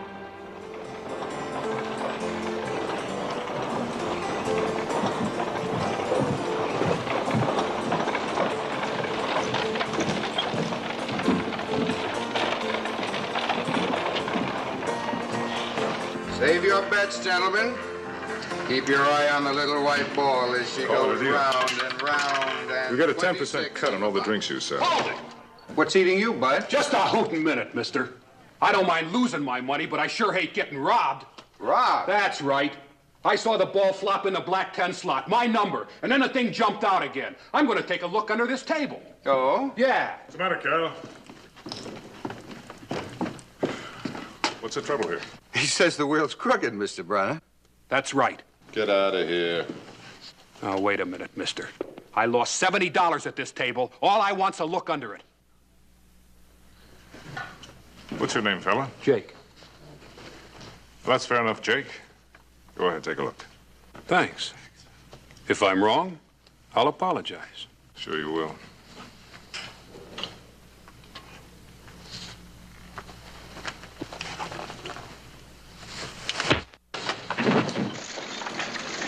I'll get you settled at the hotel, and then we'll find your sister. Wait. Oh. That's Vern, my sister's husband.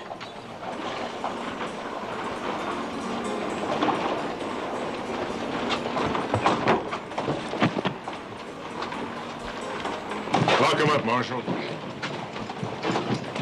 I tell you I was robbed!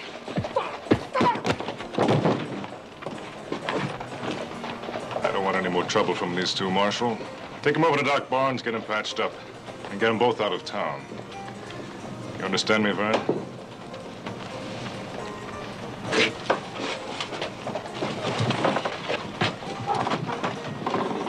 Show him where the doc's office is.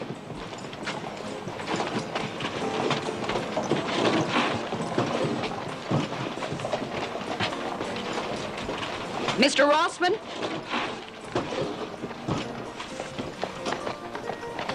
Grace?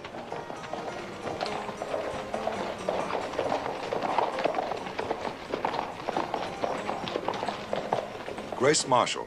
Where's Myra? Where is she, Vern? Grace, Myra isn't expecting any company. Let me tell her you're here. Shall I ask someone else? She's, in our room. It's over the saddle shop on Mountain Avenue. Will you take me there?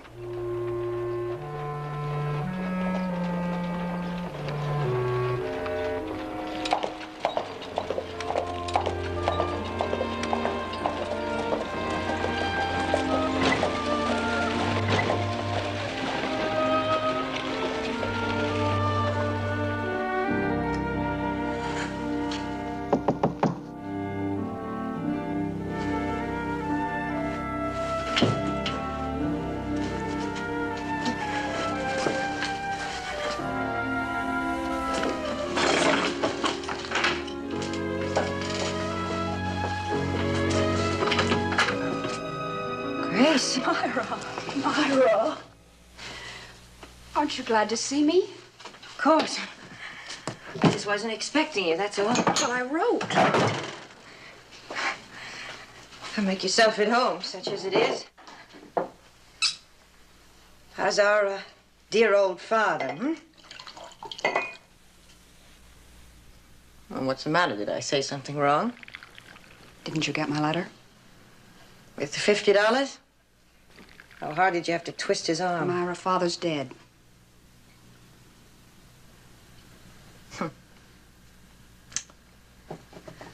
I guess I didn't read that far.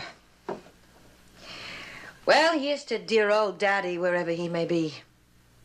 Oh, I forgot. You don't drink.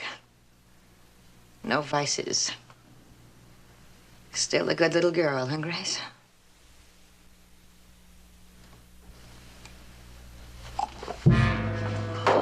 Grace! Grace, help me. I'm sick. I'll get a doctor. There must be one in town. No! He's a friend of Vern's. He's an old quack. He won't come. But you can't stay here like this if you're sick. Grace. Grace, I've got to have some money. Father must have left something, just something to help me straighten myself out. There wasn't much left after the funeral. That'll be enough. Grace, why don't you leave me alone for a while, huh? I know how I must look. I'll just clean up and put on a dress. I'll get a room in the hotel and wait for you there. You'll come, won't she? Yes, as soon as I can.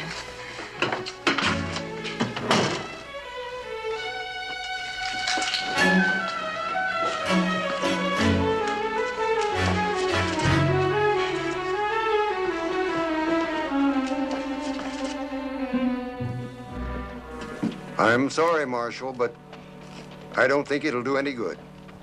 Not now. Frankly, I can't help your wife. I don't know any doctor who can. If I were you, I'd start thinking about myself for a change.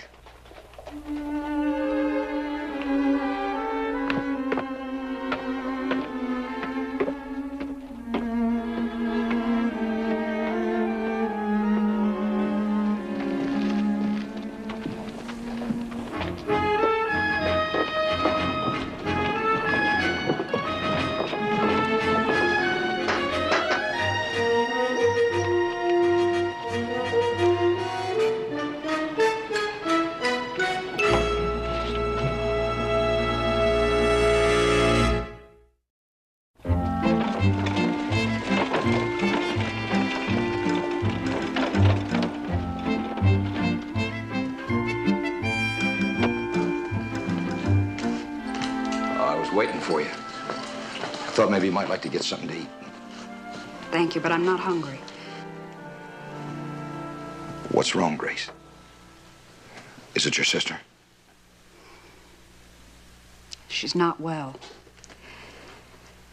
Coop, I know you're leaving in the morning. I want to leave with you, my sister, too. What about her husband? Vern? Saw him this afternoon, what kind of a man he is.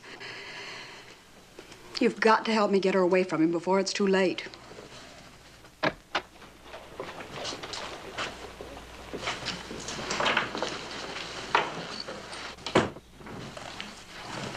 Grace, did you give Myra some money?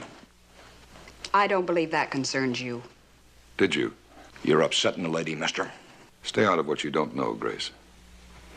Listen to me. You stay out of it too, mister. Please, Coop, no trouble. Leave Myra alone, Grace. I'll take care of her. The way you have been, Vern? Yes.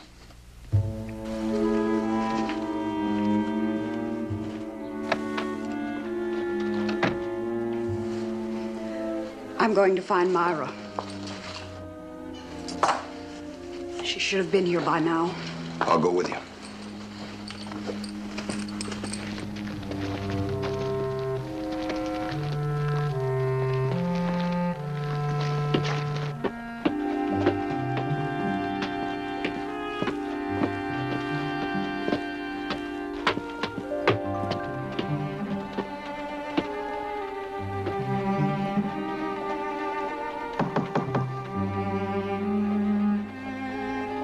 Myra?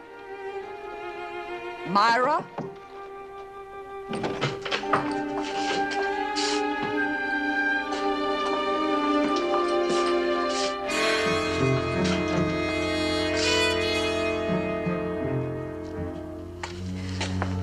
I left her here alone.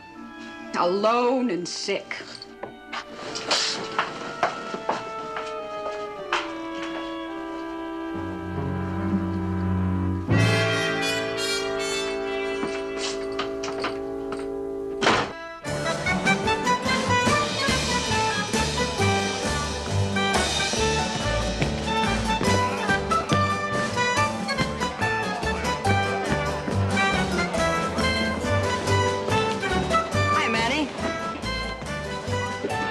Get a drink in this place? I heard you weren't feeling well. Come now, do I look sick, huh? Glad to see you back, Myra. Where's Cullen? Up in his office. Be coming down anytime. If you'll excuse me for saying so, miss, but this whiskey is not for a lady, it's bar whiskey. Mac, give us a nice cold bottle of imported French champagne, please.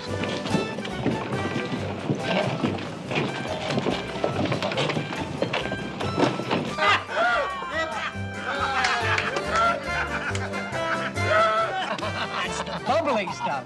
Nothing but the best for our girl. This would be much prettier filled with silver. Here's to the prettiest girl in the world. A toast to... Time to go home, Myra. Not yet, Vern. The fun's just starting.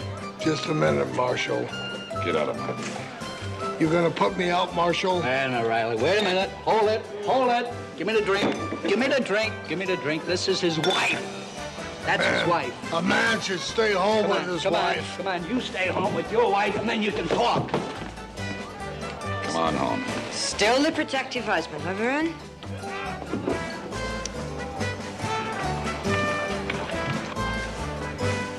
You'd be such a spoil sport. Stick around. You might even have some fun. Let's go home. No. I can't go home. I belong out here where there's laughter and voices and noise. Don't try and strangle me, Vern. Don't try and bottle me up. I'm not made that way. Your sister's out looking for you. Oh. Dear, saintly, frightened Grace. You like her. You would. You coming?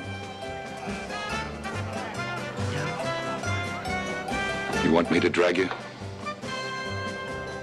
You? You wouldn't dare.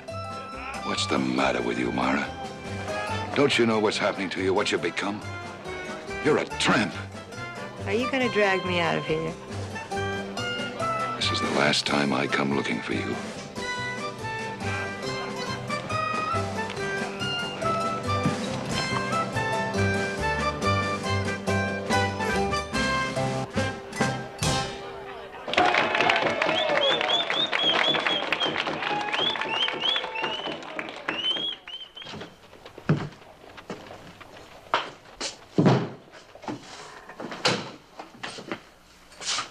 What do you want? Grace's sister? She wasn't home. I could have told you that. Then where is she? Why should I tell you? Because Grace is worried about her and wants to know where she is. What's Grace Marshall to you? Just a friend who asked me for some help, that's all. My name's Cooper Smith. I'm with the Hale wagon train. Grace came out here with us. Where is Grace now? I took her back to the hotel. She doesn't belong in a town like this. Well, you do her a favor, Smith. Take her back to the wagon train with you. Not without her sister.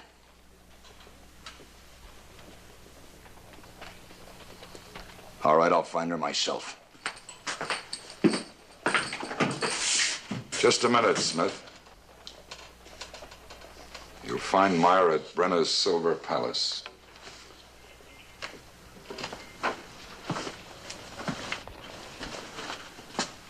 Maybe she'll go back with you.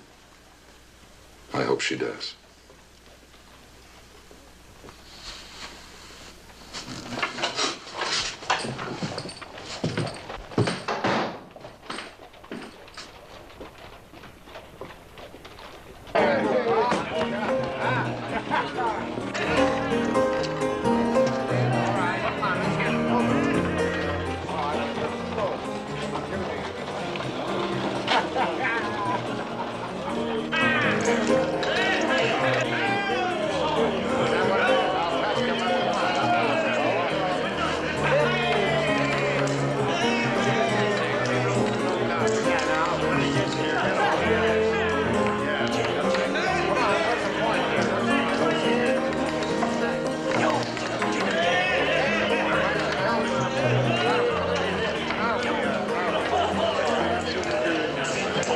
For a woman named Myra. She's the marshal's wife. That one. The one sitting at the small table. You sure? That's her.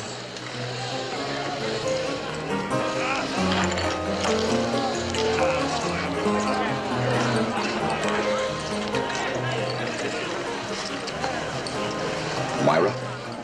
What do you want? Grace is waiting for you. Who are you? I'm a friend of her sister's. Come on, let's go. Take your hands off her. Like I said, mister, I'm a friend of her sister's. And she's waiting for us. Come on, let's go. I don't think you heard me. This is a private party. Colin, put that thing away. Take it easy.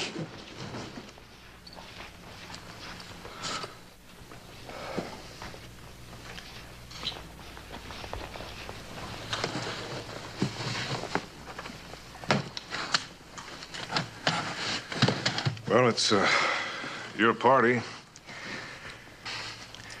Go ahead, take her, but don't come back. Either of you. May I? Leave it there.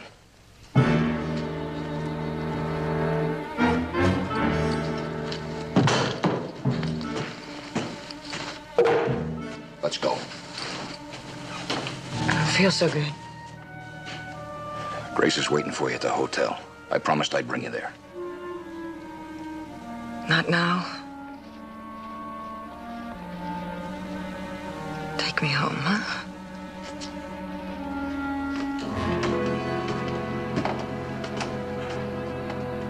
All right, I'll take you home. Come on.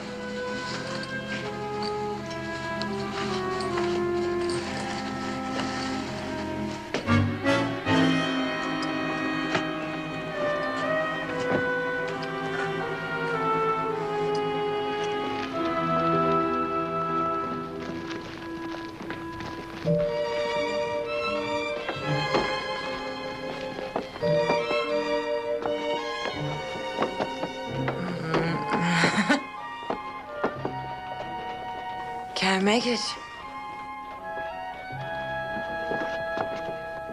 Carry me, hmm?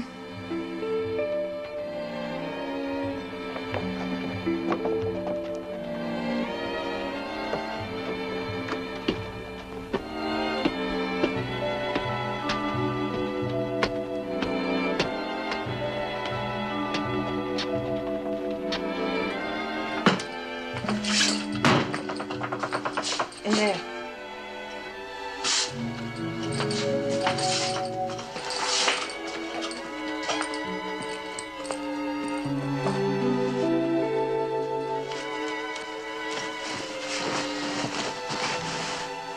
Don't go. You're Grace's friend, hmm? I didn't think. Not dear Grace. Oh, don't leave me. Stay here with me. I'll get your husband. No. No, stay with me. I don't feel so well. I'll see if I can get you a doctor. No! You're alone here. No, don't leave me alone here. I need someone! Don't leave me alone here. I need someone. I need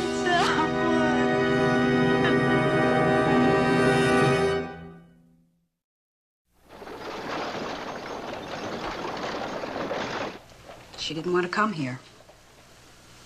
Why? Where was Myra when you found her? I want to know, Coop. Over at Brenner's. It's a gambling hall down the street. Was Vern with her? No. But he told me where to find her. Grace. How long has it been since you last saw your sister? 5 years. Not since the day she eloped with Vern.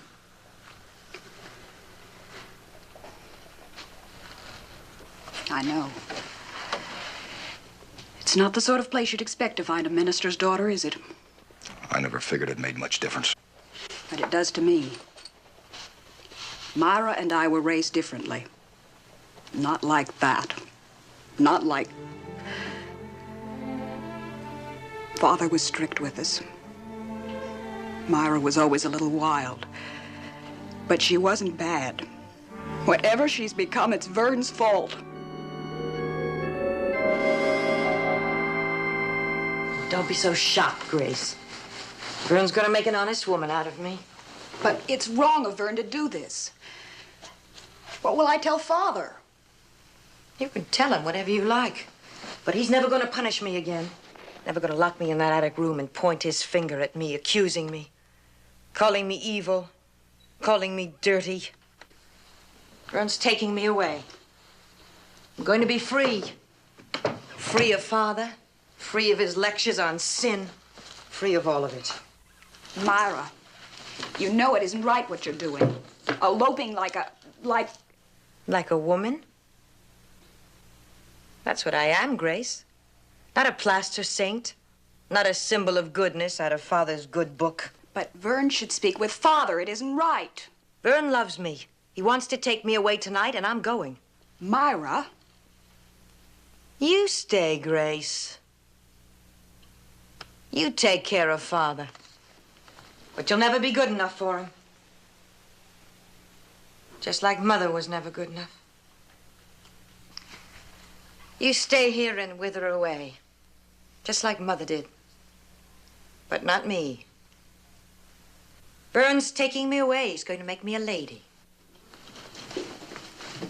The wife of an officer of the United States Army. Myra!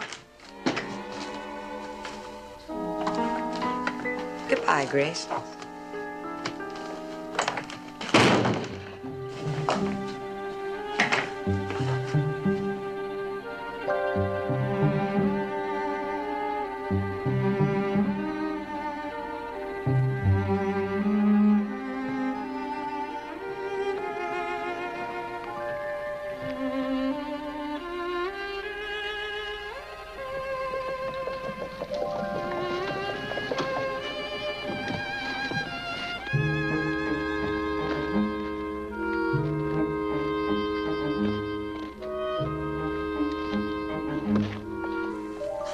She thought she was going to be happy, be free.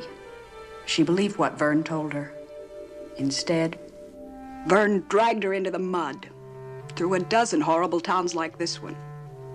Humiliated her, degraded her. I thought I could help by coming here, by just being with her. But I can't. Not alone. I need your help to take her away from him. Tonight? Yes, please.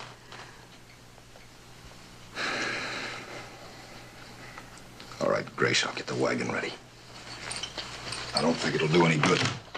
Why not? I don't think she'll go with you. Because of Vern? No. Because of you.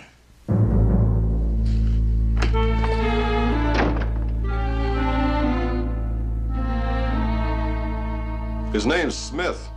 Cooper Smith. Works for a wagon train passing through south of town.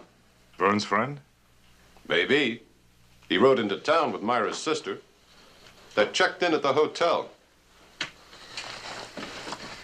Get Reno up here right away. I've got a job for him.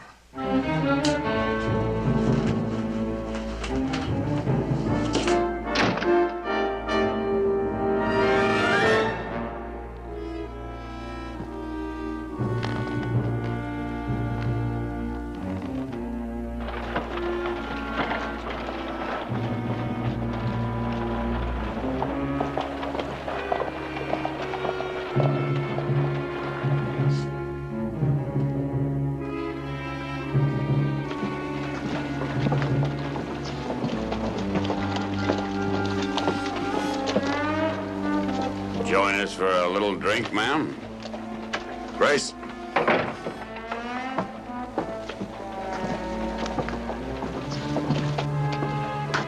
This is a rough town for a girl like you to be out alone. Too rough for me, Vern. But not for Myra. Not for your wife. Right now, I'm concerned about you. That's very kind of you. Don't fight me, Grace, not you. Just don't try to stop us, Vern. Stop you? I'm taking Myra with me tonight. We're going to California. She won't go with you. I don't believe that. Leave her alone, Grace. What's happened to Myra can't be changed now.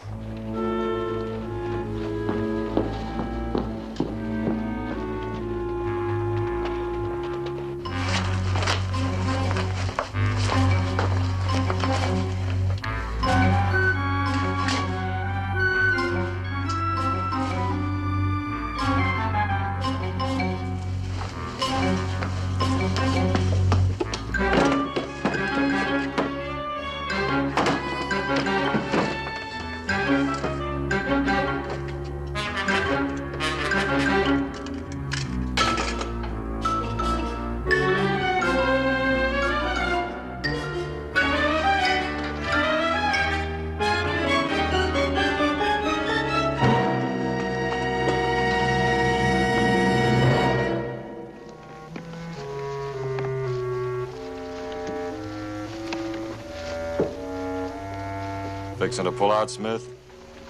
I was thinking on it. You ain't moving anywhere until you pay us $50. What for? Haven't you heard? City taxes. We're the tax collectors. Did Brenner send you? No one sends us, Smith. Just a job. Well, I don't want to argue with you. It's a city ordinance. I reckon I better pay. Let's quit fooling, Reno.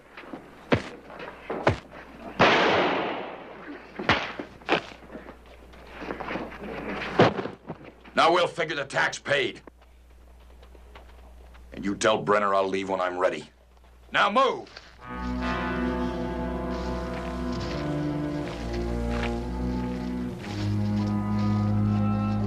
Boss don't want to see nobody. Oh, yes. Oh, wait a Let me minute. in to see him. Let me tell him. Let her in, Nick.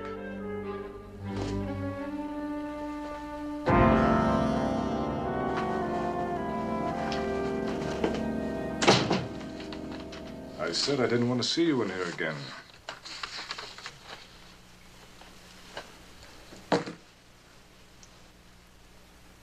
I need money. They're not worth a silver dollar. You gave them to me, remember? You came cheap, Myra. You didn't think so once? You taken a good look at yourself in the mirror lately? I'm busy. Colin. Please. For old time's sake. $30? What for? So you can blow it in Ling's back room? You took me there the first time. Come on, Myra. You were hooked on the stuff before you came here. Colin, please. Get out. I'll tell Vern, Colin. I'll tell Vern about us. Go ahead, tell Vern. But I don't like to be threatened, Myra. Not by you.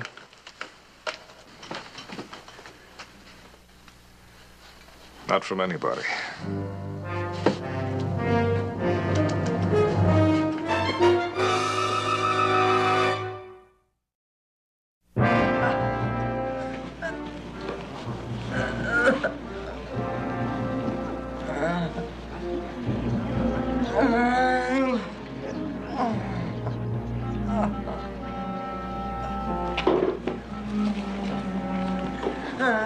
It's me, Myra. Who did it? Vern, take me home.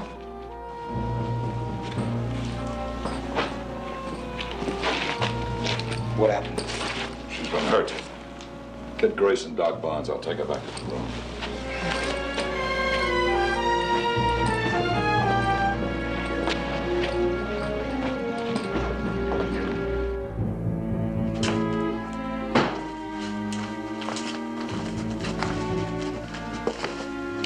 Vern.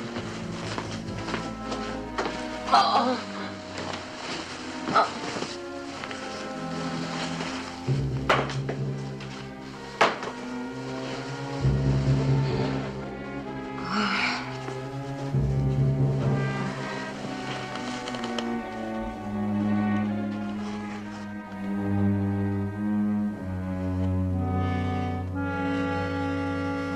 Who did this, Myra? Colin Brenner. Didn't want to tell you before about Colin and me. Didn't want to hurt you. Don't know why I did it. It's other times, it's other places. Something inside me driving me to hurt you. Hurt everybody.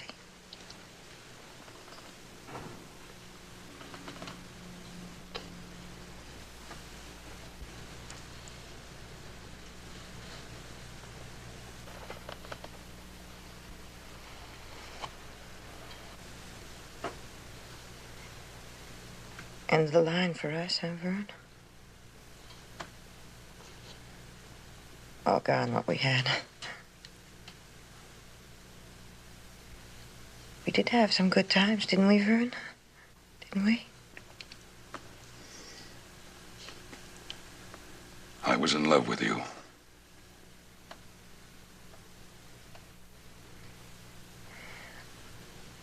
I tried, Vern.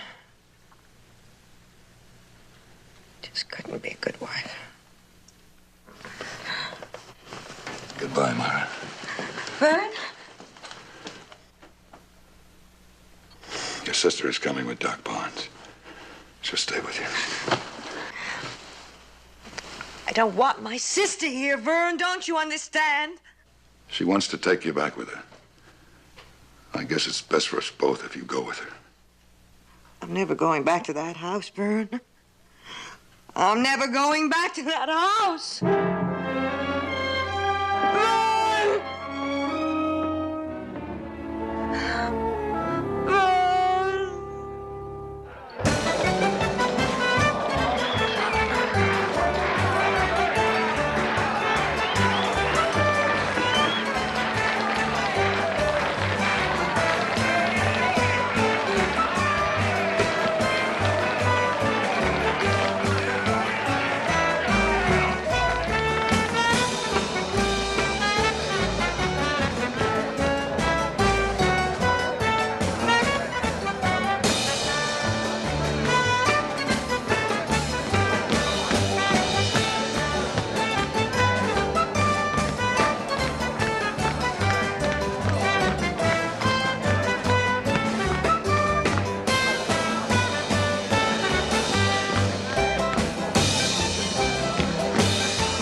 expecting you, Vern. Let me buy you a drink. No, thanks. I took Myra home. My wife, Brenna. Why? She came to my office and threatened me. She's come a lot of times, Vern. She told me. Your gun, Brenna. I'm taking you in. Me? You've come to arrest me?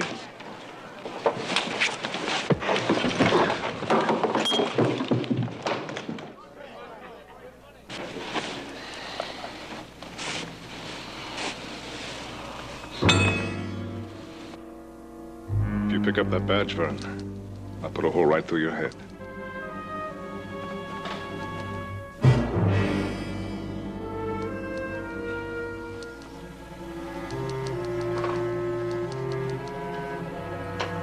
Hold it!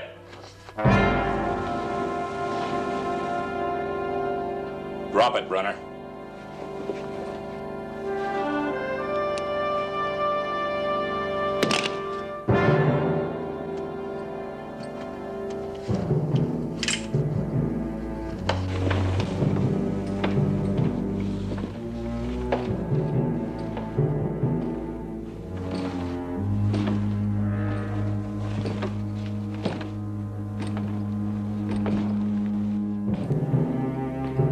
Go on, pull it.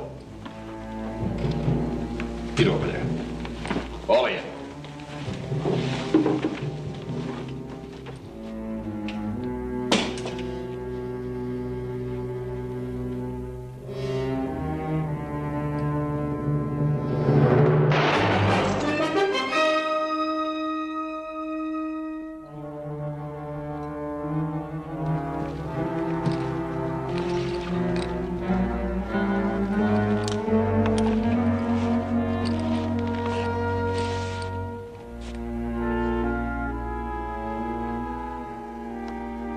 It's yours, Vern. Put it on.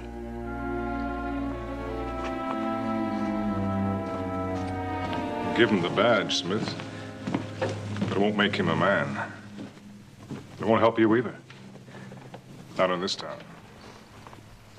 Your town, Brenner? My town. And if you don't have him out of it by morning, I'm going to kill you. We'll see.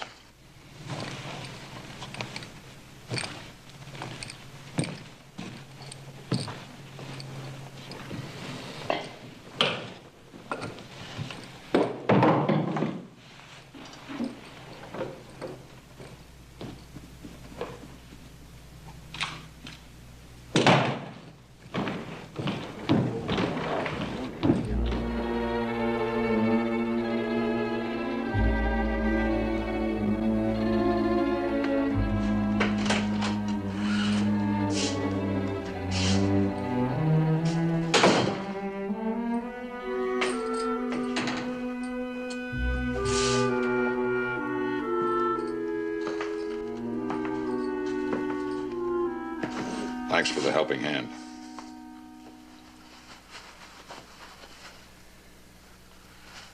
You forgot something. Takes a good man to wear it in a town like this. Brenna's man. You don't have to be anybody's man. Once, maybe a long time ago, I... Take Grace out of here, Coop. Tonight.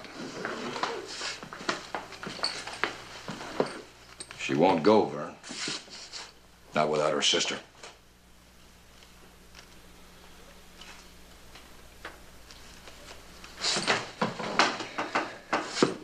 Why did you stay with Myra for 5 years? I know what your wife is like. I took her out of Brenner's. Grace still thinks you're the cause of Myra being the way she is. And you don't? Grace told me a little bit about her father. About the way she and Myra were raised. Grace is... Yeah, she's still afraid of being a woman. And Myra? I think she went the other way. It was the only way she could get back at her father.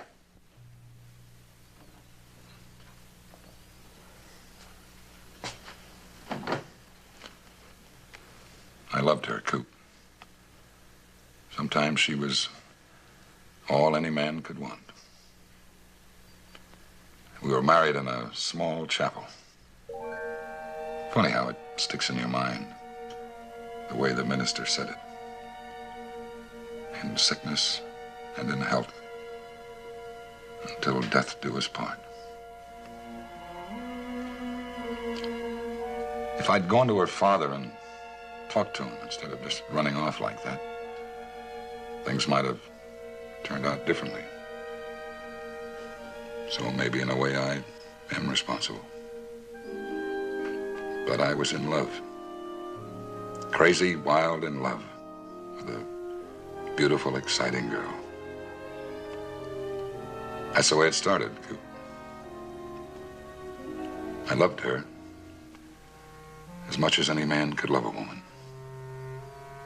Maybe I don't love her now. I don't know anymore. But she's still my wife, and I can't just leave her here. I can't run away and forget her.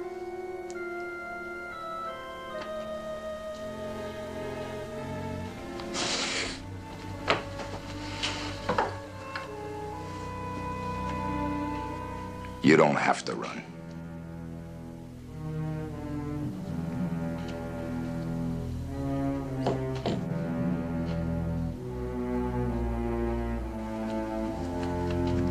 I'll see you in the morning.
How is she? She's sleeping.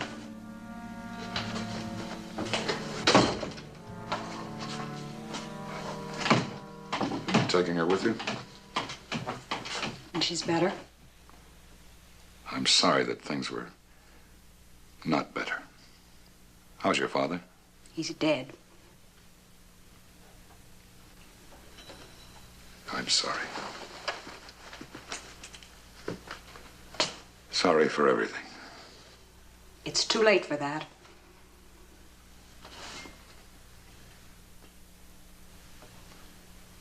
I always wanted to go back someday and hear one of your father's sermons. But as it turned out, Myra never seemed to be able to make it. Don't you talk about Myra after what you've done to her. You came here to kill me. Go ahead. I should kill you. I should. But I can't.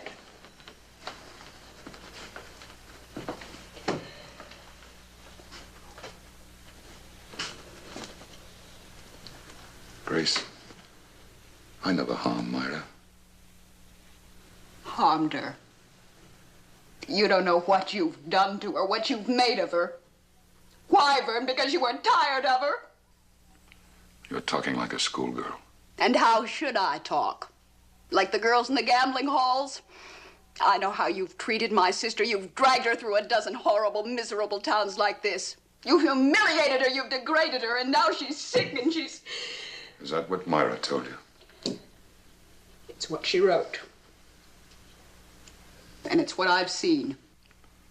Yes, you've seen a sick girl, Grace. But it isn't anything that you or I or even a doctor can cure. I'll take care of her.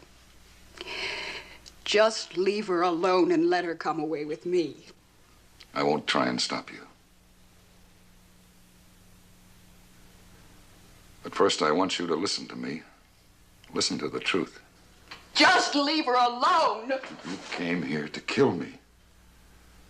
Now listen to me. The night that I took Myra away from you and your father, running away, that wasn't my idea. No matter what you think, I had a proper upbringing, too. I knew I was eloping with a minister's daughter.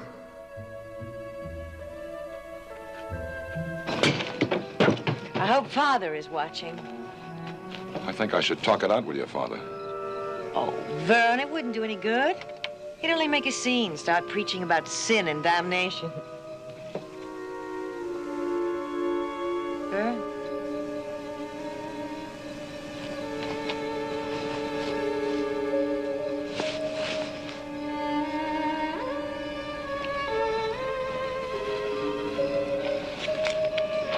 It was just the way Myra planned it. Our marriage started with a lie. I listened to her and I believed her.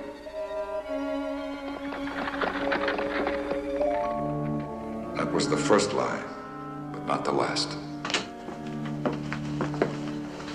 Oh, Vern. He didn't mean it. Just don't say anything, Myra, not now. I'm the one who should be upset, not you. If you just don't believe that what he said is true, then it doesn't matter. I don't mind. Vern?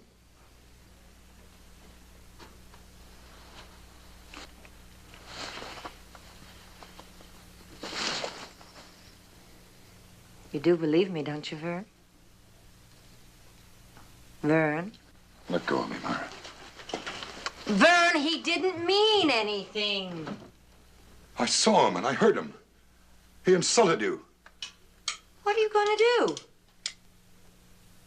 I'm going to give the man a chance to take it back. Then Vern, he isn't worth it. Now, we've got a whole lifetime ahead of us. What do we care what anybody says? What anybody thinks? Myra, you're my wife. I'll ask you once again. What he said, that isn't true, is it? Vern, you can't believe that I... Then he insulted you. I'll have to kill him.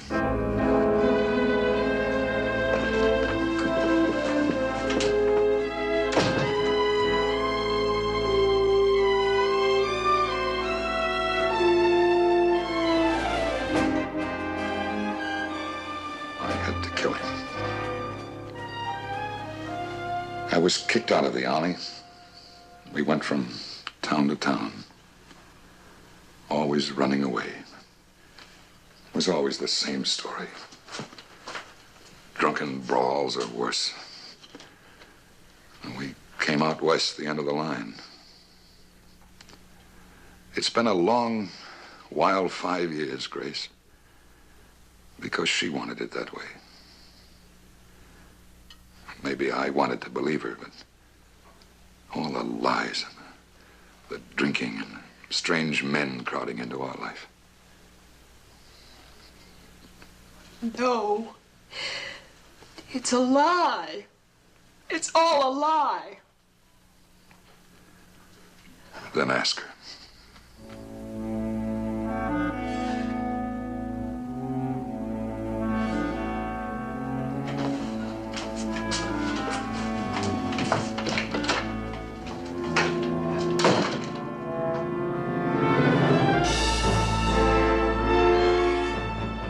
Repent.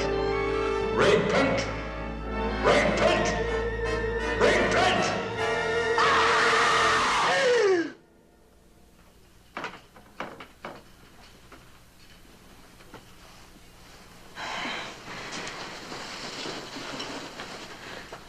Time is it? Early morning. You should have gone back to the hotel, gotten some sleep. I went out. I went to kill Vern. Kill Vern? Why? What did he ever do to you? It was what I thought he did to you. The letter you wrote to me. It was all a lie, wasn't it, Myra? Wasn't it? Would you and Father have preferred the truth? I needed money. Vern wouldn't give it to me. So you lied to get it. Lie? I do more than that. I beg. I cheat. Yes, I'd even steal. Don't you know? Didn't Vern tell you? I've been taking dope, dear sister. Opium for almost a year. Now, will you get out of here? Myra, please! I don't want your help now! You're too late! All those years when Father locked me in the attic, that's when I needed your help. But you were afraid. You're always afraid! Myra, I wanted to help. I want to help now. Maybe if you prayed. Prayed? I don't know what that means. I grew up in my father's house, in the shadow of his church, and I don't know what that means. God to me is my father standing in that attic doorway, pointing his finger at me, accusing me, condemning me. That's what God is. I don't know how to pray. Myra. Oh, no. I don't want your pity. And I don't want your help. Now, will you get out of here?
Oh, dear Lord, help me.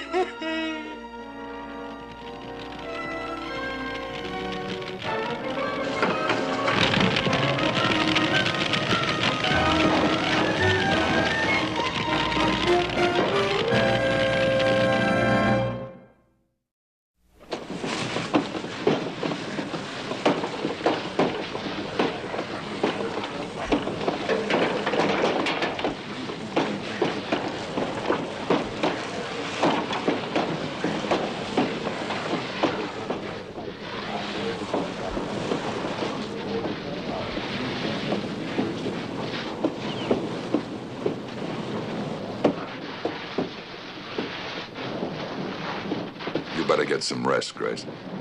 I'll take care of Myra.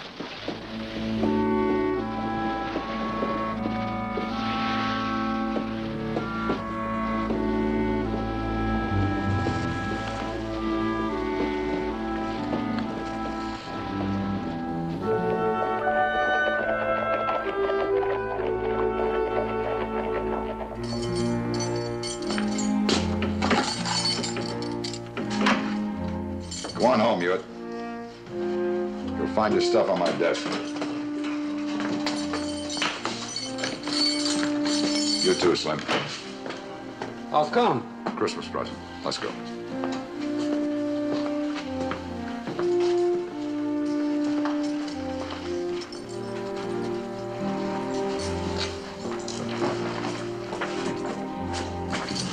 Why, Marshal? I'm closing shop.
Should have taken her out of here. She didn't want to go.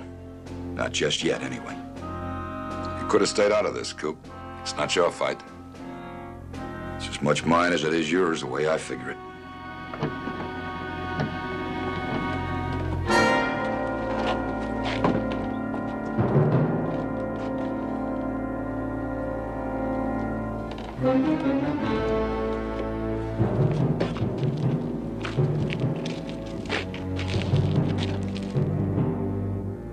I like the odds. 2 against 4? Why not? I figure it's about even.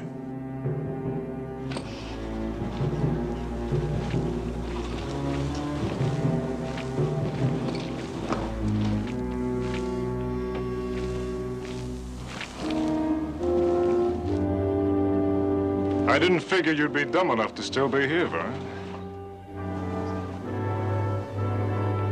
I've quit running. I'm kind of glad you stayed too, Smith. I owe you something.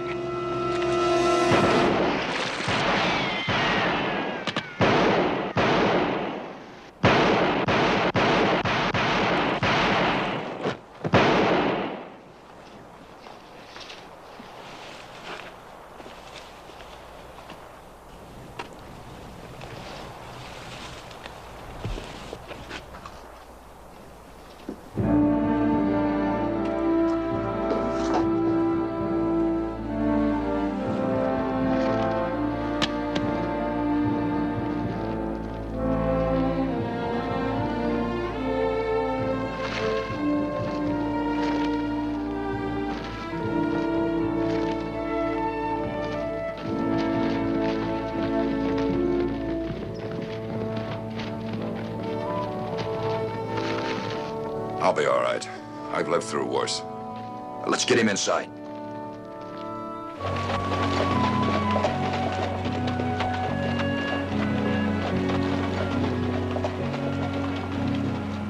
I'm sorry for what we've done to you, Vern.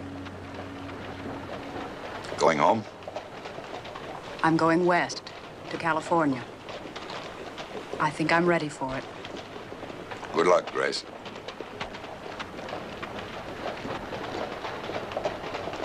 Well, I'll be seeing you, Vern.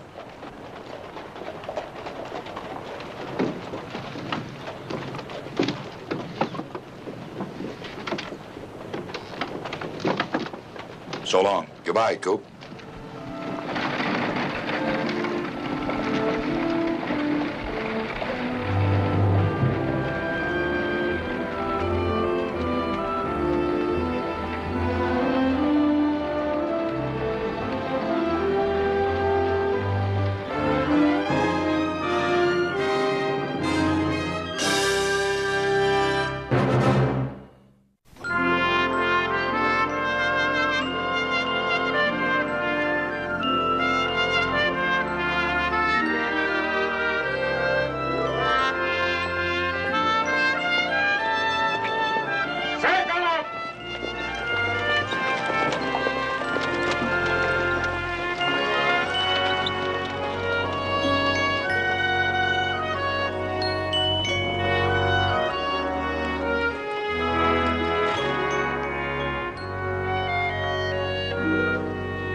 Well, you know what to say, Coop.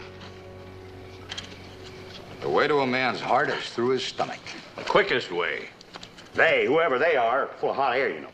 What's the matter, Charles? Are you jealous? Jealous. Listen, Hawks, if you're fixing to say something about my cooking, you better not. Or I'll show you the shortest way to a man's heart. With that. Stop. You know, in my day, the invitation to a dinner was as good as having a ring in your nose. Oh, yeah? Well, I even heard that in the old days they used to bundle to keep warm. That was before my time. Well, nowadays having a meal with a family doesn't mean a thing. Do you think so? Don't worry, Charlie. You can always cook for me, you know.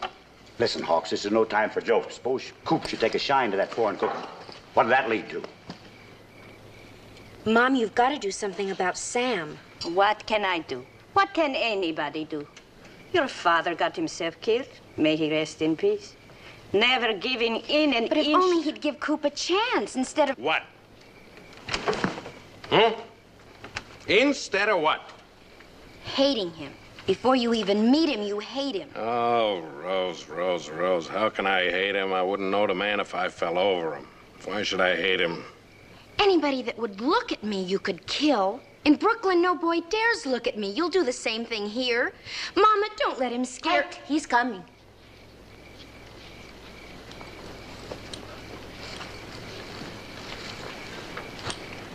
Hello, Rose.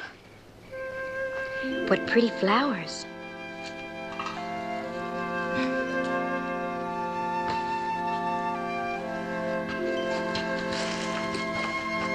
Evening, Mrs. Pulaski.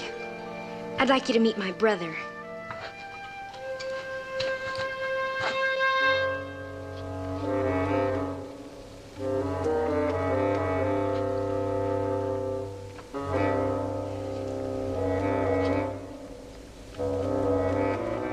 You've met before? I think we ran into each other. Hell's Kitchen. Isn't that what they call a waterfront in Brooklyn? Yeah. You ever been to Hell's Kitchen? Yeah, once. You, sure we met before?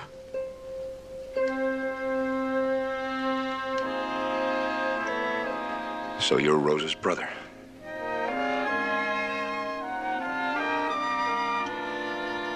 I'm pleased to meet you.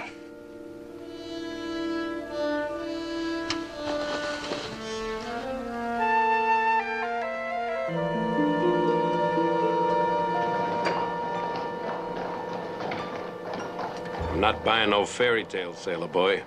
This cookie better have a bundle. Why should I lie to you? He's just another passenger. It's not like he's my brother or something. He cleaned me out of 3 months' pay in a crap game. So I figured if I can make an honest buck putting a finger on him, I got it coming to me. You better be figuring right, or you're gonna have something else coming, huh?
I gotta admit it, Louis. You sure give a close one.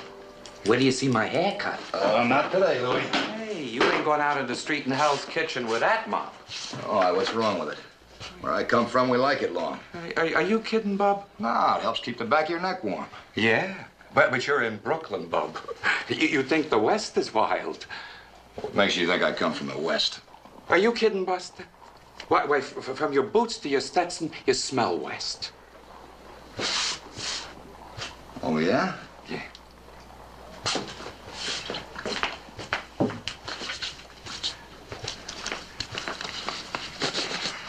How's that, better? Oh, yeah. Hey, you know something? You look like a regular guy. Would you not be offended at some free advice? That's just what I need, Louis, some advice. How do I get to 3rd and Pitkin Avenue? 3rd and Pitkin Avenue? 3rd and Pitkin Avenue. Well, for you, that way. Go up, tracks, turn left, that's 3rd. Pitkin's 3 blocks. Right. Oh, no, turn left. With that outfit, you turn right. You'd wish you got yourself a haircut. Well, I'll tell you what I'll do, Louis. I'll make you a deal. The next time I'm in Hell's Kitchen, I won't let anybody else cut my hair but you. Oh, thanks. Thanks, Louis. Oh, thanks. Take it easy.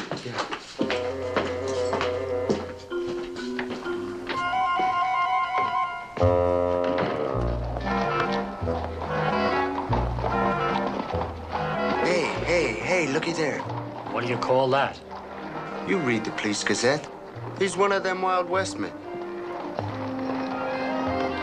You reckon he's one of them 2-gun killers? Reckon not. He ain't got no guns. Yeah, and he don't look tough as nails either. Hey, what do you think, Mike? We may not get another chance to find out. Look at that pretty hair. He even smells sweet. You for real, partner? Hey, I'm asking you a question.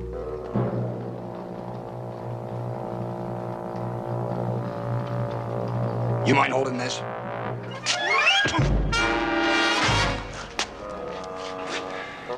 Any questions? No. May I have my hat? Nice, ain't it? It's spanking new. Ain't it nice? Yeah.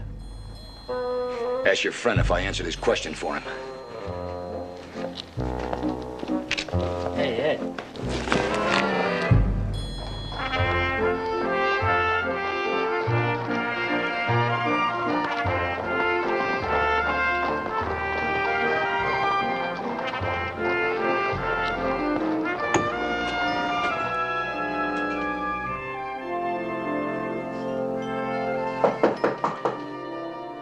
Who's there?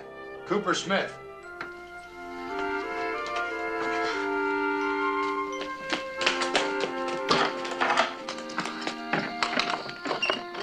Hi, Coop.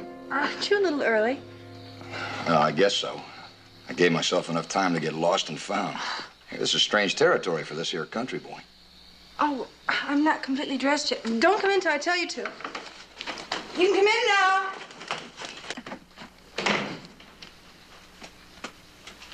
Oh, just give me a minute, Coop. You ever go calling on a girl yet that's been ready? Been a long time since I took a girl out. Oh, poor Coop. Bet you began to feel like that boat would never come into port. Hey, Coop. Will you be a sweetheart and light the lamp in here for me? Sure. Don't hate that old tub, Coopy. I mean, if you hadn't been getting off at just that very minute, you and me would never have met. How about that? Now, I guess there's a reason for everything. You live here with a girlfriend? Mm-hmm. How did you know? I saw her name on a mailbox. Ah. She out for the evening? Guess so. Oh, she's a real goer. You know what I mean? You can't hardly keep track of her. Hey, if you got time, you'll meet her. You didn't mean it when you told me you'd only be in Brooklyn a couple of days, did you? Not even a couple of days. Tonight. And I've had Brooklyn. Maybe, honey, Brooklyn will have had you. Where's the fire? Well, in me, I guess. I got a chance to work on a wagon train, if I don't let any grass grow under my feet. Where does it go, this train? Out west. West of what? Just way out west. Oh, it sounds ducky. Yeah. Ducky.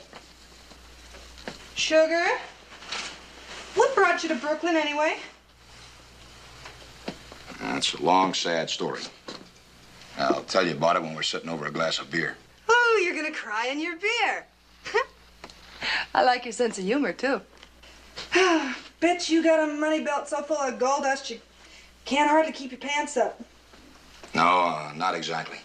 No? Well, if you didn't find a gold mine, what you in such an all-fired hurry to get back out west for? It's hard to say. And gets a taste of something.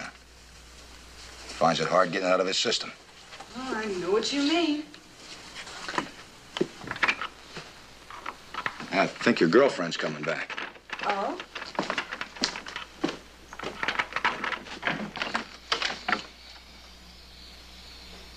Who are you? Who are you? What, are you some kind of a smart guy? You better save your breath. You're gonna need it for explanations. Polly! Oh, my husband!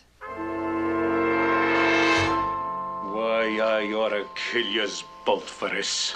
You better put that away, mister, before somebody gets hurt. What, do you think you're just gonna walk out of here, huh? Hello, goodbye? That's my wife I caught you with. Come on, who do you think you're kidding with that routine? What do you take me for? A dead pigeon unless you start talking. There ain't no law that'll blame me for shooting a wife stealer, you know.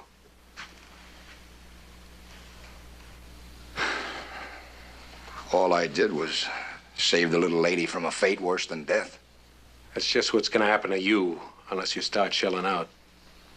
You're looking for a payoff, you're making a mistake. You're picking a bare tree. Oh, listen, mister. I'm burning up. It's gonna take hard cash to cool me off, you understand? Unless you want to get out of here feet first, you better start digging.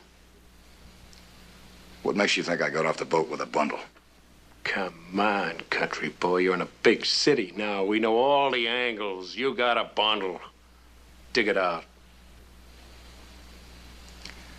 Well, I'm sorry to disappoint you, but you framed the wrong pigeon. Go on, look for yourself.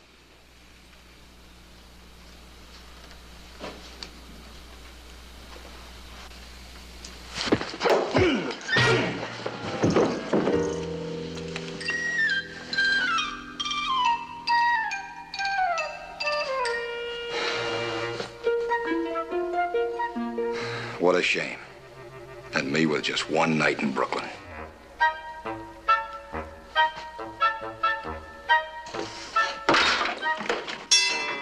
Hey!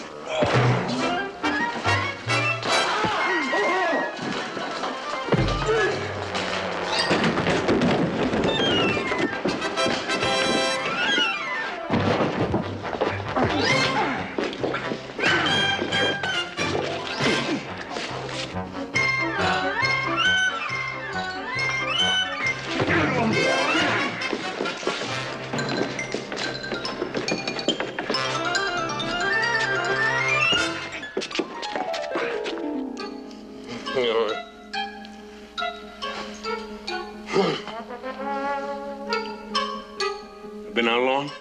No. Oh, my husband.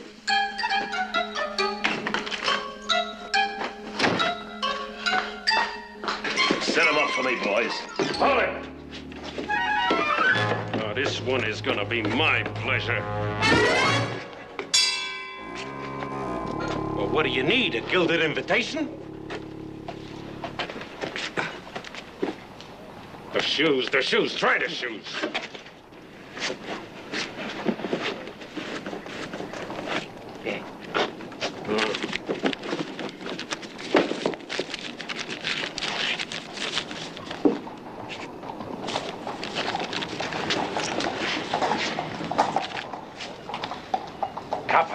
Copper, get him on his feet like he's a drunk, will you? That's all right there, Pally. Sure. Hey, what's going on here? Oh, it's you, Pulaski. How are you, Magana? We've been entertaining this joker from out of town. You know, he's had a little too much to drink. You know how it is. Hey, fellas, you're not gonna be able to wake him up. No point in trying. Why don't you just, drag him over to the Bucks of Bats, let him sweat it out, huh? So long, Harry. He can't even hear. Swell guy. How you been, McGon? How's the family? Any new ones lately? Tough enough feeding the ones I got. Yeah. You know how it is. It's rough on account cop's salary? Sam, you've always been on the up and up with me. I want to give you a little tip. You want more cabbage? You know that witness that disappeared and he had to throw the charges against you and the boys out? How much you angling for, McGowan? He turned up today. You don't say. Yeah, in the East River. Drown. How do you like that? With trolley cable wrapped around his legs. Yeah, McGowan, that ought to buy some more spinach for your kids. Sam, the DA says he's going to nail you to the cross this time. Yeah? How? The mackerel they fished out of the river had a safety deposit key in his shoe. He hung you with that letter he left in the bank. No, that's all right, Sam. You've always been more than fair with me. I just wish all the other boys in Brooklyn had played the same game on the up and up. Make my job a lot easier.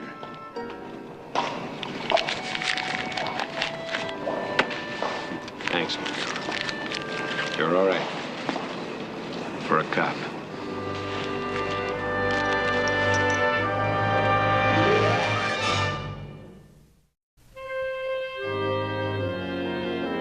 Mom, stop worrying. When you are a mother, you will know why I worry. On the streets, my Samson is an important man. In Poland, his father was important, too. May he rest in peace. I know, Mama, but Papa was a teacher and a social worker, not...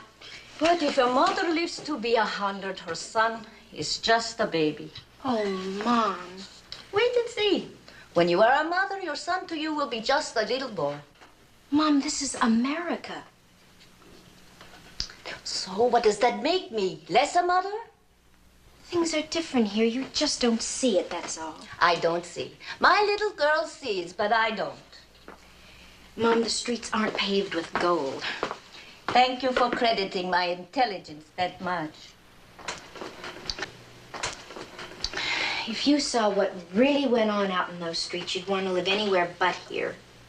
Anywhere is going to be so much different than Brooklyn.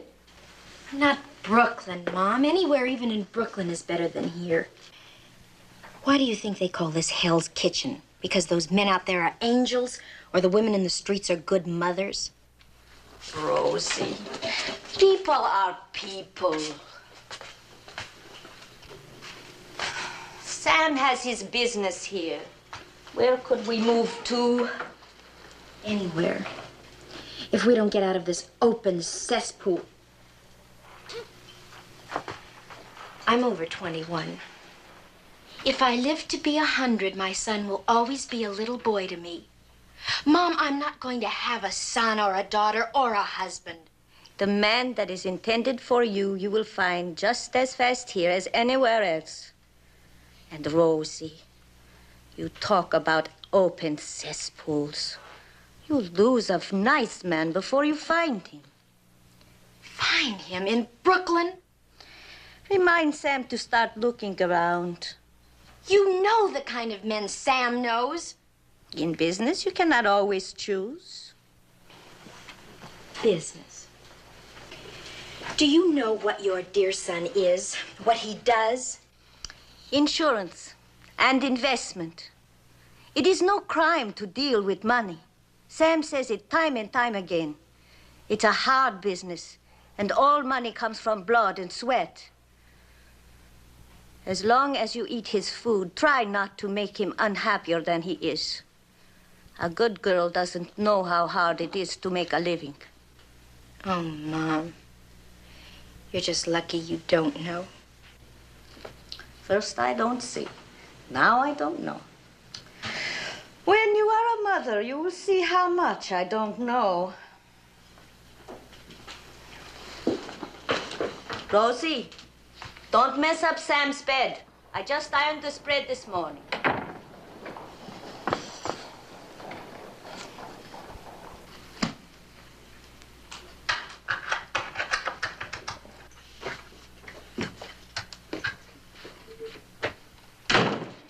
Sam. Hello, Mamочка. My son has had a hard day. No, I'm all right. Get your food. Where's Rose? In your room, crying. What's she got to cry about? Come, sit down. Don't let your soup get cold. What's the matter with her anyway? Every time you look at her, she's crying about something. She doesn't like the neighborhood.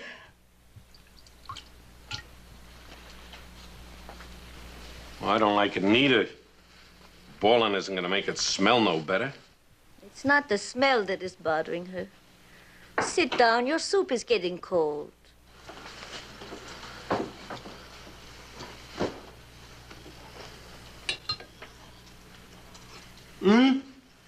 Sam? What's the matter? I told you I wasn't hungry. You got a toothache. No, I fell down a flight of stairs. Let me see. Oh, Ma, it's nothing. Nothing. You are so hurt that you can't eat and you say it's nothing? Oh, Mom, leave me alone, please, would you? Tell Rose to come out. You lie down. I'll get you some schnapps.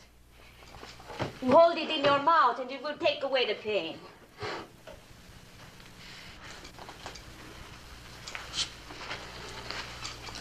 Go, lie down. Your father used to say a toothache was worth it.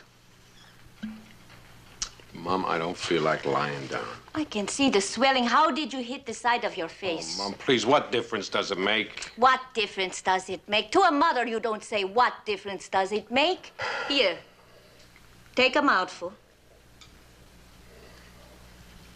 Don't swallow it. Let it soak in good.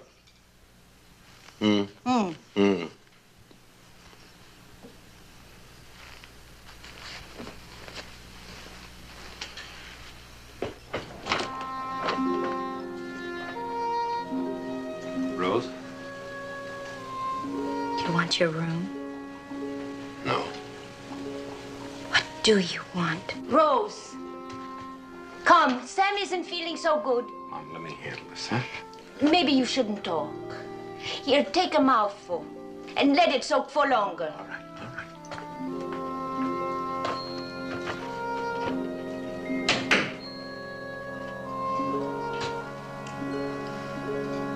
You look like you're getting ready to jump. I might as well. Sure. Might as well. You got it so tough. What's the matter, Rose? Don't you know? No, I don't. You gonna tell me? If you don't know already, how can I tell you? You don't like it here. So I don't like it no more than you do. Then why do you keep us here? Keep you here? What is this, some kind of a prison? Mom likes it here. She's got her friends here. And you've got yours. What do you mean by that? You know what I mean.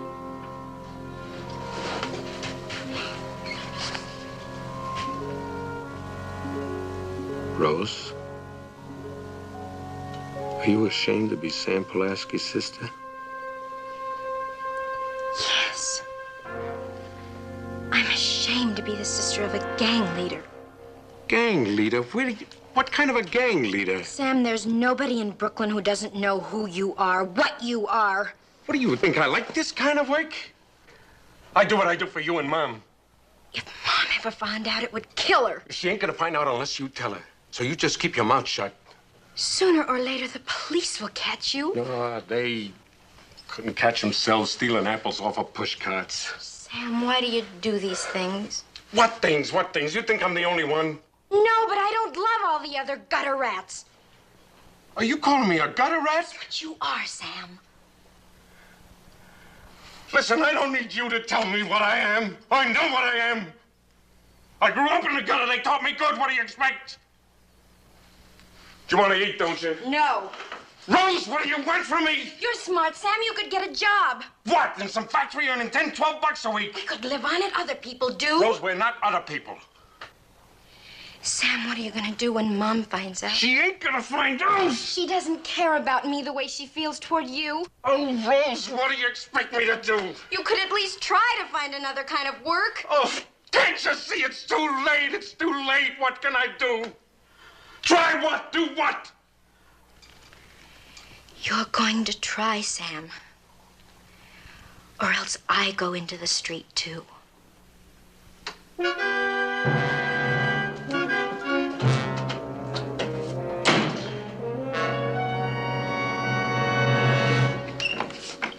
come on in. Hi. Hi. Say, I hope this is important. I had a very urgent meeting with a friendly acquaintance. Where's Muscles? I dropped by his joint before I dug up Jay-Z here. His old man said he was out on some collections. At this hour, what's he trying to do? Get himself a reputation? You leave wait for him? Sure. What do you take me for? Should I tell him, boss? Hey, Polly Ann, why don't you wrestle something up for the boys to keep them from getting into trouble until Muscles comes, huh? Okay. Hey, Sugar Pie, you know you can scramble for me, huh? What I got to say, I want to say only once. Troubles, boss? Yeah, troubles.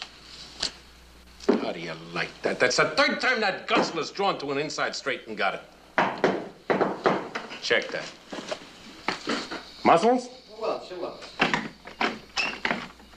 Who are you collecting from at this hour? Who said it was working? Your old man.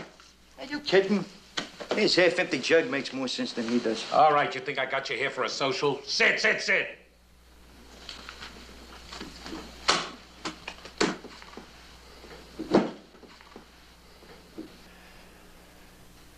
You guys remember a certain witness you all decided had to be dumped into the river?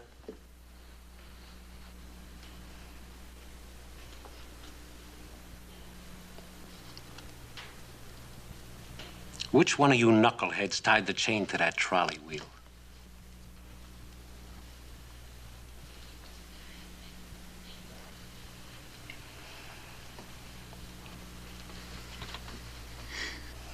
Are you muscle-bound between the ears?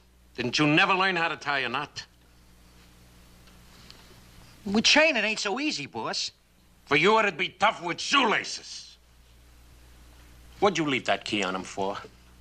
I'm sure you took everything else. Why not the key? What I need a key for? Besides, I don't know if Muscles is gonna make such a lousy knot. He floated up? He floated up. We're bankrupt, you musclehead. You understand that? We closed the shop. One mistake, we're out of business. That bad? The key was to a safe deposit box. The little piece of paper that busybody left for the DA can hang me. How about us? How about us? You deserve to hang. You deserve to swing all three. It's too good for you. You should be boiled in oil. How many times do I have to tell you that killing is only used as a last resort? It is a too costly way of solving a business problem. But, boss... Don't give me no buts! This whole mess started when you took it on yourselves to eliminate a customer. Now I ask you, is it worth it?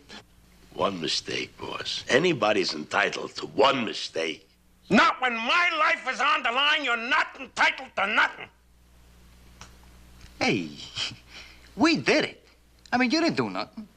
I mean, who is gonna pin you with a bum rap like that?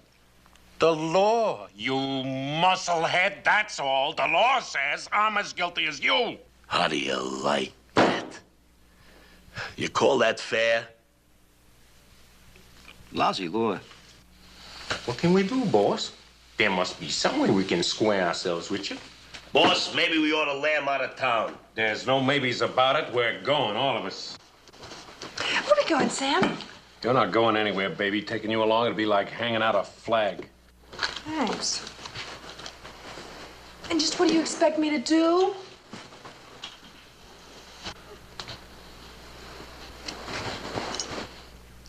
You mind your own business, understand? Sure, why not?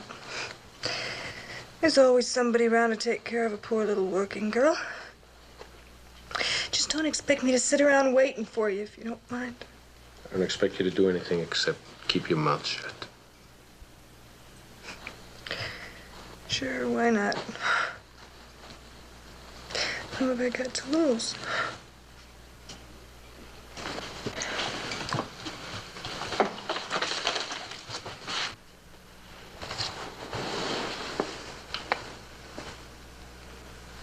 Here.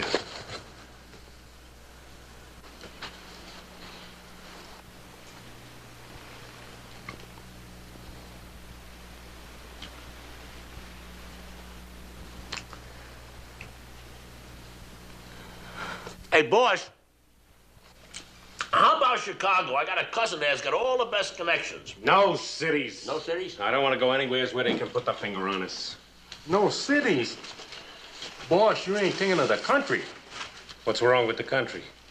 Boss, you know I get hay fever. In the country, I'd be bawling like a baby all the time. But you sure can't stay here, that's all. But the country would be worse than hanging. Have a heart, Sam. All right, Pocky, take a cargo ship.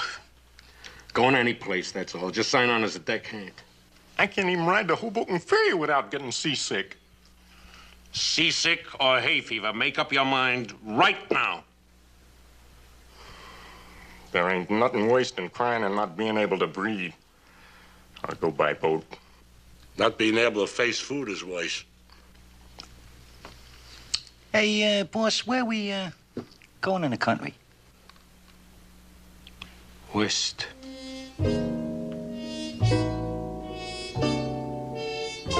All the way. West.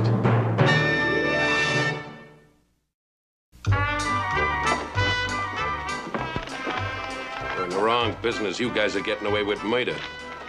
For all that dough, you can load my wagon with that junk you pawned off on me. I'll be back in an hour. Make sure it's ready. How do things happen? I can talk about it forever. Often we're out of flour, sugar. Sometimes we even run out of water. Can you believe that? Out there in the country like that, running out of water? Awful. Yes, sir. I hope you fellas never have to go through a deal like that. You know what we had to do? You starved to death. No, not this time we didn't. Nobody starves with old Charlie on the wagon train. I cooked up all the saddles, leather, everything we had. Charlie, you'll have to admit it was pretty rough on the feet. Say nothing about the stomach, son. The stomach! This secret recipe, I'll tell you about it sometime. I call it saddle soup. Yeah, saddle soup. You know, Charles, sometimes I think you spice your cooking with your jokes. What's wrong with that? I've never seen you turn down the idea of cooking. Why don't you tell these two fellas how you make that? First, you got to get the bird, and that's what you know that. Any kind of bird will do. You know, the bigger the bird, the older the nest.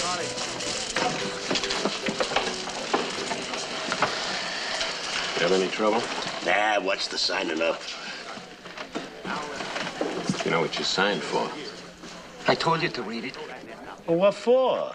I hope you didn't give your right names. Of course not. What do you take me for anyway, boss? Don't call me boss. Told you, once we get out of Brooklyn, you're nothing but an acquaintance. Can't you get it through your thick skull? Sure. An acquaintance? Hey, you didn't forget that your boss? I mean, Sam, about the rig. We gotta have a rig like everyone else. Yeah.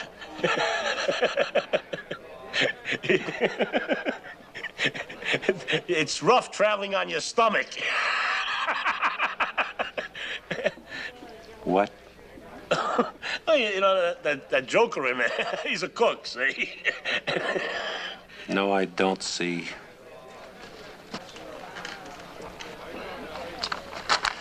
Yeah, go on over to the general store. Tell that crook to give you the same junk that he pawned off on me. Hey, if he's a crook, Sam, why do you deal with him? Why do I deal with him? Because he's the only supply store in town. That's why I deal with him. Oh. Hey, I bet he's cutting the wagon train master in his take, huh? Oh, sure. Everybody's got a hand in it. Dough it costs to go west these days. We gotta go to Wake. The guy that said, "Go west, young man, go west," should have been hung. He's probably got a hunk of the action, too. What do you got in mind, Sam? What have I got in mind? If the wagon train was going through Brooklyn, I'd have something in mind. Who knows what these jokers worry about enough to pay off? Indians. Very good. Great idea. Then if they don't pay off, we have our tribe raid them, right? You dumb bunny. All we need is angle. I wonder if these guys are dumb enough to buy insurance against the weather.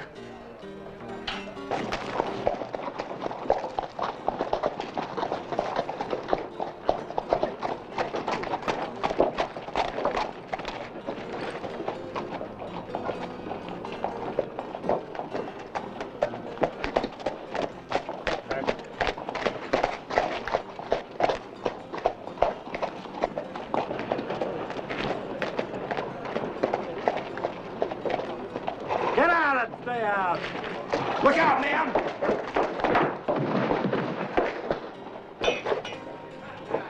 I'm sorry, ma'am. That's all right. Are you all right? I'm fine. If you hadn't pushed us out of the way, Well, when I saw that fella coming through the doors, there wasn't anything else I could do. well, I'm just fine. My mom and I want to thank you. I'm sorry I was so clumsy, ma'am. I just hope I didn't hurt them. Rose, Miss Rose Pulaski, and this is my mother. Coop, ma'am. Cooper Smith. Your town have things like this going on all the time? Oh, this isn't my town. I'm just passing through on this wagon train. Oh, we're going on this wagon train. You are? I mean, I hope you don't think I go shoving girls around. Oh, no. I just hope that some way we can show you how much we thank you for... Well, it sounds silly, but you did save us. If you'd like, I'll take you wherever you're going. You know, it's kind of dangerous around here. Everybody's having a celebration, you know, sort of a last fling. That's very kind of you. We're just going to the church. Mama's more upset about leaving the church behind than her friends in Brooklyn. You're from Brooklyn? You've been to Brooklyn? Well, sort of. I just passed through once. Your father got business out west? My father is dead. My brother's taking us to San Francisco. Your brother, huh? Be looking forward to meeting you. Yeah, we ran into each other. But I don't think we can honestly say we really met, can we? I understand I owe you thanks for what you did for my mother and sister.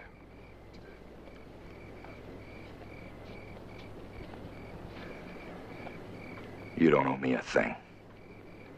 Come, sit down. You eat, you talk, you become friends. Everybody needs friends. Mr. Smith is the first man to ever bring me flowers. Yeah, they tell me the men out here are really something. Tell me something, Mr. Smith. You can call me Coop.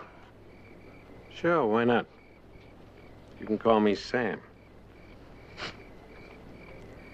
Tell me something, Coop. Is it all true what I heard about you Westerners? That depends on what you've heard.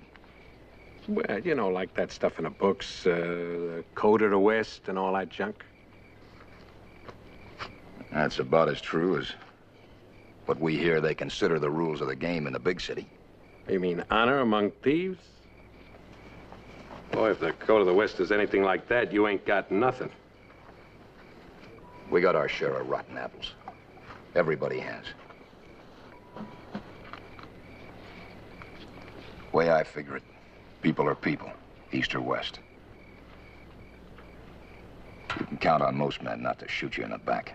Maybe you know what you're talking about out here in the West, but tell you the truth, where I come from, where I was born and raised, you learn early in the game you can't trust nobody when it comes to two things: money and women. Love and war, you know what I mean? Take my word for it, Coop. The gutters where I was brought up, you learn you can't trust nobody. That's why I'm going west. Out west, they'll treat you like you treat them. That's what I heard. That's all I want, so help me. Nothing more than like the good book says. You believe in the Bible, you know what I mean. You mean like turning the other cheek? Something like that. If a man gives me his word, I'll give him mine. That's all I wanted to hear. From now on, I tell you, you can count on me like a brother, if you know what I mean.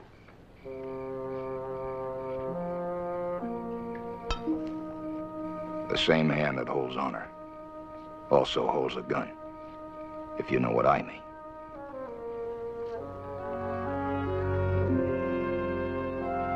Eat, and God bless you.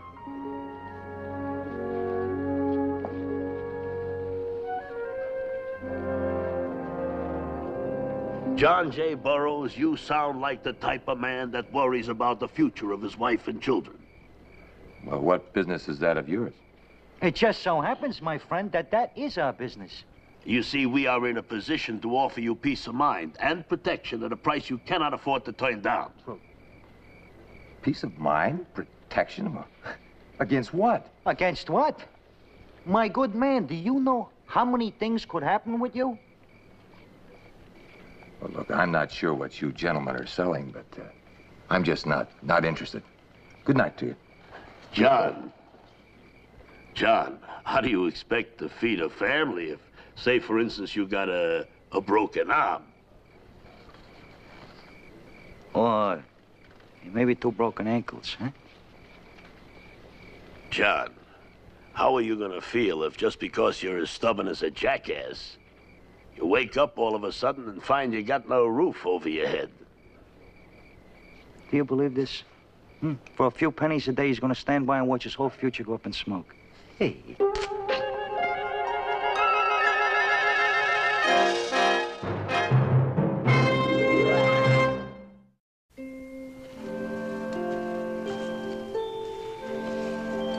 Your mom sure is a good cook. I'm so stuffed I can hardly move. Do you want to go back? No, I like to walk. Don't you?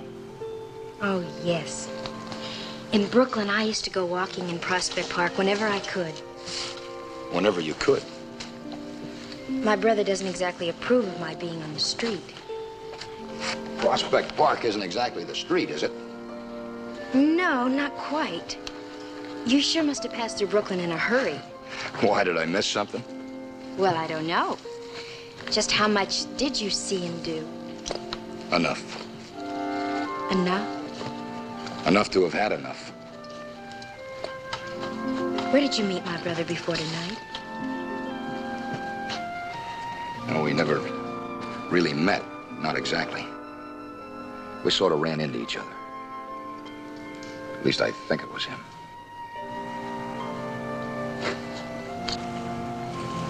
What does your brother do for a living? Well, he operates businesses. He's a businessman. Well, maybe I ran into him on one of his businesses. What are they? Well, it's hard to explain. Don't you know what he does? No, not exactly. What do you mean, not exactly? Well, Sam has had to make money ever since he was 12. Somehow he did. But all he ever told us was, you go into the street. If you're not afraid to dirty your hands, you can dig up enough to feed your family. And that's all you know? About what he did, not what it did to him.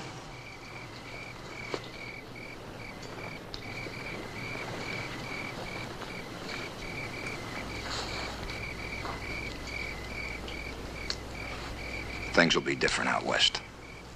He'll have a chance for a clean slate. Do you think so? Do you really think he can change? You heard what he said. He gave me his word and we shook on it. Coop, Sam has never let me have a boyfriend. He always scares away anybody that dares to look at me.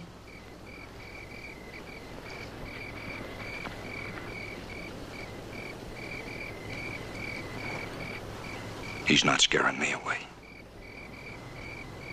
Didn't you see the way he looked at you when you asked to take me for a walk? Now, brothers sometimes act like fathers. They know men, and they just naturally want to protect their sisters. Coop, I've never known anyone like you. And I've never known anyone like you.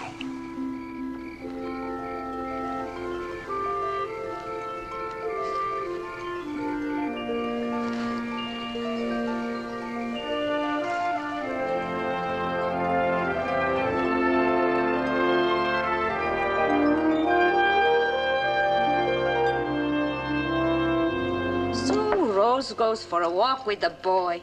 It is not the end of the world. Rose goes for a walk with a boy. With a man, Ma. She is out there alone with some no-good saddle bum of a man. Now, can't you get that through your head? Rose is a nice girl.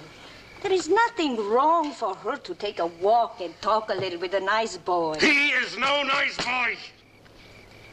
I know. I know better than you what she is out there alone with. If you know so much, why did you let her go? You yell at your mother. It makes everything better. Go. Take a nice walk. You had to make it easy for her. You had to put her right in his hands like she was... Sam, your sister is your sister. It is not natural for you to carry on as though she were your wife. I take care of my mother and my sister. That ain't natural. What's the matter with you, Mom? You living in some kind of a world of your own? You don't know what men are. You think all girls are like Rose? I think if my son had a father, he would take off his belt and teach him not to yell at his mother. What's the use arguing with you? I'd do just as well to go talk to this wagon.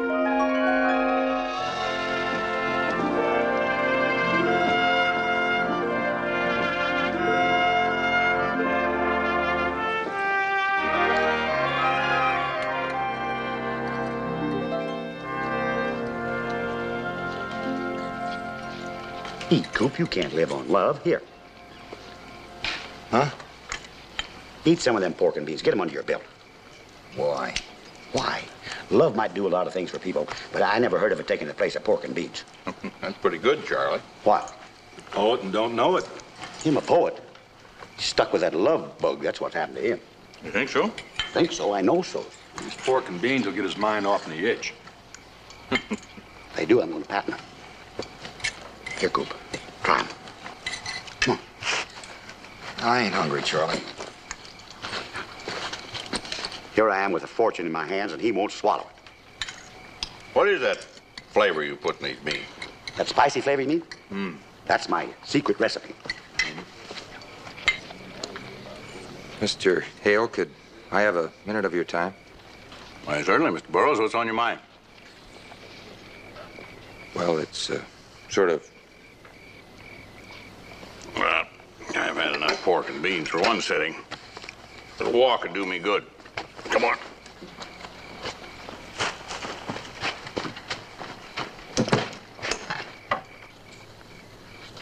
Why'd you wait this long before you came to me? Well, to tell you the truth, if I hadn't run out of money, I wouldn't be here now. Running scared, huh? Yeah, I sure am. Well, it's not for myself, it's the wife. The kids. You must have known you'd had to face up to them sometime. Oh, they sucked me in like a rattlesnake getting himself a toad. They looked me straight in the eye and swore that $1 a week paid for my insurance. Insurance, my eye. Theirs is the second oldest profession in the world. And they double the fee every week. I can't come up with $8 in silver this week. When are you expecting them around to collect? Tonight. How many people have they sold this insurance to? I don't know. I'm kind of ashamed to talk about it. I told my wife, and She made me come and tell you. All right, come on. What are you gonna do? Skin a couple of skunks. Oh.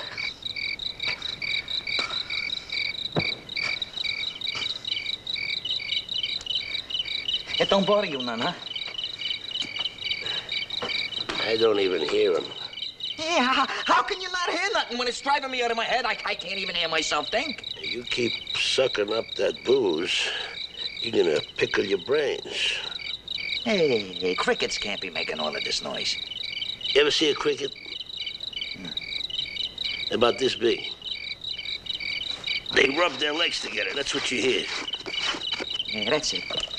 I'm gonna kill every one of those two-legged things that fit. I gotta kill them all. That's what I gotta do to get it quiet around here. It's... Muscles, there ain't that many bullets in the world.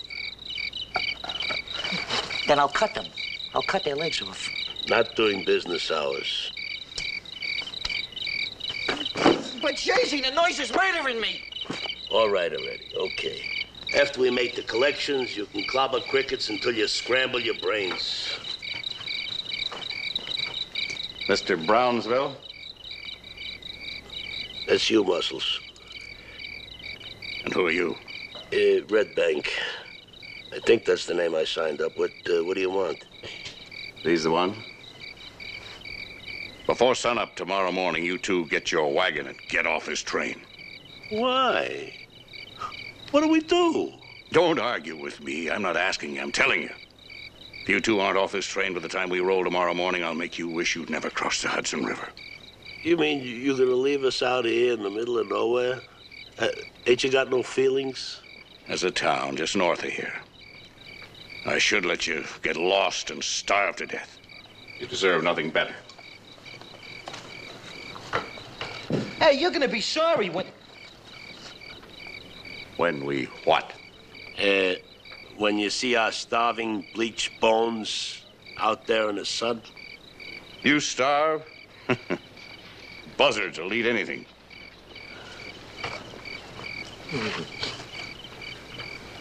I should have took the boat with Parky. You know, I think we have a problem here. Evening, Mrs. Pulaski. Good evening. Rose! Evening, Coop. I'll be right out. Rose, you're gonna stop seeing him if I have to... What?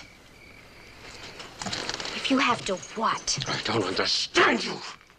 What does a girl like you see in him anyway? Sam, we've been over this again and again. You don't understand me. I don't understand you. I'm a woman, Sam. A full-grown woman. You can't control the way I feel toward a man.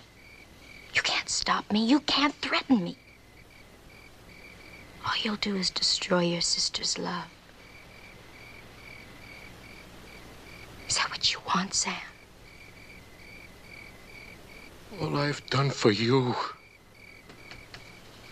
You and Mom, you know what I've done for you. I'm afraid I do.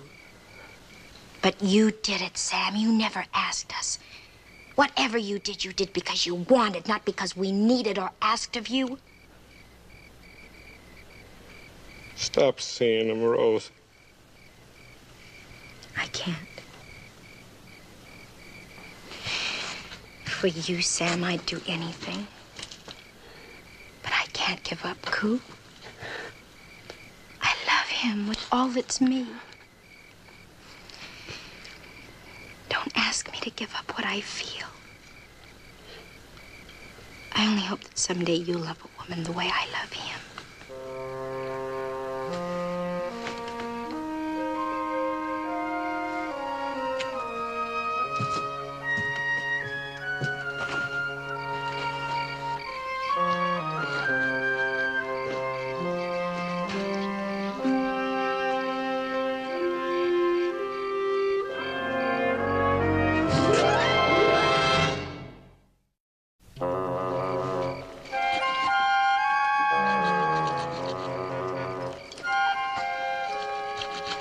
Say, Mom, you know if Sam Pulaski lives around here, one of these wagons or something? Can we get something important to discuss with him. Yeah.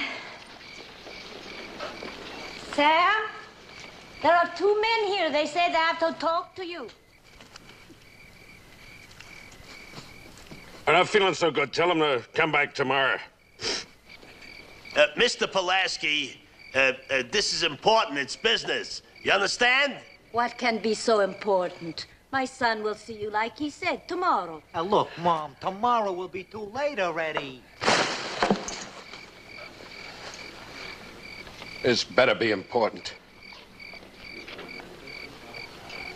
Excuse me.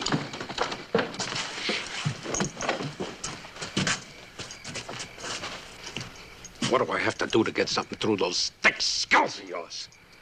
I told you, you don't know me, don't come near me. Sam, that joker Coop Smith has passed us at least a dozen times. He thinks we're a couple of farmers. To him, like to everybody else, we're nothing but a couple of lousy gold miners. Yeah, that's what I mean. Yeah, if he sees us together, he'll know just how we dig for gold. Yeah, I know what you mean. You see you come in just now? Sam, will you relax? We stayed out of sight until he went off with your sister. Shut up!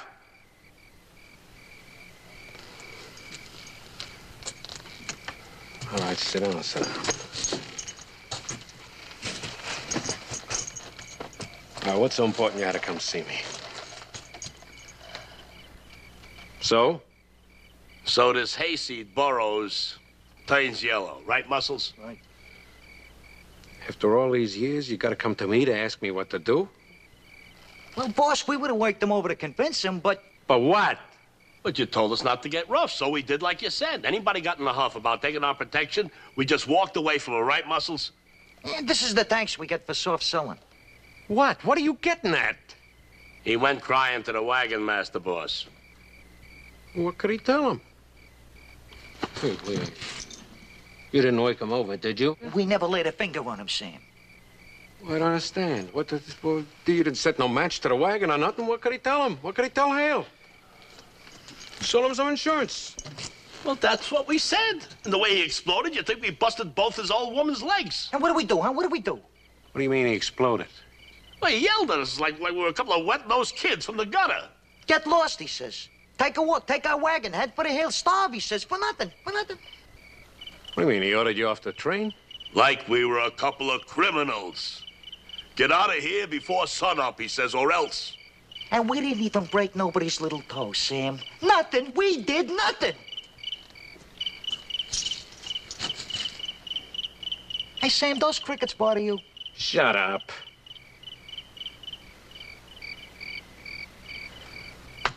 All right. We got no choice. Before it was just a personal matter, but now... no other way unless I want to dump you guys.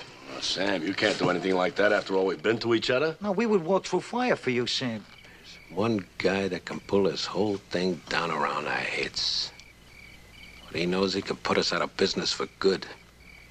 Hey, just give me the word, Sam. I'll wake him over. He'll never give you another minute's worry. It's not that easy. He's got us over a barrel. We're in his territory, we gotta play the game his way. He's better at it than we are. What game? We hit him. Nobody'll ever know what happened to him. Oh, no. They got to know. Why? Because that's the way it's gotta be. So we make it look like an accident. Yeah, an accident. Play the game their way, their rules, nothing they can do about it. Nothing nobody can do about it. Hey, who is this guy with rates such special handling? Cooper Smith. You sure? Who else? But I thought he and your sister... I do the thinking. You understand? I do the thinking. We just do like you're told. Over 50 wagons paying him insurance. Insurance is blood money, that's what it was. Pay up or we'll break your arm. Pay up or we'll break both your arms. Or maybe a wagon will run over your legs. Every bit of old woman gossip on the train you hear, but for this, your ears are stopped up. I'm paid to protect these people. What do you think you're being paid for? Cool you off, Miss Gracie. Paid blackmail money or your wagon with everything you own goes up in flames. And they're smart. Who do they swindle? The men who stand up and fight them? Oh, no. It's the men who are afraid because of their families, the weak ones, the ones we're supposed to protect. Oh, we had no reason to suspect him. From now on, anybody, and I mean anybody, takes any money for anything, I want to know about it. Wait till I lay my hands on the boss of this swindle. Mr. Chris, man's heart can't stand what you're doing to it.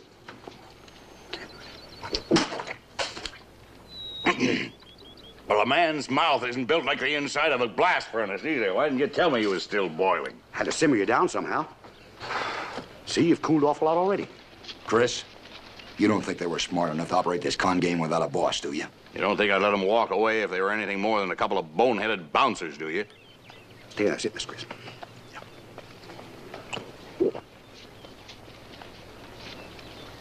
Did you put some of your bean secret in that, too?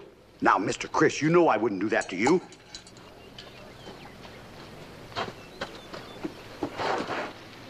I've always said something how to cool a person off all the time.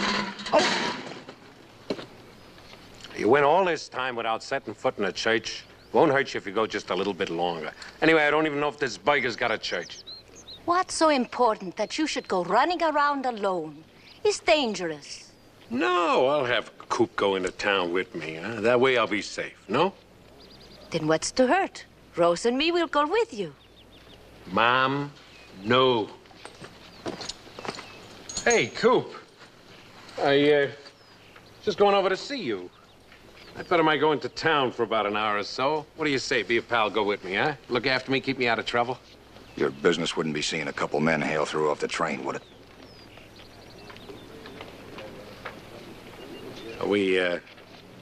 We'll have enough time to talk about that, huh? On the way? Mr. Smith, is there a church in town? And there probably is, Mrs. Pulaski. Every town has at least one. Then Rose and me could go with you? Mom. I am talking to Mr. Smith.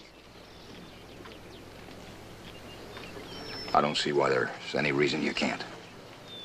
Mom, I told you I didn't... Sam, your sister and your mother have a chance to go and spend a few minutes in the church. Are you going to forbid us that?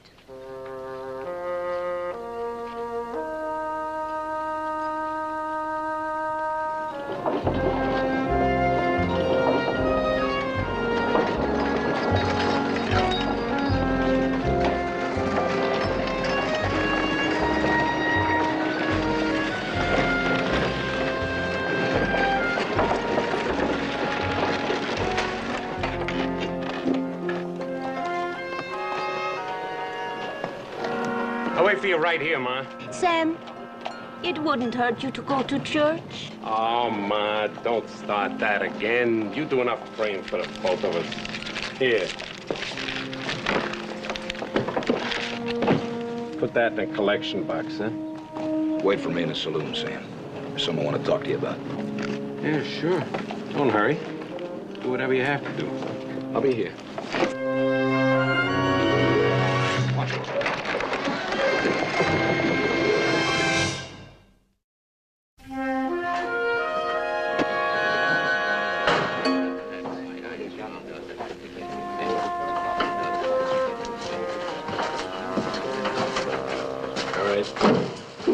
Let's get down to business. We ain't got much time. Your mother and sister come into town and go to church. Hey, that's how you're gonna have to come to town, huh? Told you before, stop trying to think. Muscles, we can do like the boss says. Enough headaches we got. You get a spot? Perfect. Got a hotel room right on the plaza. From there, I could hit him with a brick. Good. You know what you're gonna do? What's to know? You walk out, I walk out. You draw on fire, I draw on fire. There's nothing to it. Miss, no mistakes, you understand? Sam, the way I feel about you. I don't want neither one of you guys getting any ideas on your own. Hey, boss, this time, I do like you say. I promise you. No thinking. You don't miss. Hey, how can I miss? An amateur could have missed from this distance, and I am not an amateur. Now, when I pick up my hand, you get ready, huh? I pull a gun. I pull the trigger. Right. Hey, nothing can go wrong, huh? All right, move. Back. way. I wasn't thinking.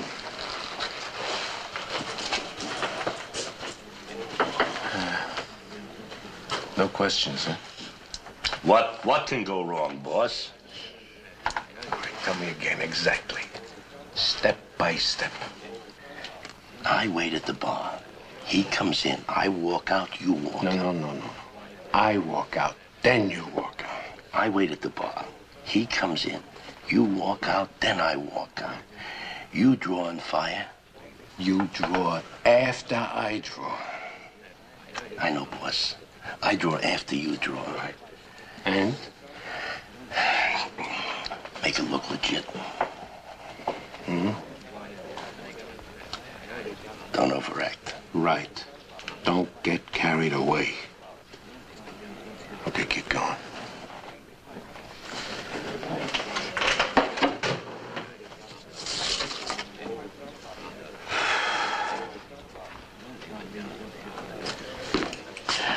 Hey, Shorty, glass of cold milk. The name is Leslie, mister. You want goat's milk? Goat's milk? Yeah, I mean goat. Look, Shorty, I come from a farm. You don't get no milk from no tiger. Ain't you got no milk from a Jersey cow? Just goat. And I mean a strong goat. All right, already, you sold me.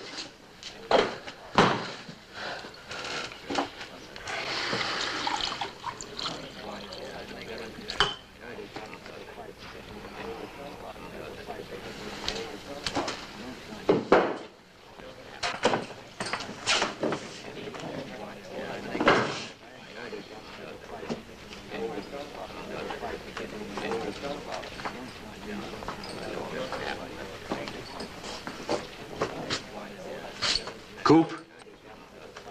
I'm here.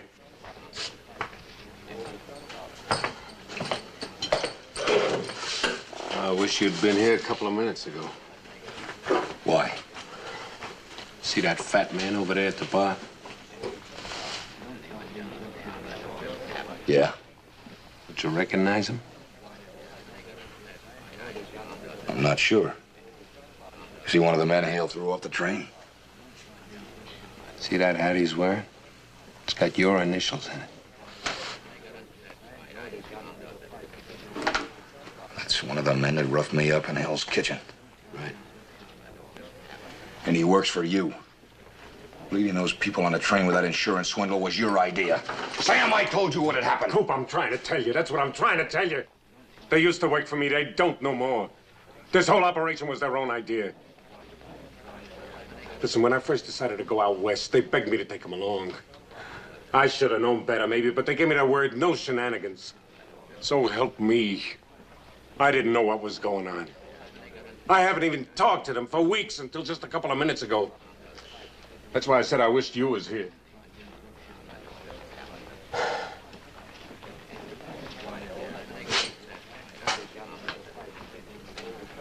What did you do?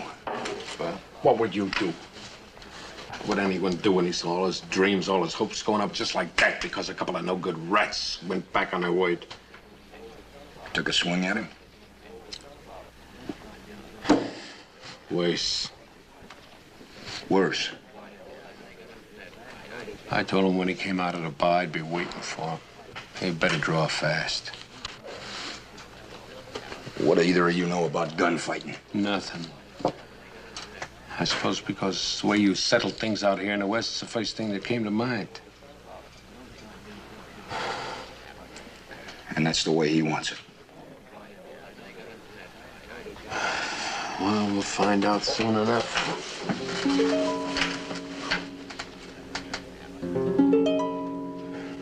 Coop.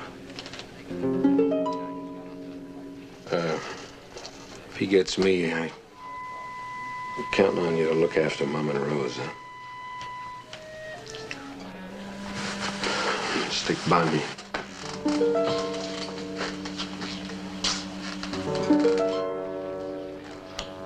Don't let anybody touch this goat's milk. I'll be back in a minute.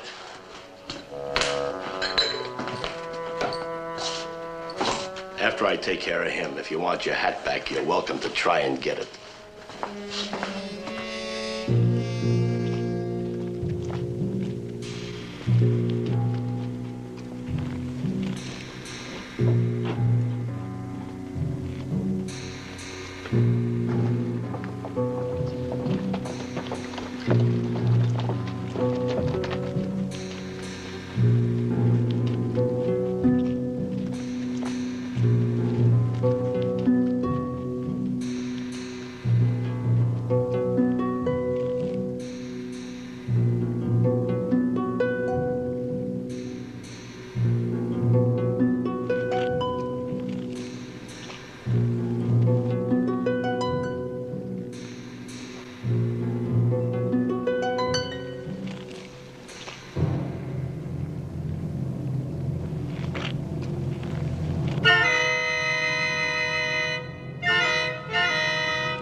Rose, stay back! Don't shoot! Rose, stay back! Shoot, Rose!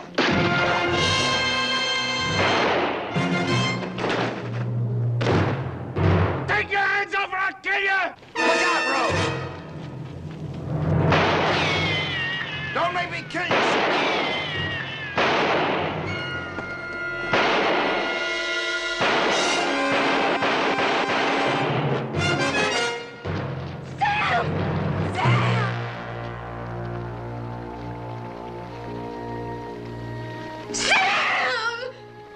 Oh.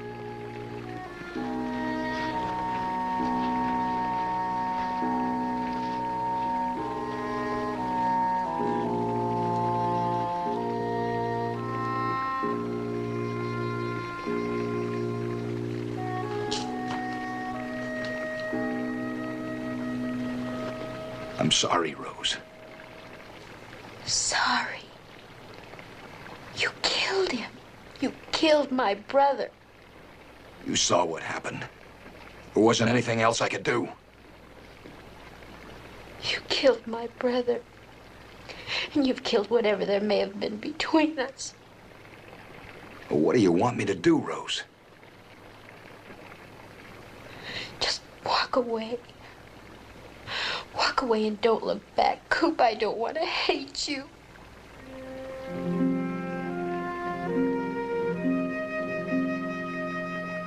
I guess you're right. We live in two different worlds, you and I. You know how I feel about you. I guess it just wasn't meant to be. Please don't hate me, Coop. Try to understand.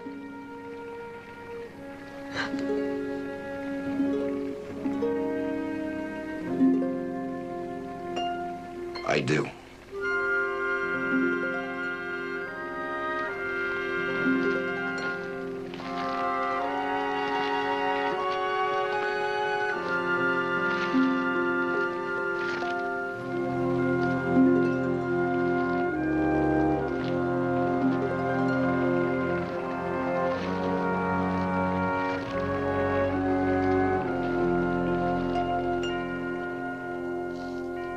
And forgive my son.